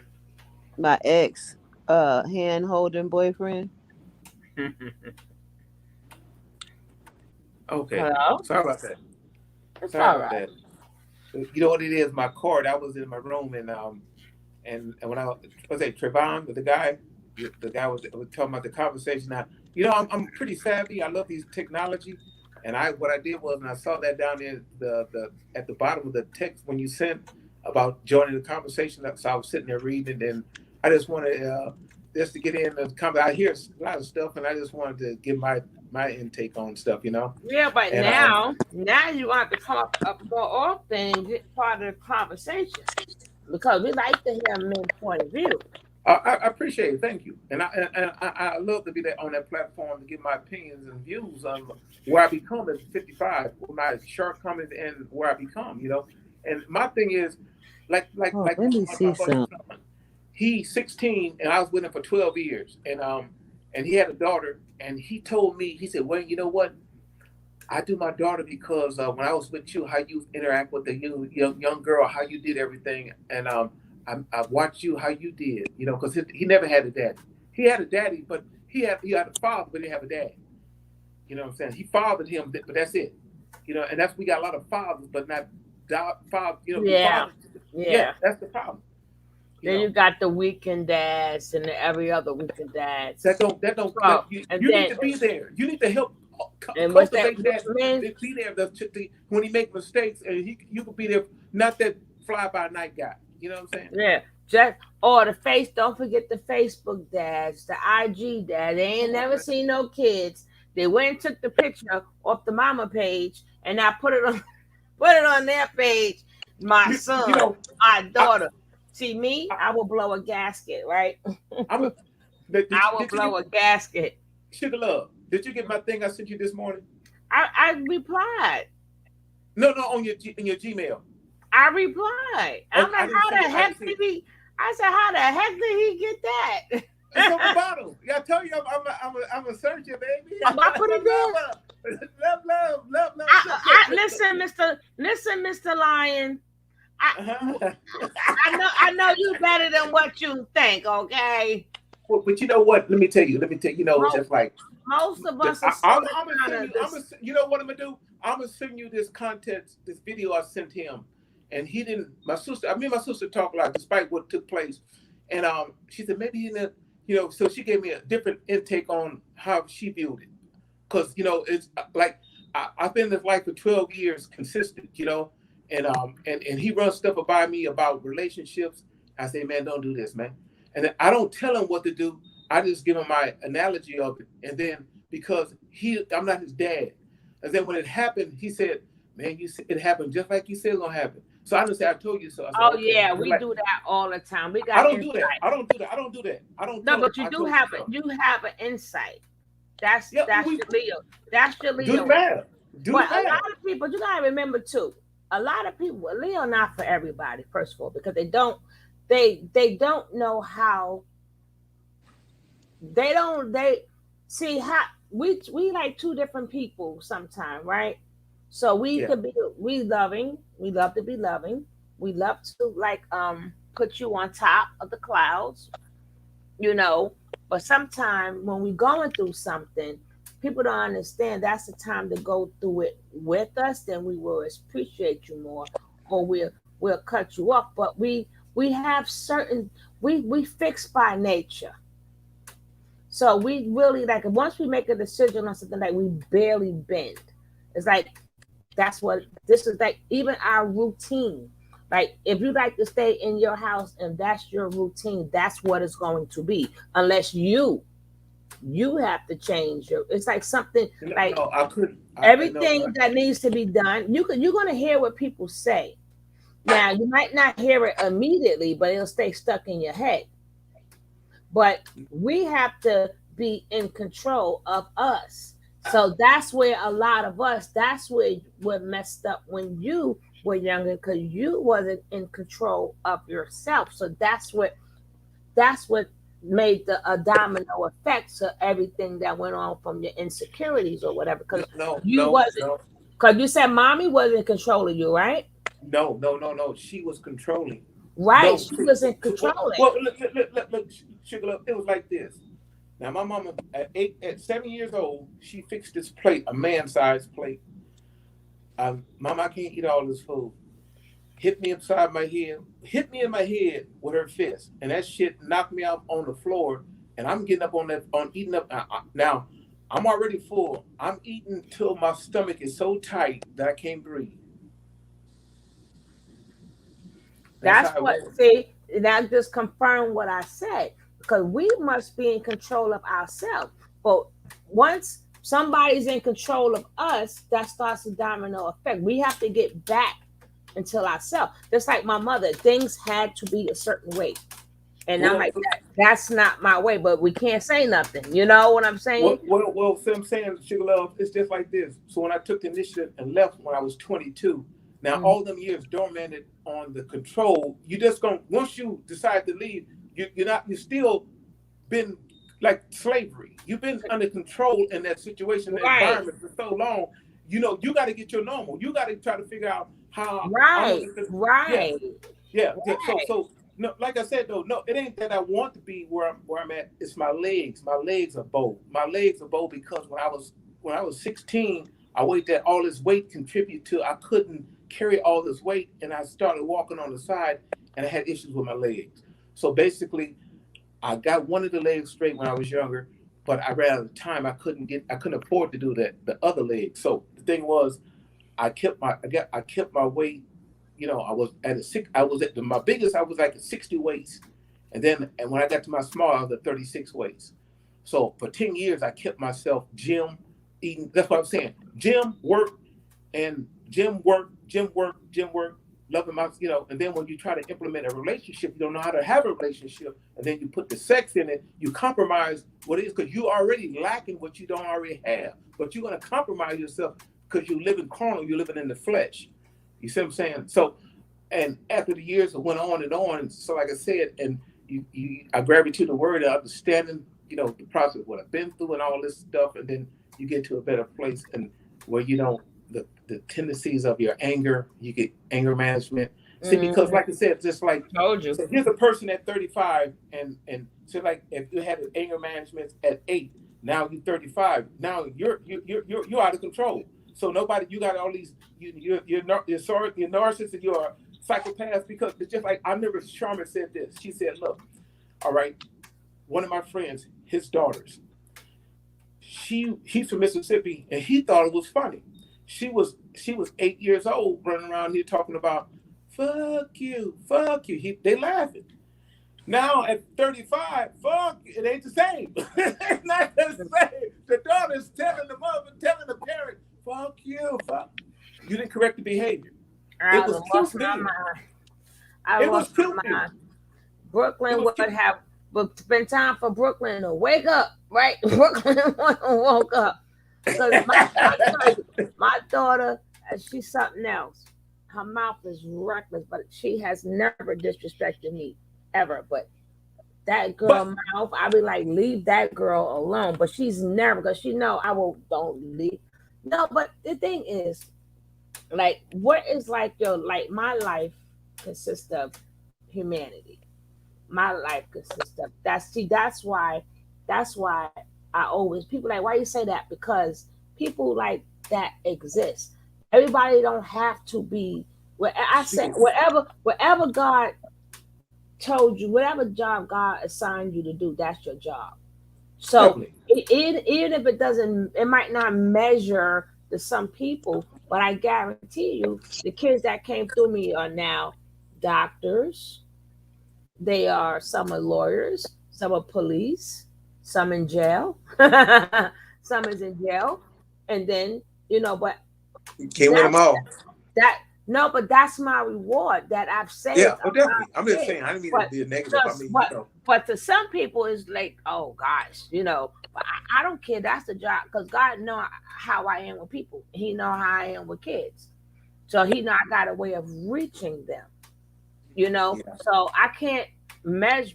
I learned not to measure. Some people measure you on your success. I measure people on how of their heart. So I don't care what you got, how much you make, and what that does nothing for me. I got to know how you treat people. Exactly. I am a humanity person to the T. It's how you treat people. So I don't care. Like me, I would never, like anybody, like you could be an artist and then you don't treat people nice. I don't care how much money you got. Ain't no married for money. I ain't no because I know I will forever be miserable. And then that means I sold myself out for $1. Definitely. And that's one thing I would never do ever. For real. But we don't have enough humanity. We don't have enough people looking at somebody's heart. They measure you by your success or your sneakers or your car or you this, but nobody, like the small grassroots people, that I speak for them. Them the people who put in a lot of work, and you don't hear, they don't get no awards. Like these football coaches, baseball coaches, basketball coaches. I'm talking about in the communities who put their time. People see them as nothing, because a lot of them work for nothing. A lot of them do for volunteer. Like I even do the pantry, you name it. When it comes down to the community service, I do it. But I'm happy. Most of the time is volunteering. It's just my time. A lot of people don't even get paid for what they do. But I push it to let people know it's normal and it's okay. How long you been doing this, Sugar Love? On your job? Well, first of all, if I'm not being too personal, how old are you? 21 plus. Okay, all right. 21 about 2 times and a couple of more years extra. Okay. You only got me. I just asked because I seen a beautiful picture on there, and so I figured that right now the picture you see, I see the picture up there. I look and then and then when it don't line up when you what you're talking about. You know what I'm saying? So I know you had to be a little bit older. No, I'm still that age. No, I'm a couple of years older. The only difference is I cut my hair and went. My hair was natural then. I blow dry it. But only difference is now I cut it off really short because my mom was sick, and what she's going through, so her hair had to be cut. So it's important. Her hair got cut. I cut mine off. So now I'm starting all over again. And I gotta show you some of these pictures, boy. I be partying up with them senior citizens every day before New Year's Eve. I give them a big party. So while the ones who's able to party could party, but my main thing is I go to the bedbound patients, and my kids in summertime I give them jobs, and then I have them hand make like whatever they choose to hand make, and we go to bedbound patients. Everybody forgets about bedbound patients. And then them bedbound, some of them be hooked on monitors, and tears come out their eyes when somebody come in here. Because some of the kids, they paint nice pictures. So to put a picture right there on a bed that a kid drew, like people only think about the ones that can move. What about the ones who can't move? I'm still glad I found you, man. I'm glad I found you. Yeah, I got me a new friend now. Of course. I'm gonna send you. You know what? Check this out. I'm gonna send you the video I sent the young man, and he felt uncomfortable. But I told him, I kind of sobbed and cried because, only thing I ever did, like I said, I know him when I met him when he was 16, and we spent 12 years together as friends doing stuff together. We have dinner, take him to school, and take him to jobs, and pick him up his job. So it's just like I sent him a little thing, a synopsis on my views, how I feel about him, and I told him, man, I said, by you being in my life, man, to help me better myself, what I lacked as a man, because only thing I ever did was just like making money, spending, doing this, and then when you interact with someone on that level as a man and interacting with a man like a young boy to become a man, and it's a gratification you get because you instill some values and stuff, and he learned from you to become better. Now the thing is, you got to keep parenting him regardless of his age. That's why they have dinners. We call them huddling. Everybody get around the table and explain about, if you have a close family, about what's going on to keep you online, because you get lost in the world, man. Your character will be under scrutiny and attack all the time. The devil's coming at you all the time. When your finances what your name is, what it needs to be, he gonna be under attack, and you're gonna compromise yourself, and then in the long run you're gonna lose. And then I realized a lot of people, because it's really no status in helping people, and it's sad. And I always preach. Yeah, I love people, man. Because maybe people would do more for because they want to help the community so bad. Okay, I'm telling people it's a need. I don't care what community you're in. It's always a need. Your job is to find out what you are good at, and then you support that need. And that's how directives is made. That's how community centers is made. And then I did so good at this one nursing home. Other nursing homes was like, well, can you bring that program over here? I'm like, all right, listen. And I usually have up to 100 kids at one time. It's the first year I didn't have 100 kids and over because of COVID. Oh gosh, because of Rona. Yeah. And I even have people volunteer for me, but I'm hands on. And thank God for I've been doing that for 10 years, but I've been dealing with kids since I was in my early 20s. I just always had a way with people. I've always had a way of making people see things differently.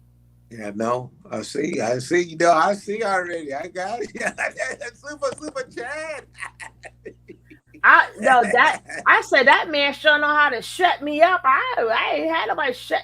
I said he's 100% man. He knew how to shut me up. Shit, I was like, Man, like I told you, man, I see like people.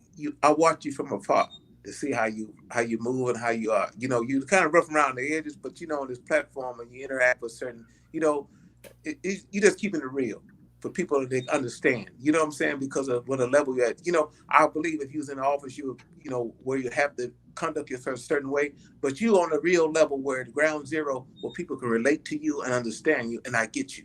So that's why I said the blackness. See, anybody who knows me, I'm just saying, from my perspective. Anybody who know me, they always like, oh my God, because they see all the things. That's why I have a real life. See, I don't, and then my thing is I try to push humanity, but I keep trying to tell these women, these wannabe feminists, because you know, for some reason they became my enemy. I don't know why, but they say, oh, just smile. I'm like, what are you smiling for? Why? How about make the man smile? Why would you give a man a fake smile just so you're gonna look pretty? How about really get to know that man? Do something to make him smile. You know, I believe in doing something for the others. I mean, all that, let me put on all of this. I mean, yeah, that look good for eye candy, but what if that man had a hard day? If that man want to walk in the door and you say something or you do something, he said, oh my God, you crazy. You know, to bring him out of that funk. Because I like to bring people out of funks because I've been in funks. Yeah. But I mean, like, you know, like I said, when you have a monogamous relationship, that's what the whole thing is. When you're in a relationship, it's sort of like a teeter-totter. But they promoting fakeness. They promoting liars, because if you're gonna smile for no reason, that makes you a liar. I don't like liars. Yeah, exactly. They promoting with these red pill, blue pills, and manifests and this and that. All that's promoting in nothing but fakeness. Like, where is the realness? Where is the realness? Where is just the point of you being a human being? I should treat you right. It should never be no because. Yeah, I feel you. Hey, but you got to get to a point for yourself, you know, to put people on blast. And baby, thank you very much. Thank you very much. I love that statement there. Oh yes, you got. Oh baby, no, I will blast you to the. Man, I'm brutally honest. And you know what? No, I got hit a couple of times. Not brutally honest. I got hit a couple of times. But you can't. But sometimes we can't help it. It comes right out our mouth. We can't help it. I get you. Yeah, you know. I told the guy, you know, when I used to hang out and be places and I had the thesaurus and my vocabulary and guys, I said, man, look, get your Webster Pocket Dictionary when yourself, you know, read the words. It ain't hard, man. I said, man, we talk and we you know, and they get exasperated. Let's put it that way. They get exasperated. I say is I'm creating my own dictionary. If the word came out of my mouth and you understood it, it will be put in my dictionary. I've been saying that as a joke. I feel you. I feel you going because I listen. Because new words is put in every day. So why my word can't be put in the dictionary? That's how I feel. I feel you. They put twerk in there. Twerk is in there now. It's in the dictionary. That is in the dictionary. So why my words can't make it to the dictionary? But you know, it's like I say, you know, you get to be around the brothers to understand how they conduct themselves, and you can feel and like I said, when I get to a place and I'm uncomfortable, I just leave and I don't go back. Oh yeah. I just don't go. Oh yeah, honey, I always say if I got skates, boy, I do the moonwalk in a second. As soon as I walk in there, I will moonwalk myself right back because I can't do controversy. I'm better than this. I got to go. Oh yes, baby. You be like, what happened? Next, you know, I'll be like, when they call me at home, oh damn, I didn't know you. Oh no, I don't do controversy because I know for a fact that I don't have a problem with competition, and I'm going to win. So to alleviate to alleviate all of that, let me not put myself in that predicament. Exactly. Because I'm going to win, because that's us by nature. We love a challenge, and we're gonna win.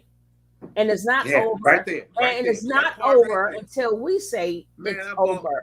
Man, I bought me 2 shirts, man. I bought this silk, what's your name, was Tommy Bahama. It was half price on eBay. It was $110. I bought, man, I got these Levi's, these white jeans, got these boots, much in there, man. I said, step back. Don't step too close.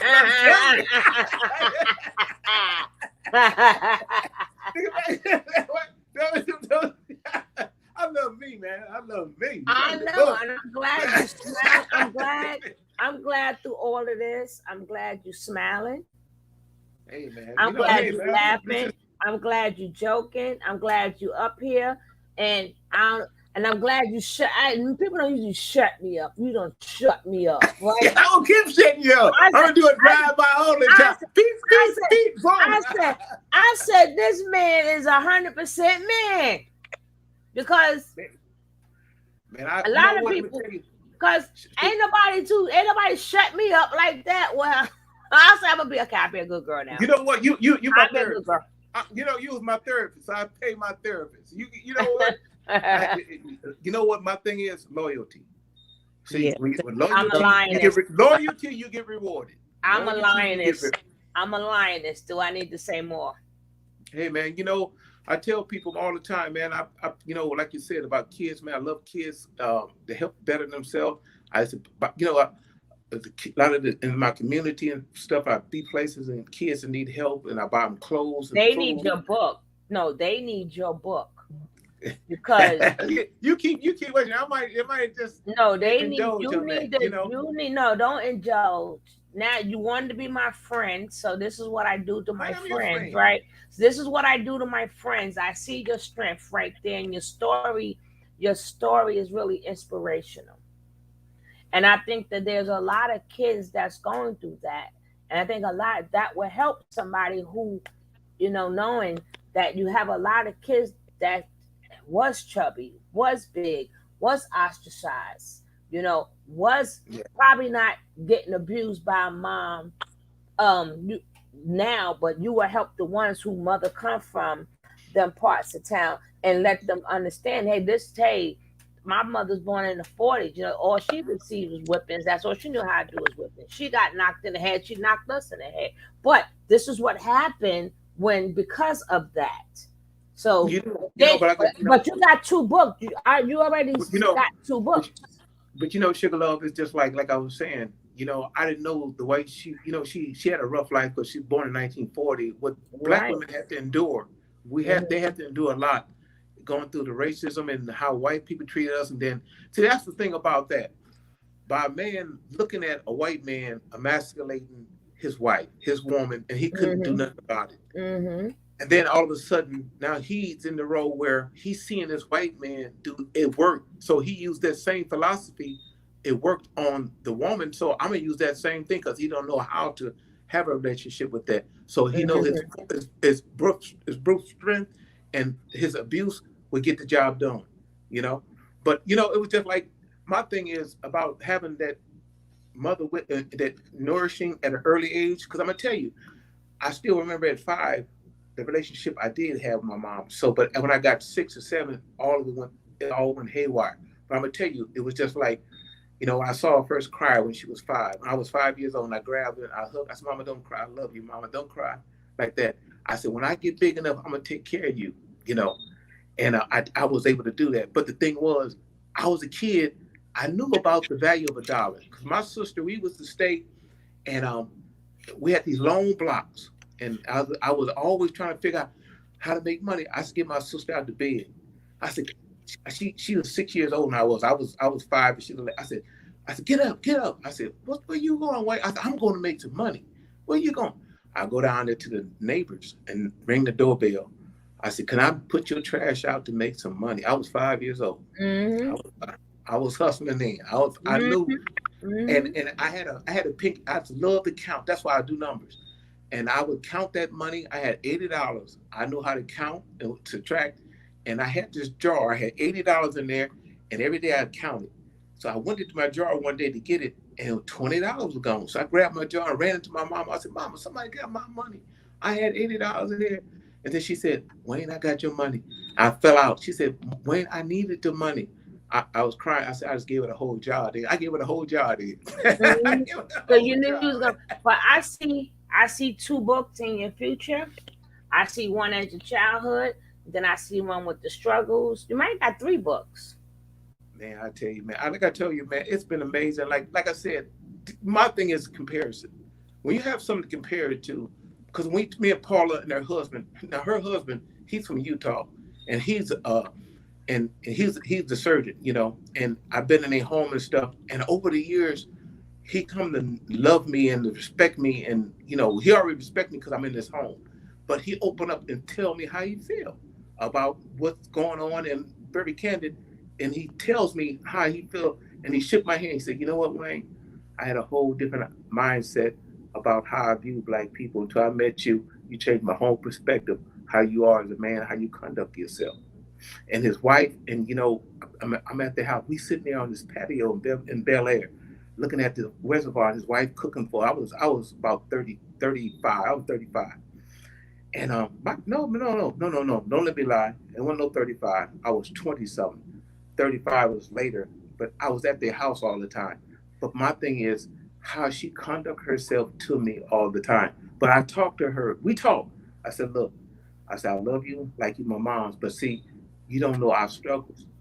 See, you see what it is, but you didn't have to endure what we had to endure. That's why a lot of us act the way we act. If you don't get no help, like we talk about the manifestation, you got this going on, then somebody else violates you, and then you don't get no help. And then look at Mr. R. Kelly. See, he didn't get no help. He didn't get no help, and look what he done. See what I'm saying?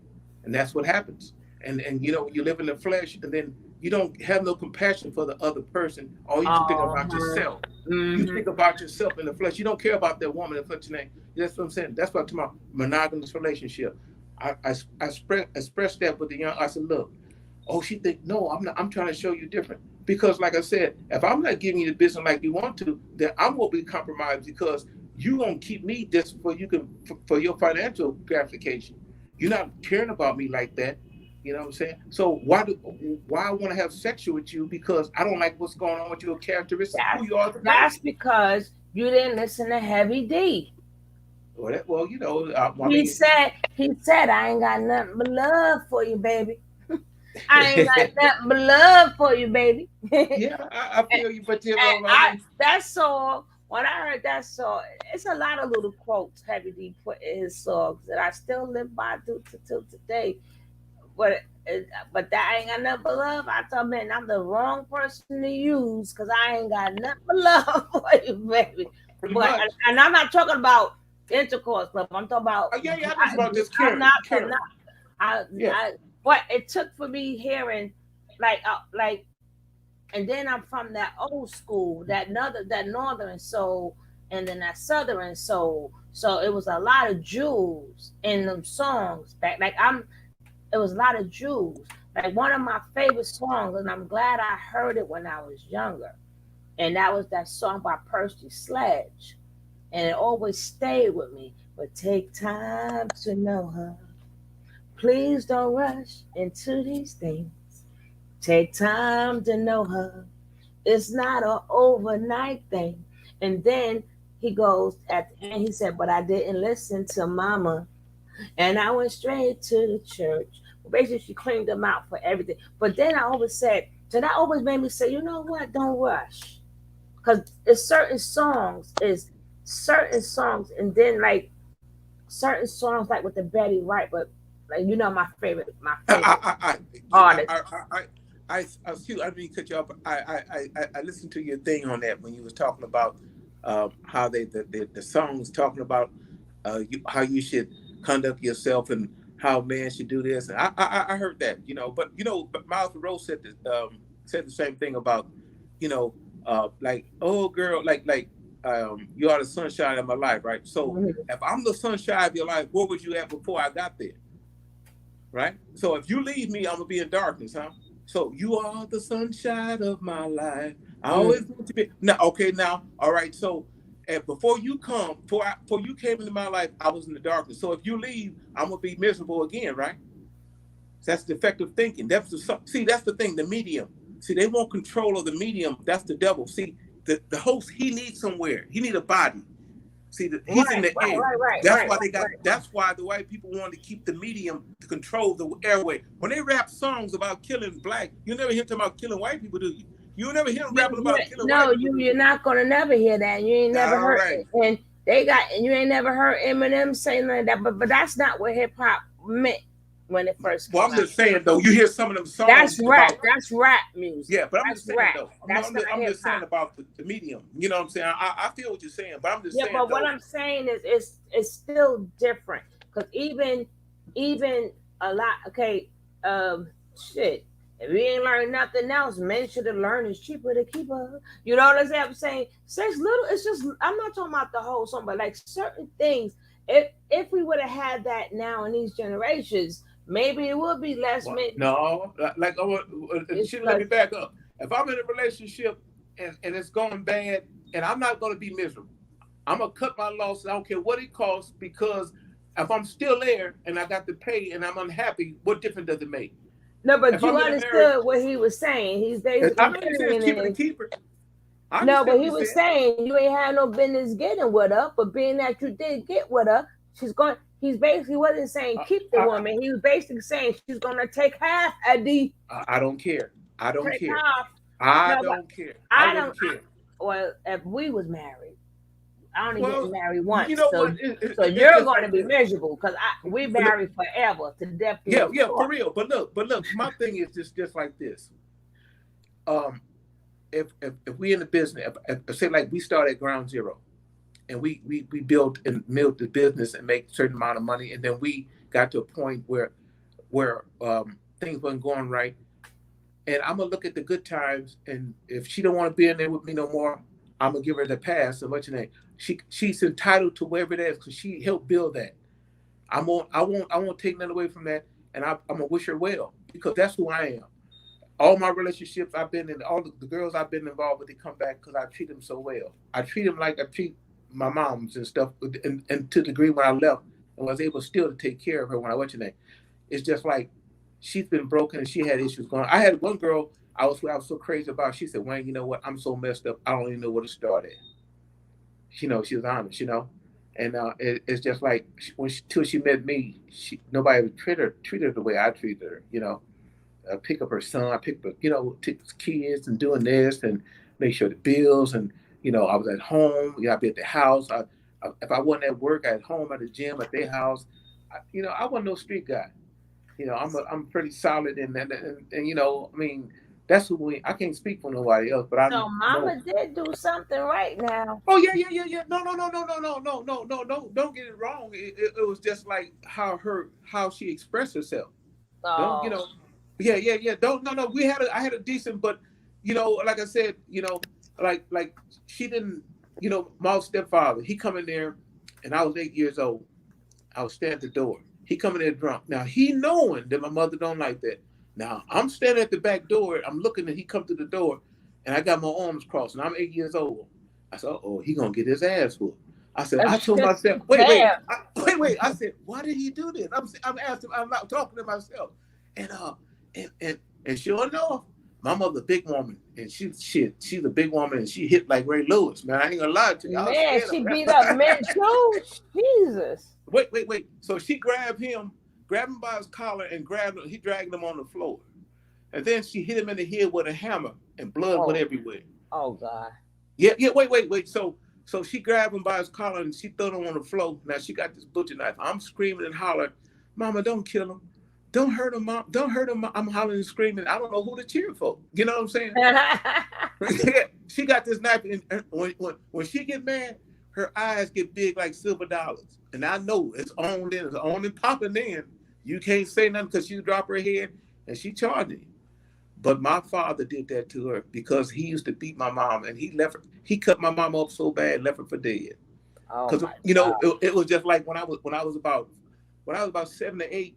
Like some of your mothers like put their dress on in front of you and stuff, and on between her legs and her thighs, it was all like she had these incisions and stitches and all between her legs. So I asked my sister, I said, what happened to mama legs? He said, that your daddy did that. He tried to cut her pussy out. He said if he couldn't have it, he gonna cut her pussy out. Yeah. You know what? You one of the few guys Mm-hmm. that as ever, yeah, you're gonna write this book, but you one of the few guys that didn't turn that to hatred. At least you said I didn't know how to You know love. what? You know why? A Because lot of men, because that's what all these blue pills, red pills, they taking exactly what you said and turn it to hate for the women. love in me, the Jesus in me, that love in me, man, that love, man. I told you, that experience from 5 years old, it stayed with me from 5 years old. The love that I got from that situation as a child. To think if I didn't have that, how would I was going to be? Right there. Right there. I understood that. When I think about it, myself, I said, man, if I didn't have that kind of relationship when I was 5, what would I be like? What would I have been like? You know? But hey, man, like I tell you, man, I love women, man. I love, when I was 10 years old, I used to catch the bus to the beach. I used to love to look at the girls, the women in the bikinis. I know I had no shot. I just love to look at the women, just, expression, just looking, you know what I'm saying? And I talk to them. You thought you did, that was in your mind. What? Thought you didn't have a shot.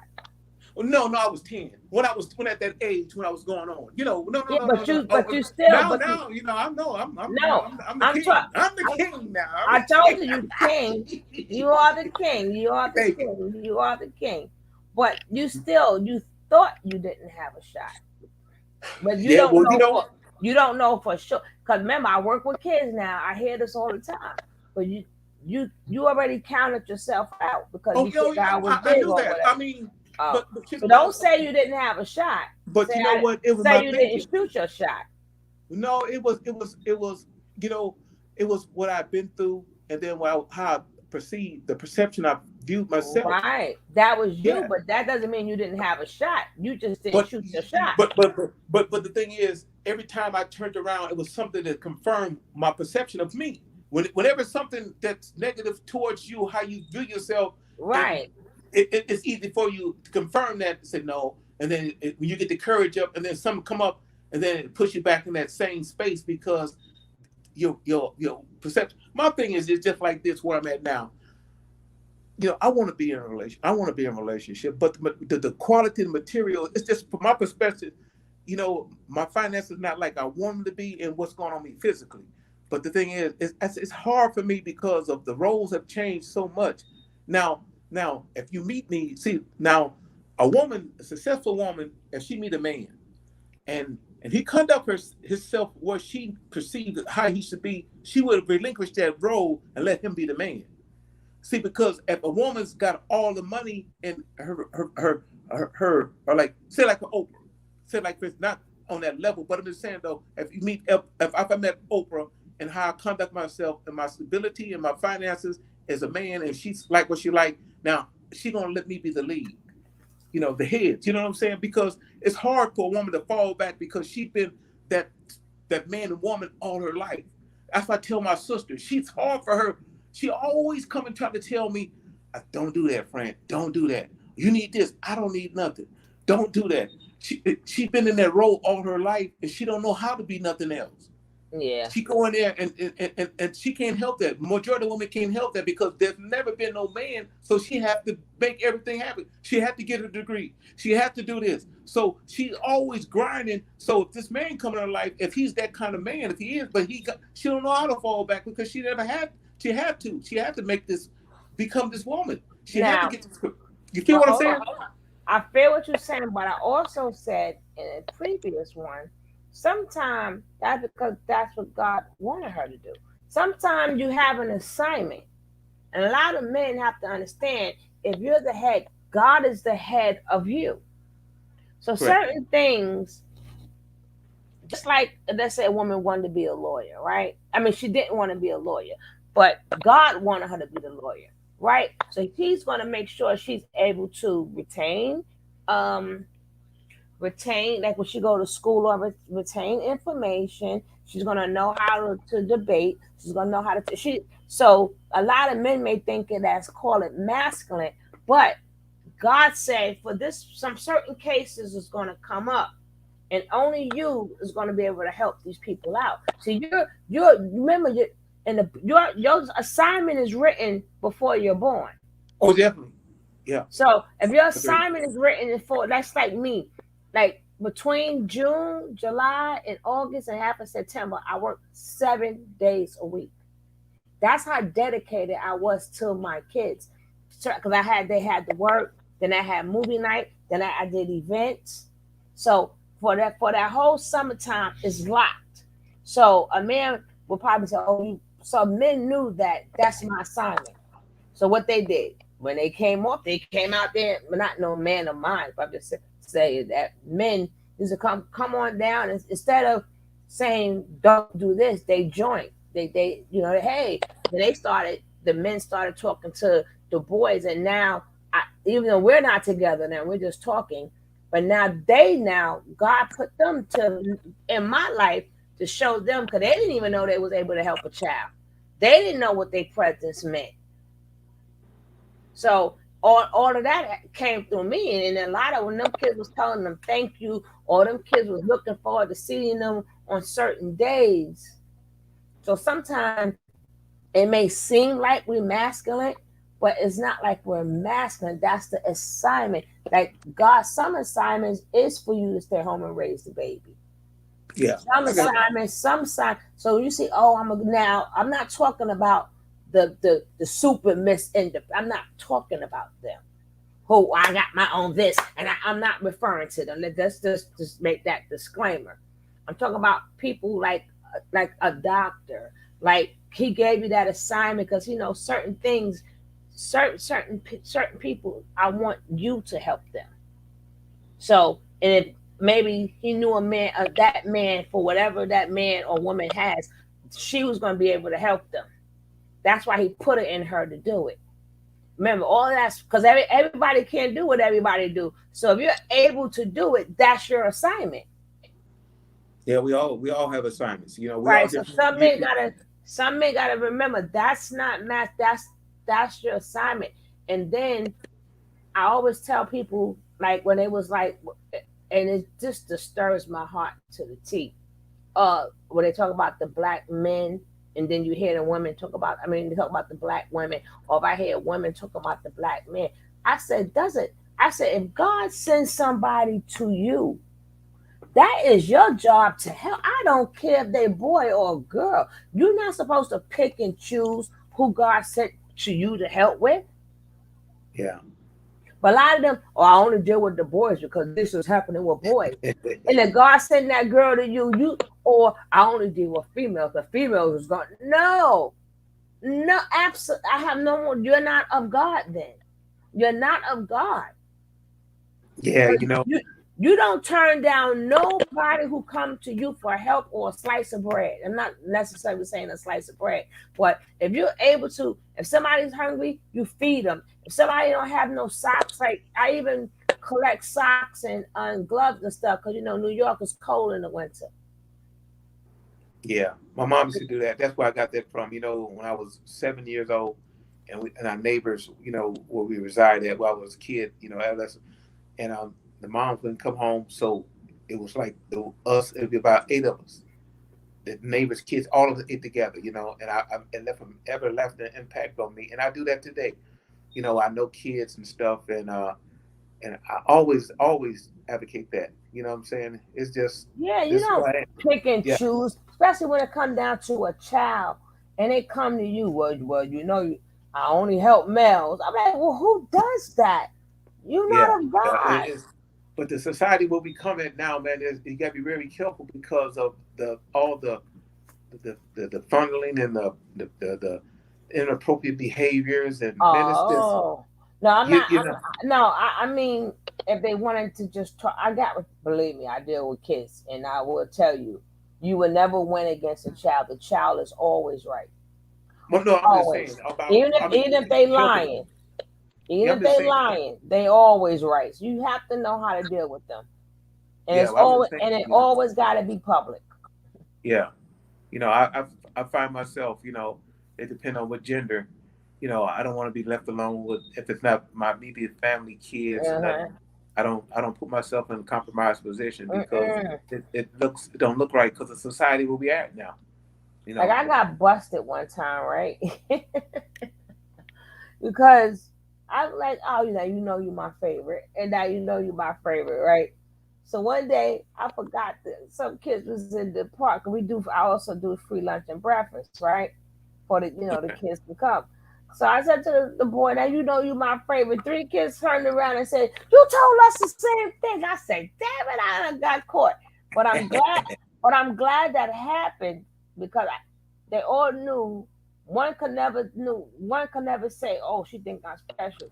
When they blew me up, it was a blessing in disguise to let them know that, yeah, all of y'all special to me. Yeah, yeah, I feel you. But Okay, I you feel you. not But it can go so south either way. Go it's so real south, that's real fast. right. So by the person saying that, he could never say to somebody else, or he could never say, well, I think she's pushing up on me. She called me special because I'm glad that person blew me up. But that it was funny as heck. That you mean I'm not your favorite? And you mean I'm like, oh my God. It was too funny. But a lot of them kids, they are so smart. But you know what I noticed about these smart kids? They only know how to work their own phones, their own apps. But the minute you ask them for something on your computer or something, they don't know nothing now. I have a problem with that. I was kind of perturbed about my neighbor. Now, they moved day before yesterday, and they was here about 10, 11 years. And my thing was my mail will always get to their residence. And before then, I had so like every Christmas, I get these coupons or stuff. Somebody give me something, I buy them Seeds candy. I never always every Christmas. So one time I gave him some candy for Christmas, and I sent it to his address. And then he comes tell me now he's Hispanic. He tells me, "Oh, that's for my daughter." Dog, come on, man. I said, for your family. I said, the Conejo family, man. I said, because you guys so nice to me. We have good camaraderie, man. I said, he think I'm, now his daughter, 19, here I am 55. I said, no, man, I have to correct him. See, but his mentality of how the culture and how he was upbringing. But to make a long story short, his wife and stuff, they thought, him and his wife thought so highly of me, they forgot about the kids. And when they left, they spoke to me, but the kids, I was kind of disappointed, man. They didn't even say nothing. They didn't even say bye to me. In fact, I was online. I said the young lady I met online, and uh, she kind of befriended me. I liked her because she's like a daughter I never had, and I told her that. And I was on display. I said, look, I'm gonna get real busy with my work, and I ain't gonna be able to be here. So I was kind of uncomfortable. So when she told me how far she was out of the states, out the country, I said, look, is it all right? I said, you got a Gmail? I said, we can still communicate. So it's like 8,000 miles away. So I indicate that so you won't think it's like I'm a predator or nothing. I said, we have history, too much history. I said, I didn't want to tell her, like when we talking, I'm by myself. I didn't go into all that. I said, if you want to, we can still communicate. And then, I talked to my sister. I always run stuff by my sister because we had history since we was kids, And then she always take the latter road. But I had to explain myself. They 8,000 miles. How am I gonna be a predator? I'm trying to help them to better themselves because I have the insights, just like what you say. And sometimes it gets so hard, and you just get tired of fighting to explain yourself to people, man. I don't know about you, man, but it's just like you want to get back in the nut, just crawl up and see. Your job is different. See, that's what you do. See, that's what you're at. That's what your expertise is. You know what I'm saying? But I'm just saying, just being a genuine, nice human being as a man, and I don't stop me for that, but it just feel like you take two steps forward and take 3 steps backwards. You know what I'm saying? At No, but times, I do. But I'm like, but see, that's because I like to hibernate. So that gets me out of my hibernation. Yeah. Working with the kid, because baby, Yeah. I would stay in this house just like you, and when I come out, and I just started getting on YouTube and stuff, but I would just hibernate. I do not like people. People be like, you always say you don't like people, but you like people. I say I don't care. I can't explain that to you. I love people. I don't like people. I love people. Man. I love them, but for this is I just like my own. I like my own little circle, and I feel you. I have to allow you in my circle, but you can't. It's like you can't be. It has to be here and there, here and there, here and there. Can't Yeah, be that's a like I all the told you. time thing. You know what? I stumbled up on your page because I don't take it because a lot of this stuff is garbage. I just saw your pitch up there. I said, let me see what this young lady talking about. So I look on. I went on there. I said, let me see what. Then I was listening to the conversation. See, you can be there and people not know you there to chat. You hear the unless you send a text or somebody know you there. So I was listening on the conversation. So I was listening. I was one place at the jazz. I left that. So I just started listening in. So I just before I get started, I give them want to do this. And a few minutes before I get to start doing my paperwork and stuff. And that's how I become this. It's pretty. I listen to some of your subjects and stuff. I feel. I'm so glad you stopped by. Hey, I ain't gonna be no stranger. I ain't gonna be no stranger. Like I said, though, all right. when I live up there, Don't be doing drive-bys. And then let's not forget my morning fuckery.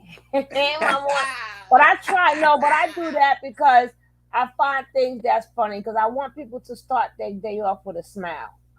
Yeah, I feel you. So the rest of your day, whatever happens that day, if I could do something to make you smile, I done my job.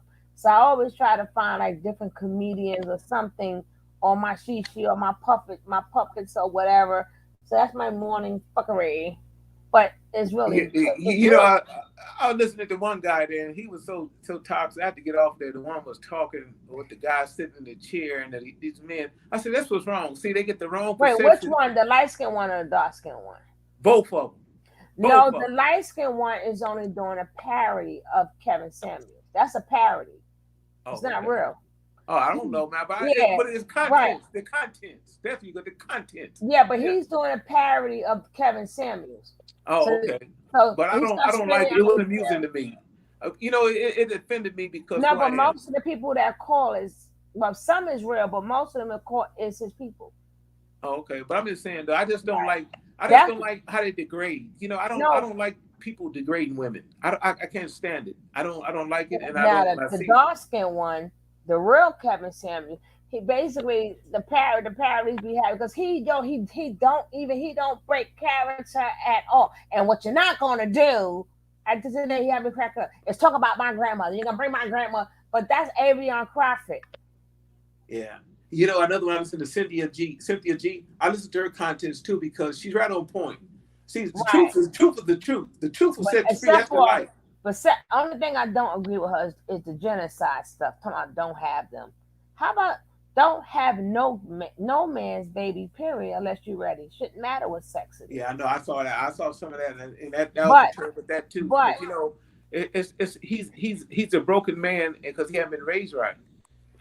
But that's a money grab, though. You gotta remember when it's an extreme between the men and some money, they get paid good money to downgrade women. She get paid good money to downgrade men.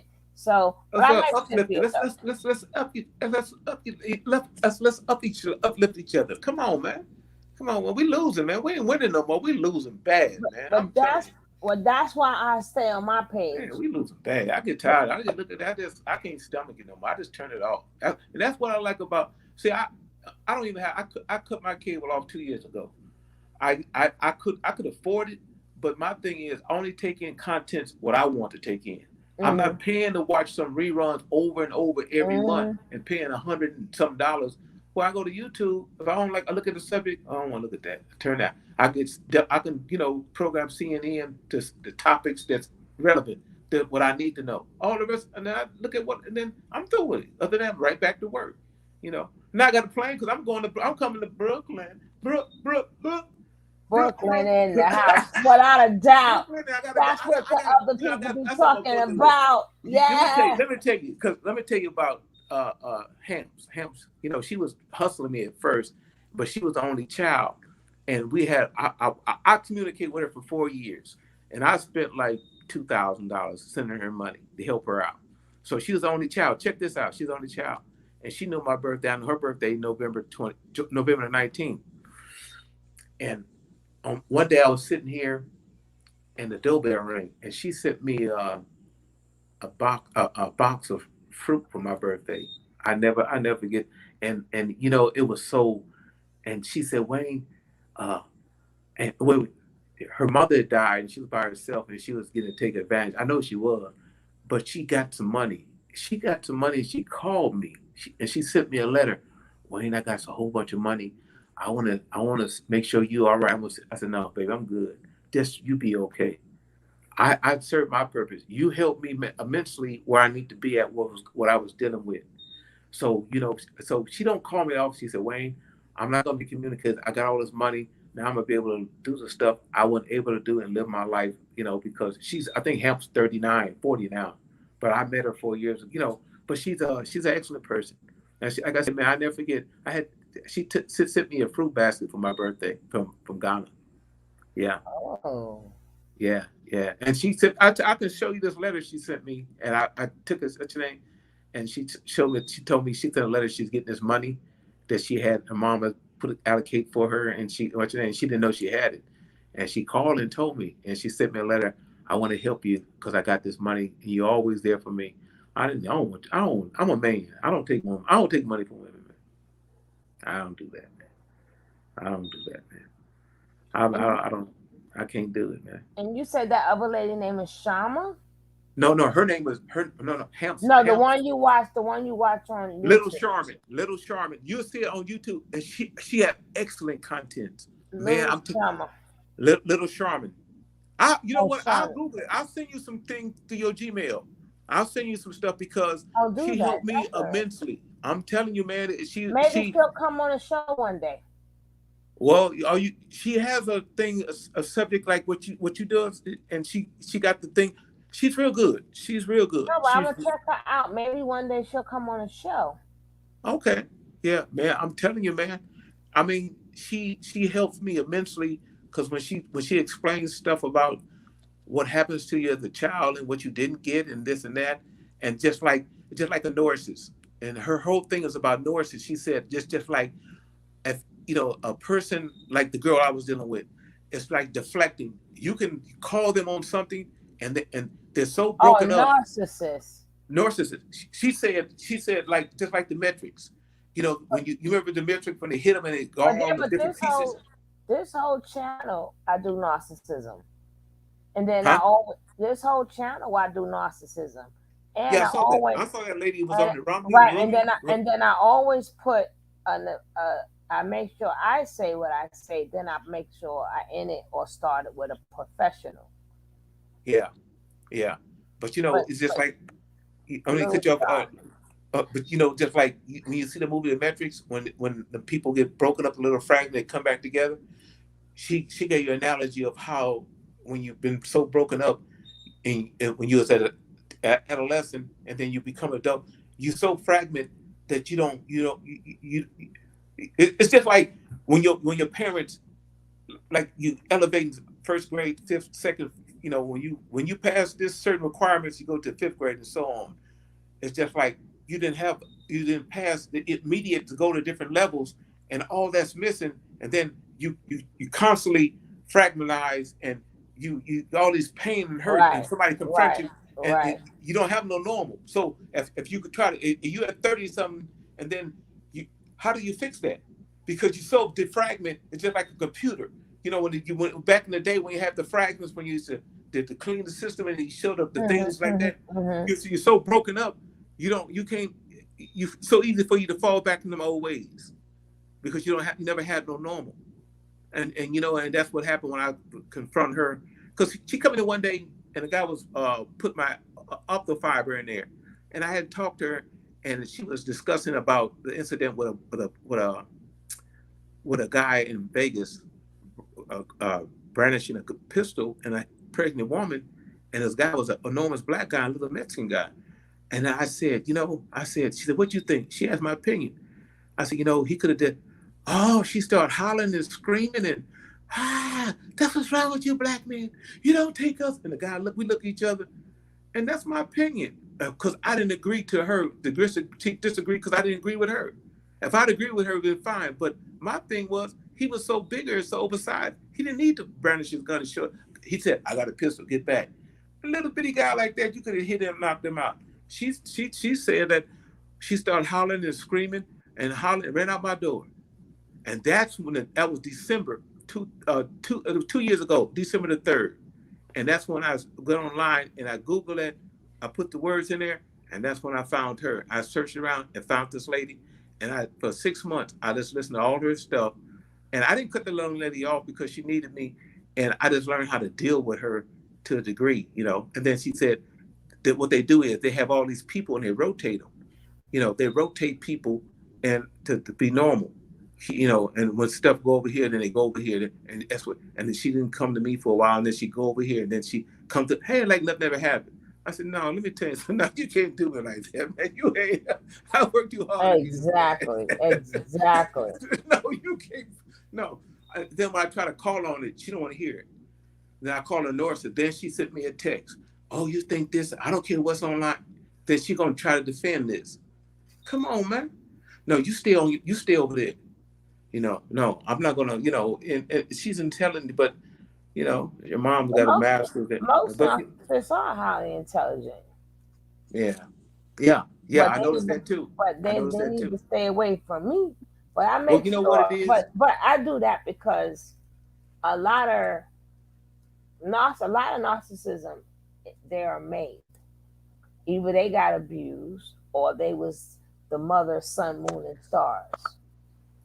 You know, my niece is just like, I think that you're missing something, because when you devote all your time to get these degrees and stuff, you don't have time to work on yourself, to interact of your own personal skills and interacting with people, because you book, you have book sense, but you don't have common sense, you know. And then, you know, and based on my intake and just knowing people, interacting with her, because like I said, with her, I know some other people that's highly intelligent, and they're uncomfortable at times to be around, because you just don't know what to expect from them. They'll say stuff without, like, they'll have no empathy or nothing. You really said that to me? You know what I'm saying? And then if you don't correct them, and then they think it's okay. Oh, what you mean? That was, you offended by that? You know, yeah, I'm offended by what you just said. You know what I'm saying? Yeah, but knowing that they don't care, that's why when I speak to narcissists, I think I will you only get 2 minutes of, once I notice you're a narcissist, you only could get a minute or 2 of my time, the highest. Yeah. But I usually keep it as, hey, how you doing? Okay, goodbye, because I know whatever that I say, they're not comprehending what you're saying, because a narcissist is thought about them. So I'm not gonna do. Once I say this person is narcissistic, so it's F your feelings. They don't care. They got entitlement problem. They're entitled, and everything they do is okay. Sorry is not, unless if they ever tell you sorry, that's they gaslighting you. Get ready for whatever they got in store if you hear the word sorry. Man, for real, man. And that's the thing is, you have to do all of this to deal with them. You know what I'm saying? It's just like, it takes away, but the thing is, it's nothing in vain, because it helps you down the road, because when you encounter it again, you know what you know. Now, see, I didn't know what to expect at first until I did the research, I put the work in, and then you'd be surprised, it's a whole bunch of them. Different levels of narcissism. That's why I said, if you have to deal with them, it's strictly, you only get 2 minutes of my time. Yes, or less, and that's the most. Because technically, you're supposed to go non-contact. But some people you have to be in contact with. So you have to learn how to deal with narcissistic people. You have to. Could be your boss, your next door neighbor, whatever. So you gotta learn, hey, okay, you all right? You okay? Oh okay. my goodness. Sis. Yeah. Yeah, you know, like he over there trying to rock people to sleep with that bull crap. It is sad. Oh my. Oh, I'll rewind it and watch it later. I'm having a good conversation with Dwayne. A very good conversation. I am so glad Dwayne. I mean, he makes me think of a lot of stuff. Because, like, you know, when I was growing up, that my auntie, this is a lady that I grew up as my auntie, and her husband. They ever since I was met them, they met and got married. But they had the most volatile relationship ever. They would fight each other and all this, but they would always go home together and they would always be together. And one day we went to the lake. We had a beautiful time. I was a kid. I think I was about maybe 11 or 10, maybe 10 or something like that, maybe 11. But we all good now, we caravanning back to their house. They had a big house and a swimming pool and all that. So we caravanning back. I mean, we had a very nice family. We'd have to do nice things. Man, we coming back, and as we get to the house, her car was already there. And so when we get out, we walking up to the front door. But as I walk up to the front door, she runs out the garage, and I'm not lying to you, man. I've seen this. This woman stabbed like that knife. Just a big, uh, one of them samurai. Where she stabbed him in the back of his neck, Wow. man. And I said, "Oh Jesus!" And so he in the bushes. So as we pull up, he in the bushes. So we like, Uncle Cecil, what you doing in the bushes? He gets up and runs in the garage and picks up a bumper jack and busts her in the head with it. This is the violence that I seen as a kid. And we like, oh my God. So the ambulance come, takes him to the hospital and all that. And like, later on at that next weekend or, months later, I don't know how long it was a kid. But we go back, they back home together, everything, living in the house, they That's husband and wonderful, wife, man. it's everything, That, but they yeah. would still, but you know what? When I got to be about maybe 31. At one time, I was sitting over there with him, and we was sitting there and we was having such a good time. We'd all get in the sauna, and we would barbecue and all that. The kids would go. She would had let me bring my kids over there, and I grew up over there, and now I'm bringing my kids over. And I'm telling you, they try to get into. I said, you know what? I said, now I don't get in y'all's relationship, but I'm gonna tell you this right now.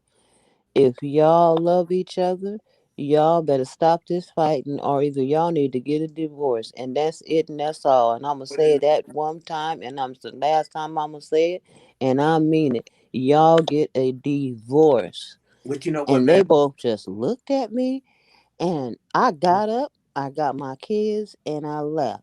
Learn And behavior let me off. tell you, I went the next time I went over there. They never fought again. They never fought again. I tell you.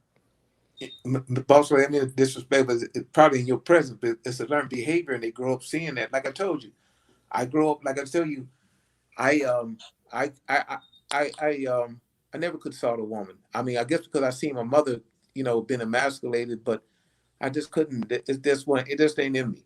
I just can't. Oh, that I was know my role. horrible. I know my role. I know my role as a man. You know what I'm saying? And Hmm. I love being a man and how I conduct myself to a woman. You know what I'm saying? And like I said, man, I could just tell you all the beautiful things. Despite what I like the young lady I was with, when I found out they was running the game on me, and I love their daughter. And she said, when you promised to buy her clothes. I said, man, you have to tell me. I said, I've been taking care of her, and I didn't want to.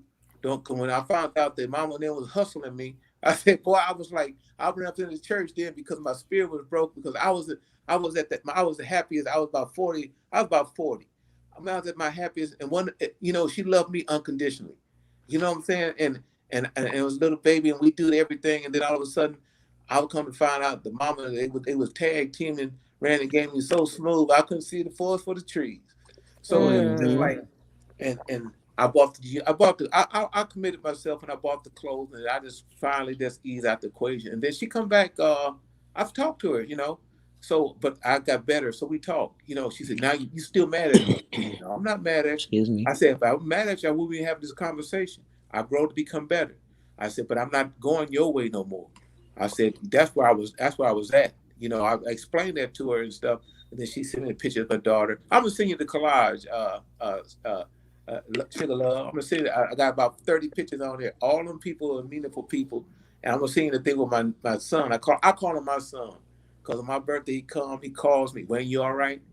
I said no, man. I said man. I said look, man. Let me say you all way out in the valley, man. I said look, check this out, man. I said live your life, man. I said you was in what I needed in my life when you came in my life, and I appreciate you, man. I said this. make sure you're all right and take care of yourself in this pandemic, and make sure you take care of yourself. And he'll talk to me about relationships and all that kind of stuff. I said, man, look, don't do this, man. Stay committed. I said, why you stay with that one girl? Y'all, you look where y'all would have been now.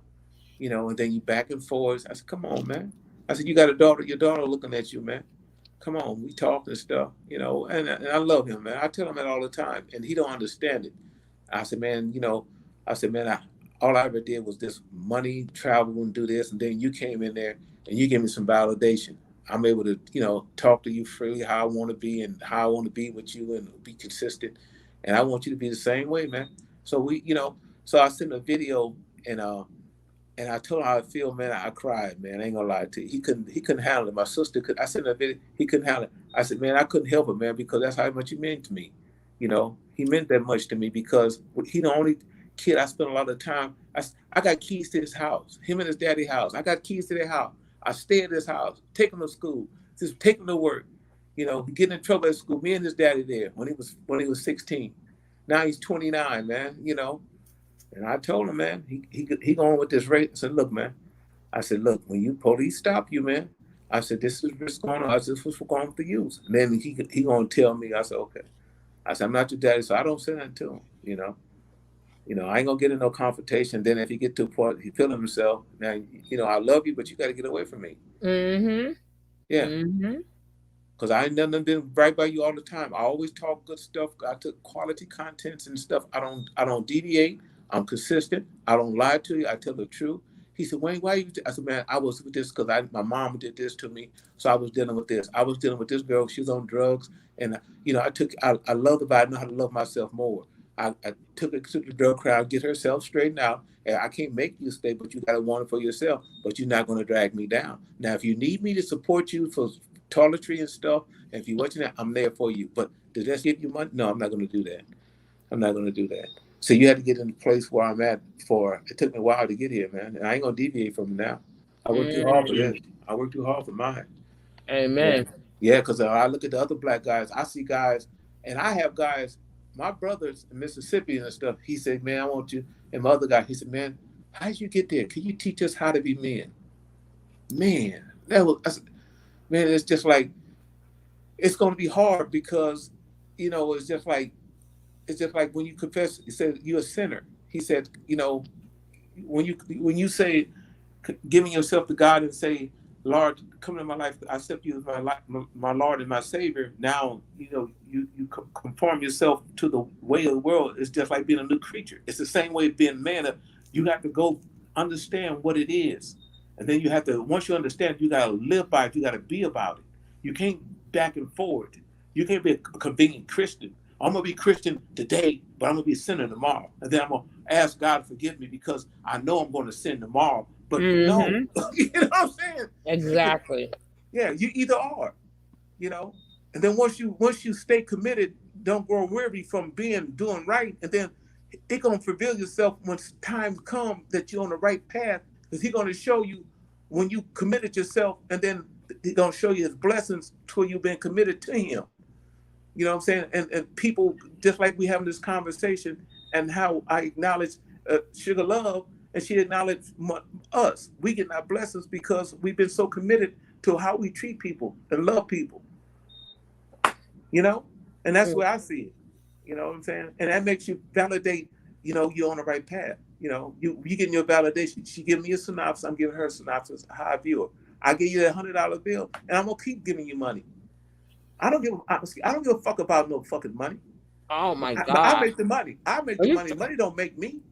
Now you know that's gonna shut me up. I say he gotta be 100% man. That's the only one that made me speechless. Boss lady was laughing at me. You know, it ain't like I said. For me, it's for me. Before I become in my thinking, it's demisexual. You can look it up, and it's a word called demisexual. It's like you before you have a sexual relationship with someone, you gotta in your mind envision how you want or how they treat you before you want to have sex. That's my thinking. You don't arouse me just because of your body. I want to know what you think, how you are, what you know. And then if you don't line up to my criteria, I don't want to have sex because you don't. It's nothing. You know, you got to arouse me how I think in my thinking and how you treat me, how you treat people, how you are, and that gets me. That's where I want to. Yes, damn, I want that woman to God. Now I want on my team. I want her on my team because she's everything. You know, she's showing me. See, your actions speak louder than words. You don't have to say something. It's how you conduct yourself. Right. I'm this. No, but I'm watching how you move. See, if you moving like how you say. Words are, you know, when you people type in words, that's who they are. You can't just, when you typing fast and stuff, you can't just think up in your mind how to create words. Words are what you are. You know what I'm saying? And that's why I look at people's words, how they say. You know what I'm saying? You know, and like I say, man, I text you that. It's demisexual. It's called demisexual. Stimulation of the mind from that No, person. start when you saying start with an S, sapisexual, something like that. Oh, you seen it, huh? No, I just know these things. It's called demisexual. It's called demisexual. I Googled it because it was something. No, but it's another one that start with an S. I'm gonna Google that. Same meaning. It's just same meaning though. When you fall in love with the mind before you fall, but that I would know how you. That hey, boom, boom, boom, lady. That I would know about you anyway. That's the lining. See, that I would know. Yeah, but you know, it's like I tell you, you know, like my brother, he over there with all that madness. Now he looking all pitiful, and you know, and got all this stuff going on. And then, well, you know, when you look so well, you know, I eat Brussels, you know, I for the whole year I eat meat 3 times, and I don't fry foods. I broil foods and I bake them, and then I eat Brussels sprouts. I eat all vegetables. I steam them, you know, because it's a method, you know. And I love taking care of myself because the rewards are how you look and how you feel. I want to look how I feel. I mean, I feel like I look, you know, when I dress, man, like I tell you, though, man, I dress for me. You know, I wear the way I feel. You know what I'm saying? When I'm radiating how I feel and how I dress, that's how I feel on the inside. You know what I'm saying? You know, and that, like I say, though, no disrespect, like with tattoos. God give you a perfectly body, and then here you come along and spray paint it up. That's like a Rolls Royce. It's a $300,000 car, and then you go put spinners on it. Come on, what the fuck? Come on, dog. Exactly. It's a status thing. Anybody that know when you see a Rolls Royce, that embodies class and money. You don't need to be pulled up to the side and have spinners on a Rolls Royce. Everybody know what a Rolls Royce. Everybody know what a Rolls Royce is called. Everybody know what that's a symbol of making it. You know what I'm saying? Certain cars of 300, 400,000 Rolls Royce. Everybody that know what a Rolls Royce look like. If you don't, people still get the attentions because it embodies of wealth, of status, making it. You know what I'm saying? And then you're gonna put some spinners or put it all these different. Come on, dog. What's wrong with you? Something wrong with your thinking. Mm-hmm. You want attention? What, you know? Just like I tell my son, he got all these. I ain't saying nothing to him. He said, "What you think?" I said, "You don't want to know what I think, because we're gonna have this debate, and then you're gonna get mad, because that's my opinion." You know, I can stand for 1 or 2 maybe, but when you got them all on your chest, on your arm, on your neck, on your neck, something going on in your head, something going on with your dome, something's wrong in your head.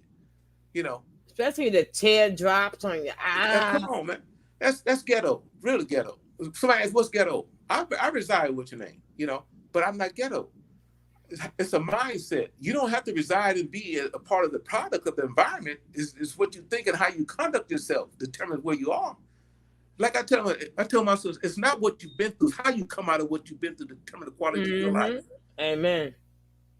Right there. Because I speak it because that's where I've been. It's not what you've been through, it's how you come out of what you've been through that determines the quality of your life. Because we all gonna go through something, and some of us didn't make it out of it because you can see it out there, how they act. Man, for real. Because when I talk to people like you, and I don't disclose. If I get real, intimate with some people, and I disclose some stuff and help, and look at me, I say I've been blessed, man. I tell you, man, when I took them pills, man, I thought I was done, man, and then I tell you, a guy robbed me one time. I was 20-something, man. And I saw him, he had a pistol in his back pocket. And I had that in me because people used to just take my shit, man, when I was a kid. And when he reached for his pistol, I reached for his pistol. Man, we was rolling around on the ground. And he got the best of me. He grabbed me and put the pistol to my head. And I said, no, in my house. It was in my house. I let him in my house, and it was somebody come to visit us, and man, one of the old ladies said, don't let him in, Wayne. They don't look right. I said, I should go to the gym. I was working out. I said, I can handle these, and I ain't worried about it. So he got the jump on me. So he threw me on the floor, and he asked me what my money was. And I was cool as a cucumber, man. Because like I said, I'm already dead. So, I mean, I got to play along with it, So, man, he threw me on the floor in my house, in the kitchen. And, man, it was just like, when he hit that door, I had a pistol in my house. And he ran out that door. And about 10, I was right behind him. And when he got to halfway down, he fired at me, and I ducked down. Only thing was, it had some kids out. The only reason why I didn't turn fire, I saw them kids out there. That's the only thing that, what's your name is. Yeah. And I had another incident with the girl on the drugs. I was to take her, and the guy thought I wanted her, and he hit me in my mouth. I was drinking, and he put a pistol on my head. I'm not gonna lie to you, man. And I was 40 then. I was 40. I was 42 or something. 42 when that happened, man.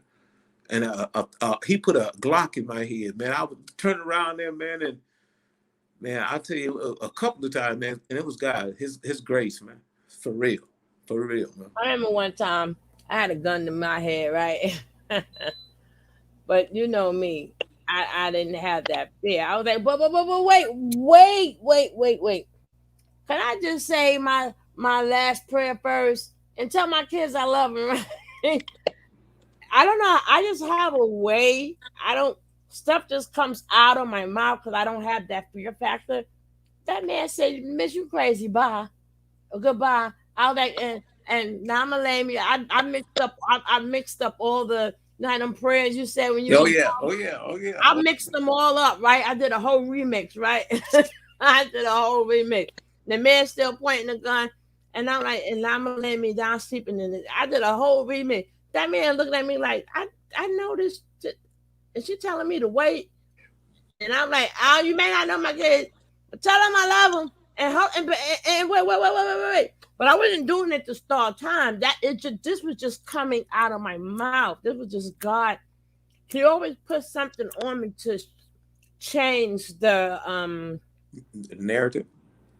The narrative or the energy. Gotcha. Or the energy. So whatever, by me going, wait. The way I did it, so whatever he had in his mind, I just changed it. So if people's angry at that moment, by me saying, wait, and I went back to hold up, there, but just let me say my prayers now before I got to go. And then he probably they call you sugar love for nothing, baby. They call you sugar love for nothing. They say I heard a lot of but I have had a lot of, and I mean, listen, I'm from Brooklyn. With respect, but I had a lot of, for instances, and you don't have to have nothing to do with it. And I had when people like, you know what, and that they just leave it like that. You know what? That's why I said I would never change. Well, I'm fixed by nature, but I do bend a little bit. I bend a little bit. Well, you've been in a good way. You haven't wavered since you've been on this platform. Yeah, but I ain't not. No, I'm going after them chicks because my thing is that being that I know for a fact I do narcissism. I know for a fact the men that you are promoting you don't know, and I don't like the fact that you setting up these women and don't know these men that act all this way, but you don't know if you send them to an abusive man or whatever. I totally don't like. To me, that's grooming. And I don't like to see people get groomed for nobody. Yeah, for real. I don't believe that. That's just like you. I didn't know you, but you set me up, right? And I said, look how quick I turned feminine. I'm like, okay, I'm gonna be a good girl tonight. I was like, I'm gonna be nice, but look how quick, I'm my way. See, men. See, that's how I know these men is fake and you are real. Yeah.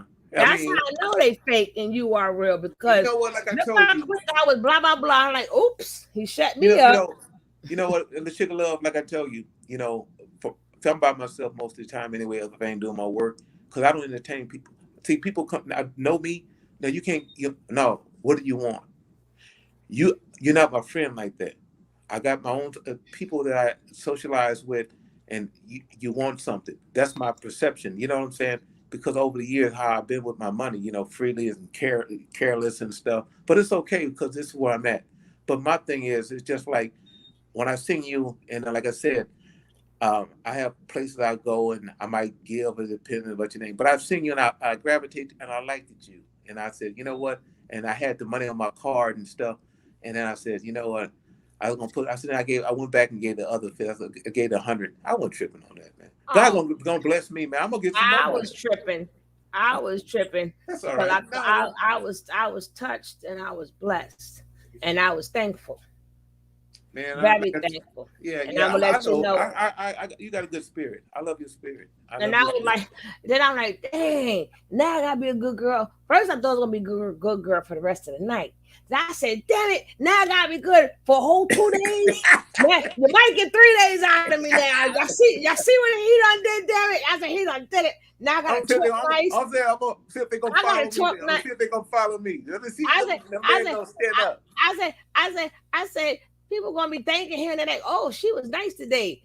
I've been talking to everybody nice. I got 3 days. I got 3 days to be nice. That's it. So people don't bother me. You could bother me. You got 3 days to bother me, and thank Dwayne for that. But you know what? Let me explain something to you. It's just like what the sisters go through on the regular, and you don't know how to decipher it, and sometimes it overflows. You know what I'm saying? I feel you because I work with some people, man. And I'll tell her, I quit at one guy I working with. I'm making him, his finances and stuff. And I know I need the money. But I said, man, you're not going to treat me in any kind of way, man. And then you know what? It was almost a year, and he come back, and we back together again. I said, but look, this is how it's going now, though. This is how it's going now. I said, you know what? I said, you came to me. I said, no, you ain't my friend like that. You want me to make you some money.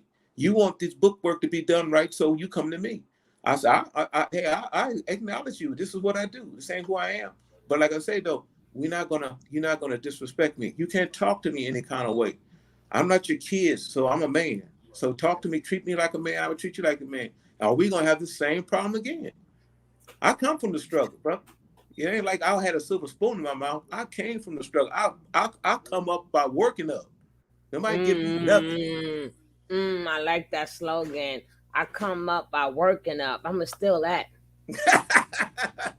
I'm gonna steal that one. Somebody else said something. I'm gonna steal that one. See, that's what I mean. I like to see people smiling and laughing and joking. Yeah, I love people. That's why I tell you. When I was down, I get drinking, and I know there are certain ladies is gonna be at, regardless of what they conduct themselves, because they told me what was going on with them. And when they see me, we having a good time. We just sitting there. We just conversating about the kids, the family, the mother, the daddy, the father.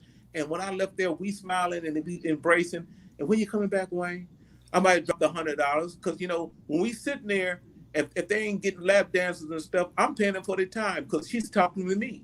So I said, no, you ain't going nowhere. You sit here with me. We talking. And then when I feel like I'm ready to go, I go. I hit the door, and everybody knows me. But I'm never disrespectful, And they tell me why they dancing and what happened. Their father did this, or their brother did this, and they over here doing this. They got compromised at a certain age, and come on, they got abused. So it's easy for me to be on stage because, yeah, this happened to me and this and this. Yes, yeah.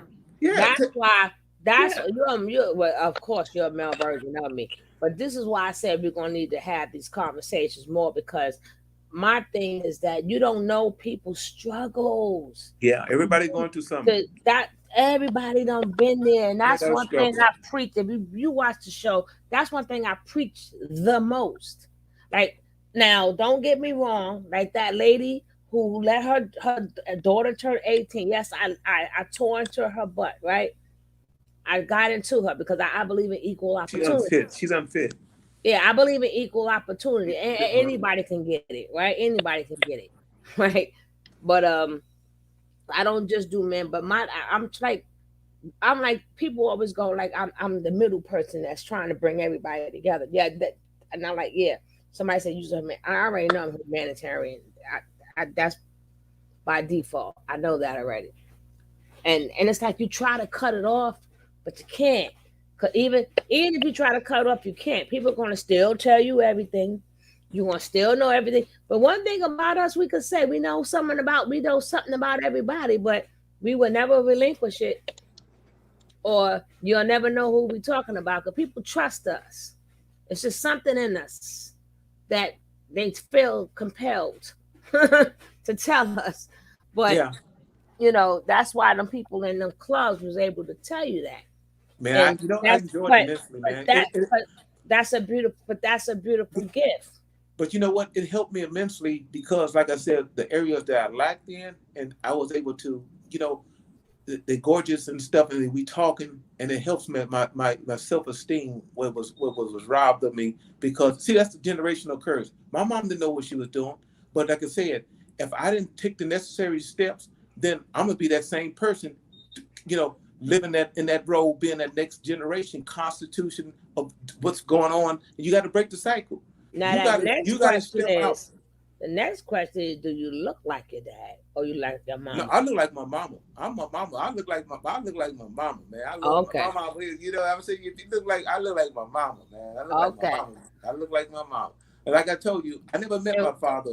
He left when I was 2, but I'm glad that my thing is when I found out he was on his deathbed, I wanted just to meet and see who he was because that's all. Because he I just wanted to meet the person, not the man, because he didn't know no better and he didn't want to be no better. See, you have to want to be better than what you are. See, that's the whole thing, though. See, that's why I spend my life trying to save these kids too, because see what a lot of these adults don't understand. That's why I say I speak for the kids, because I be ear hustling, right? I can't help it. I'm an adult. I ear hustle. I'm all in their business. I be all and I be getting on their nerves. I'm so much in their business. They be like, oh my God, but it got to the point I'm in their business so much they're able to share everything with me. But when they be sitting up there and I get to hear, my heart breaks, when they talk about like some mothers, like not to mind you, they money come on a card, right? Because Yeah. they work through the summer youth. I have a summer youth program, so we don't pay them. Summer youth pays them. Do you know some of their mothers beat them there to work? And I was like, no, it's on your child's card. How did you beat your child out the house because you thought that you didn't know the money come on a card? Because I got to pay this bill. And I'm like, are you serious? Some of these mothers, I'm like, are you serious? But then I get it. They And don't. then, They don't know the I mean, role. some of these stories these kids tell, you would think they're older than me and you. Yeah, but you know what you got to realize though. So it's Sister my Love, job. So it's my job for them to. That's why people were like, I don't. That's why I have the. Do you know why I do the trick them, but they all fall for the same trick every year. Sometimes I put stuff away and I just leave Play-Doh there, and they get really bored, right? Do you know they start playing with the Play-Doh? Because I try to, like, I get them the Uno cards. I get them children like things. Because you gotta remember where I'm from, you know, certain blocks can't people can't walk on certain blocks. So when they come to where I'm at in the parks, it's like a neutral territory. Now they get along, even if it's for 6 hours of the day, they get along. So they play their little card. They do things that kids do, and yeah, a lot of them they forgot how they never was kids there ever. you go, right there, right there, right there. What you just said. That's the whole thing. It's a place where they missed what they should have had. Now they got to grow up and they missed their whole childhood, and it's a evolving and like different steps to become, to become as adolescents. Like Michael said, he never was a child, because he had to be this breadwinner for the family and all this stuff. You know what I'm saying? Which That's what I'm Michael? saying. Yeah, Which Michael? Michael Jackson, Oh, entertainer. oh, Jackson. You got to remember we got Jordan, we got Tyson. You just said Oh, the I'm word sorry. Michael, Yeah. so I Well, got no, to the be same for kid. careful. I said a kid. When you said kid, he was an entertainer at 5 or 6, and being a performer. So he always hitting the spotlight and not being able to be a kid. It's like being able to, Right. the stuff the kids do, playing and stuff, and then you don't get that childhood back. You always an adult, and this way they had a disconnect, and then I don't know why. Oh, they want to be at the amusement parks because he sees something that he never had before, and then like I told you, I had remnants of that because it was just like when I was living a good life. I just when I go to Marina, I have certain places, the Marina Del Rey and certain like Malibu. I have certain parks I go to, and I just sit there and listen to my jazz and just just unwind. It's a peaceful place because I was always to myself. So I envisioned how my life. Well, I knew where I was. But When I was going to school, who's your favorite artist ever? Luther Vandross. Luther? No, you know why? Let me tell you. Luther or Luther? Which one? Luther Vandross. You know why? No, sure ain't Luther. Hey, whatever. You call Luther is the big one.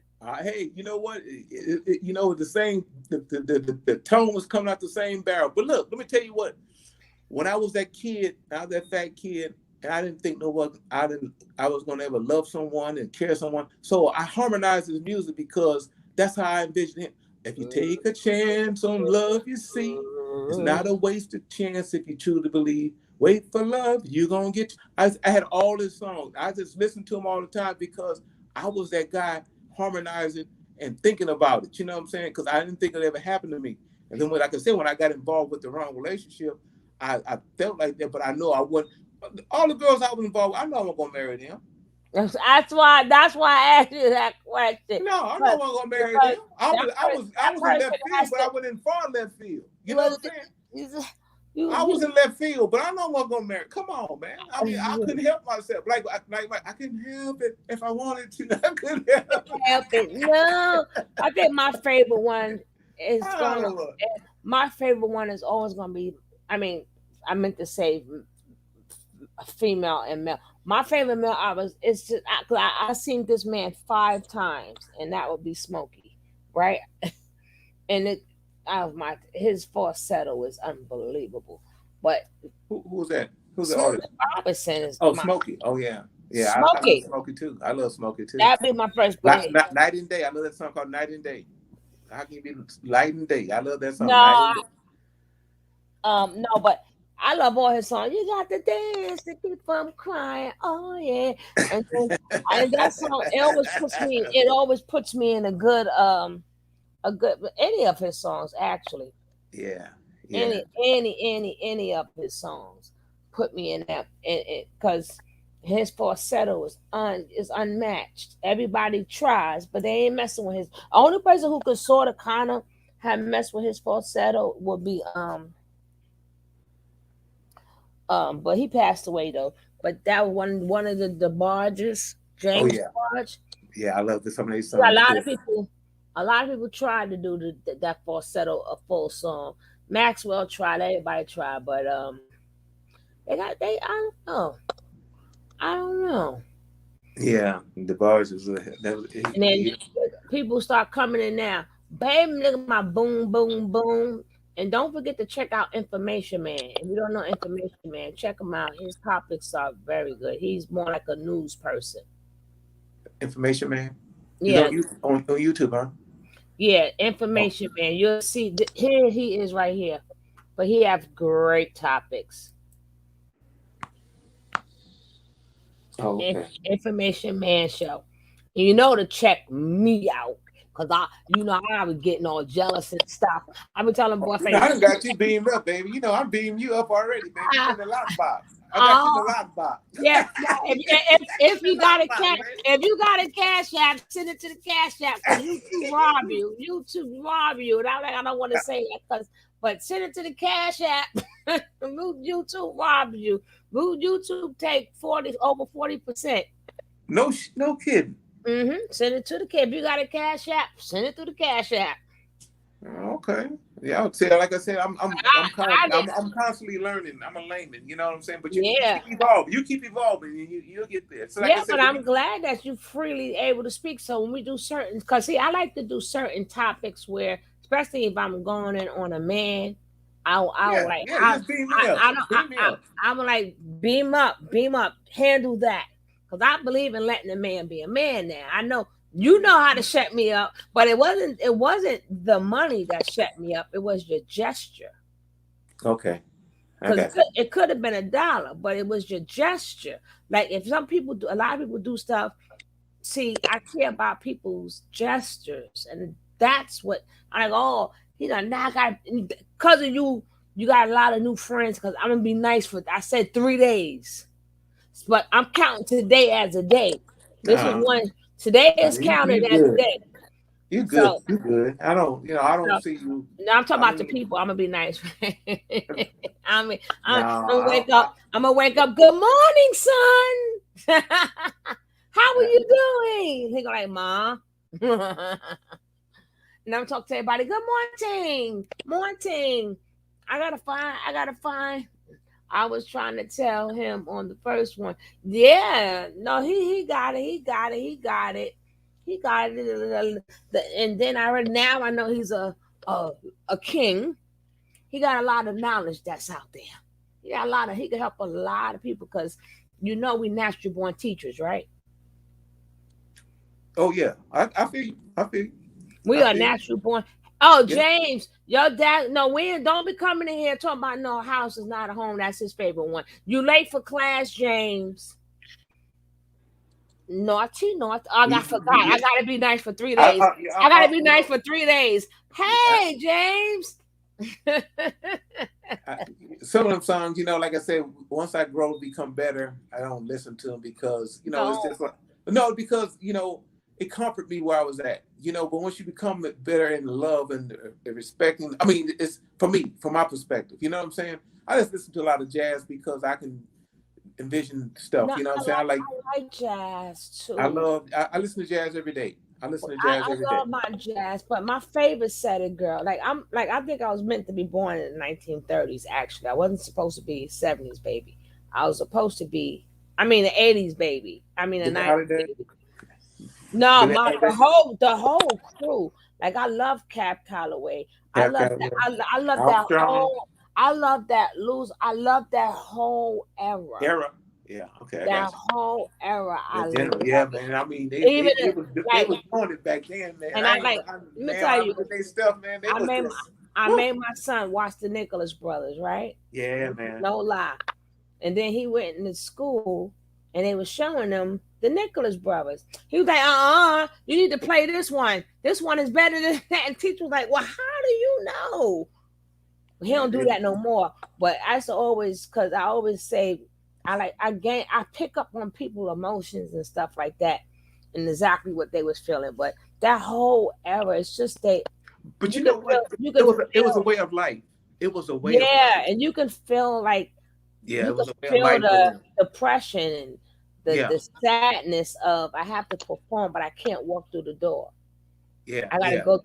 I'm tired, but I can't sleep in your hotel. I gotta basically sleep in the car because by the time I get to where the black people is housing us, I gotta go do another gig. So I might as well just go to the new gig and sleep in front of the car so I could be. It's a lot of things. It's a lot of things. And that's what I get with us as a whole in society, from where we come from and where we at, man. It's just like the thing is, it's not enough, like you said, not enough men teaching other men how to be men. We didn't bought into this bullshit, and these men and then the women accept. Some of the women accept. The majority of the women accept it because they don't know no different, man. And it just breaks my heart when I see it, man. I just shake my head, man. And then where I'm at as a man, how solid I am, how I conduct my morals, my values. Then every day I gotta get compromised with people and they fucking bullshit. You know what I'm saying? Every day you gotta get up and strap yourself up. I mean, when I was out in the public and just like when I wanted to get my jury out the pond, man, and how they are as a whole, man, it's just like, man, I gotta do this. I gotta defend myself again, who I am. The blackness. You know what I'm saying? Yeah. And then I think it's a scam too with them chicks. They be getting on my nerves because how you want to tell somebody to do something that you're not doing? Like that Dr. Michelle chick, I blew her out the water, right? Yeah. Because she didn't think her black was beautiful, right? But when I showed her, I'll show it again. But I showed that I go in your past. I go in your history. You still there? I'll check it out.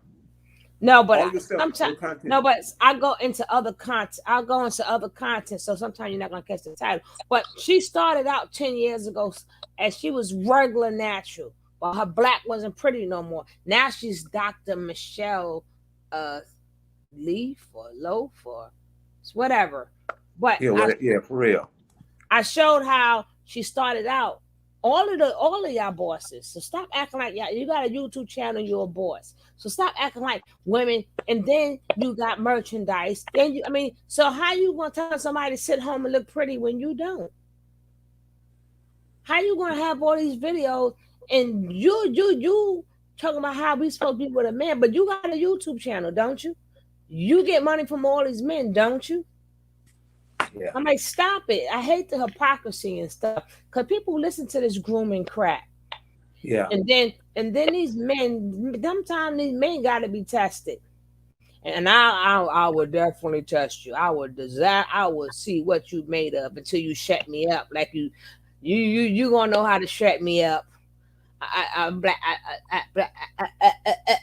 Yeah, I know. I listened to that one guy. He has at times, I listen to his content. Dr. BOA, what's his name? You saw him, Dr. BOA, black guy with male, whatever you call male it. strategies or some crap. Yeah. You seen him, the guy with the beard. And I just listen to. What my thing is? I just listen to what the content is because it's graphic, it's knowledgeable. It depends. You got to cipher through the mess. You know what I'm saying? The content, right. What's your name? Because all of it ain't. Because I listened to one thing. He said he remembered what happened to him at 5, what a woman did to him. See, that's what I'm saying. So, and how he told me. He said I heard him say how he made him feel, and then he knew then how he. And then, like I told you, if you don't address it, it manifests, and then you have this hatred that you don't know about because of your experience at that age. Like another one of my buddies, the one I interact with, his son, he told me the same thing at 5. He said he felt like his mother didn't want him. But I try to explain to him, how did you know your mother wanted? Your mother might not know how to be a parent. That's but my thing is, when were we ever really a parent? Well, I'm just saying from his perspective. See, No, I'm talking about entirely as a people, because in the beginning, we had to still serve massa. We couldn't be. That's why people. That's why people could with the modern women. Like, well, when was it traditional women? We worked in the same cotton field y'all did. So when were we traditional women? We have no tradition in America. Period. We have none. We didn't bring nothing over here with us, because the people who had tradition, they died out within that generation died out, and they could not share it with their kids. The only person who knew, well, we was already here anyway, but I'm talking about the African ones that the Israelites, the ones they brought here, right? Yeah. So their tradition was cut off, because if you taught them their tradition, they was no. So we never had a tradition. We never had the ball. We just made up stuff as it went along. But in a sense, that showed us our relentlessness. Like, we could make it anywhere. And we're gonna do stuff, and all of you guys still gonna follow us. Because they didn't know that the best thing they ever did for us was kick us out their church. That's the best thing you did for black people, was kick us out your church. Because now we didn't have to sing like you no more. We was able to sing the way we sung. That soul, once you kicked us out. So to the point, like, I didn't know they had voices like that. I didn't know they could do that. So that was the best thing they ever did, was kick us out their church. And that's how, if they never kicked us out of our church, we would not have soul music. We would not have none of that music if they would have kept us in their church when we was able to develop. Because remember, we God's chosen, so that's in us. That's in us. That's in us. So that's why I tell people, when you show me where the traditional black woman is, American black woman, I'm like, okay, but we don't. So we got modern. Well, what happened to the traditional women? What did they do? What did they do? Yes. And what did the men do? The traditional one, what did they do? Because working doesn't make a man working and woman and cooking is not a tradition. That means he went to make the money and she cooked it. That's not a tradition. What is a traditional woman and what is it? Wait, what did they do? I'm like, please Yeah. explain these things. You can explain it in layman terms if you want to. I don't care. Big terms, layman terms, intellect. But what's what was the tradition? Hey, us here. Yeah. I feel you. And then I said to this man, he got very upset. But we're gonna save that for another day. But now I got you. Now I got you. That's right. You got me. You got me. You got me with that love, baby. Sugar love. I'm Mr. Love. You Sugar Love. I'm Mr. Love. All right. Now you King Love. I'm Mr. Love. You Sugar Love. You King Love. Hey, yeah, that's right. Thank you, baby. Hey, I love that. King Love. I might get a T-shirt, King Love. King Love. Oh, that do sound nice. Yes, sir. Yes. You know, I mean, for me, it's just being here with you ladies and expressing myself, how I feel and stuff, and you guys being genuine, man. It's love, man. Without the facade and the BS, man. So how come we just can't get we just can't get along, man? Because my thing is, well, you can do it because not true men could do it, but a true lion could do it. A lot of people want people that's already made. That's like me. Now me, this is now in real life, I would never have accepted that, right? But being that I'm on YouTube and I'm working, okay, I'm going to accept it. But I'm a person, I believe in I believe in working for everything. I don't like to be given nothing unless for real. I have to earn it for me to separate. That's how I've always been. I've always been like that. I don't think people should get anything for nothing. Look, because it's just like this. If you don't earn it, it's some ties to go with that. See, it's right. that goes with that. Right there. That's why people don't. But I am at work right now. I said, I was like, that man shut me up. I said, he made some tricks with him. And then you tricked me. Then you tricked me again and came up. I said, ooh, I can't stand them damn Leo. I can't stand y'all. You tricked me, then came up. I said, like the lady, one of the ladies I work with, she asked me, she was trying to get involved with this guy I know. And she said, he seemed like a nice. I said, why do you think he posted in your face? I said, now you at 53, and let me tell you something. You have to ask yourself questions. Why is he? I said, did you ask him, was he married? You ask him, was he married? If he married right there and there, he trying to talk to you, he's no good. He's not a good man. Because, if that marriage is entitled what you're supposed to be with someone, you're violating the marriage. And if you decide to mess with him, you know better than him because you already know what it is. And then if you involve yourself with him, whatever he do to you, that's on you. Mm-hmm. See, but if he's a married man, that's off limits anyway. He's not respecting his wife. But you still have to. When you go meet your maker, you still got to answer for that. But I understand the that. part you play. Yeah, but tell her no, because the part that she played, she still has to answer to that when she gonna meet her maker. I mean, why you want validation for something you already know? Why do you need validation for something you already know? You want it to, so I can give you the okay to do what you want your dirt, huh? No. Yeah. No. That's one thing. I have 5 or 6 guys I know that married, and they can leave their house and leave me with his wife. I love both of them, but I don't do that. I respect them because they let me in their house. They trust me. They believe in me. So I'm gonna violate their trust. Come on, man. But you gotta be cut the right way, though. See, everybody ain't cut the same way, though. For real, man.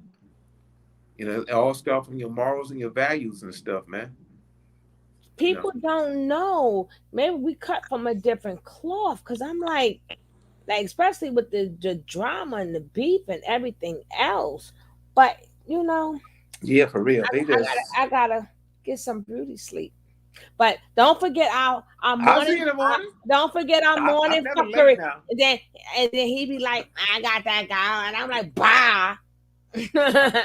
you just got on. But anyway, Well, it's 3 hours. One what? 122 there.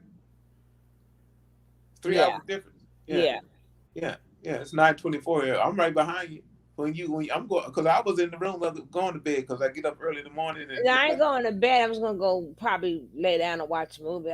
My sleeping pattern is crazy, and I know if I go to sleep exactly right now, then I'll be up 2 hours later. And sometimes I'll be 3 o'clock in the morning. I'll go on live. What the hell are y'all doing up? I just felt like putting the video up so y'all can see later. What y'all doing up now? That'd be funny. Some people, I guess I don't know if it's getting older or whatever. That your and then that's right. Man, I wish I had some money. I could just boss lady and Chicken Love. We can all have dinner together and just chop it up, man. I love the company of good women, man. I ain't gonna lie to you, man.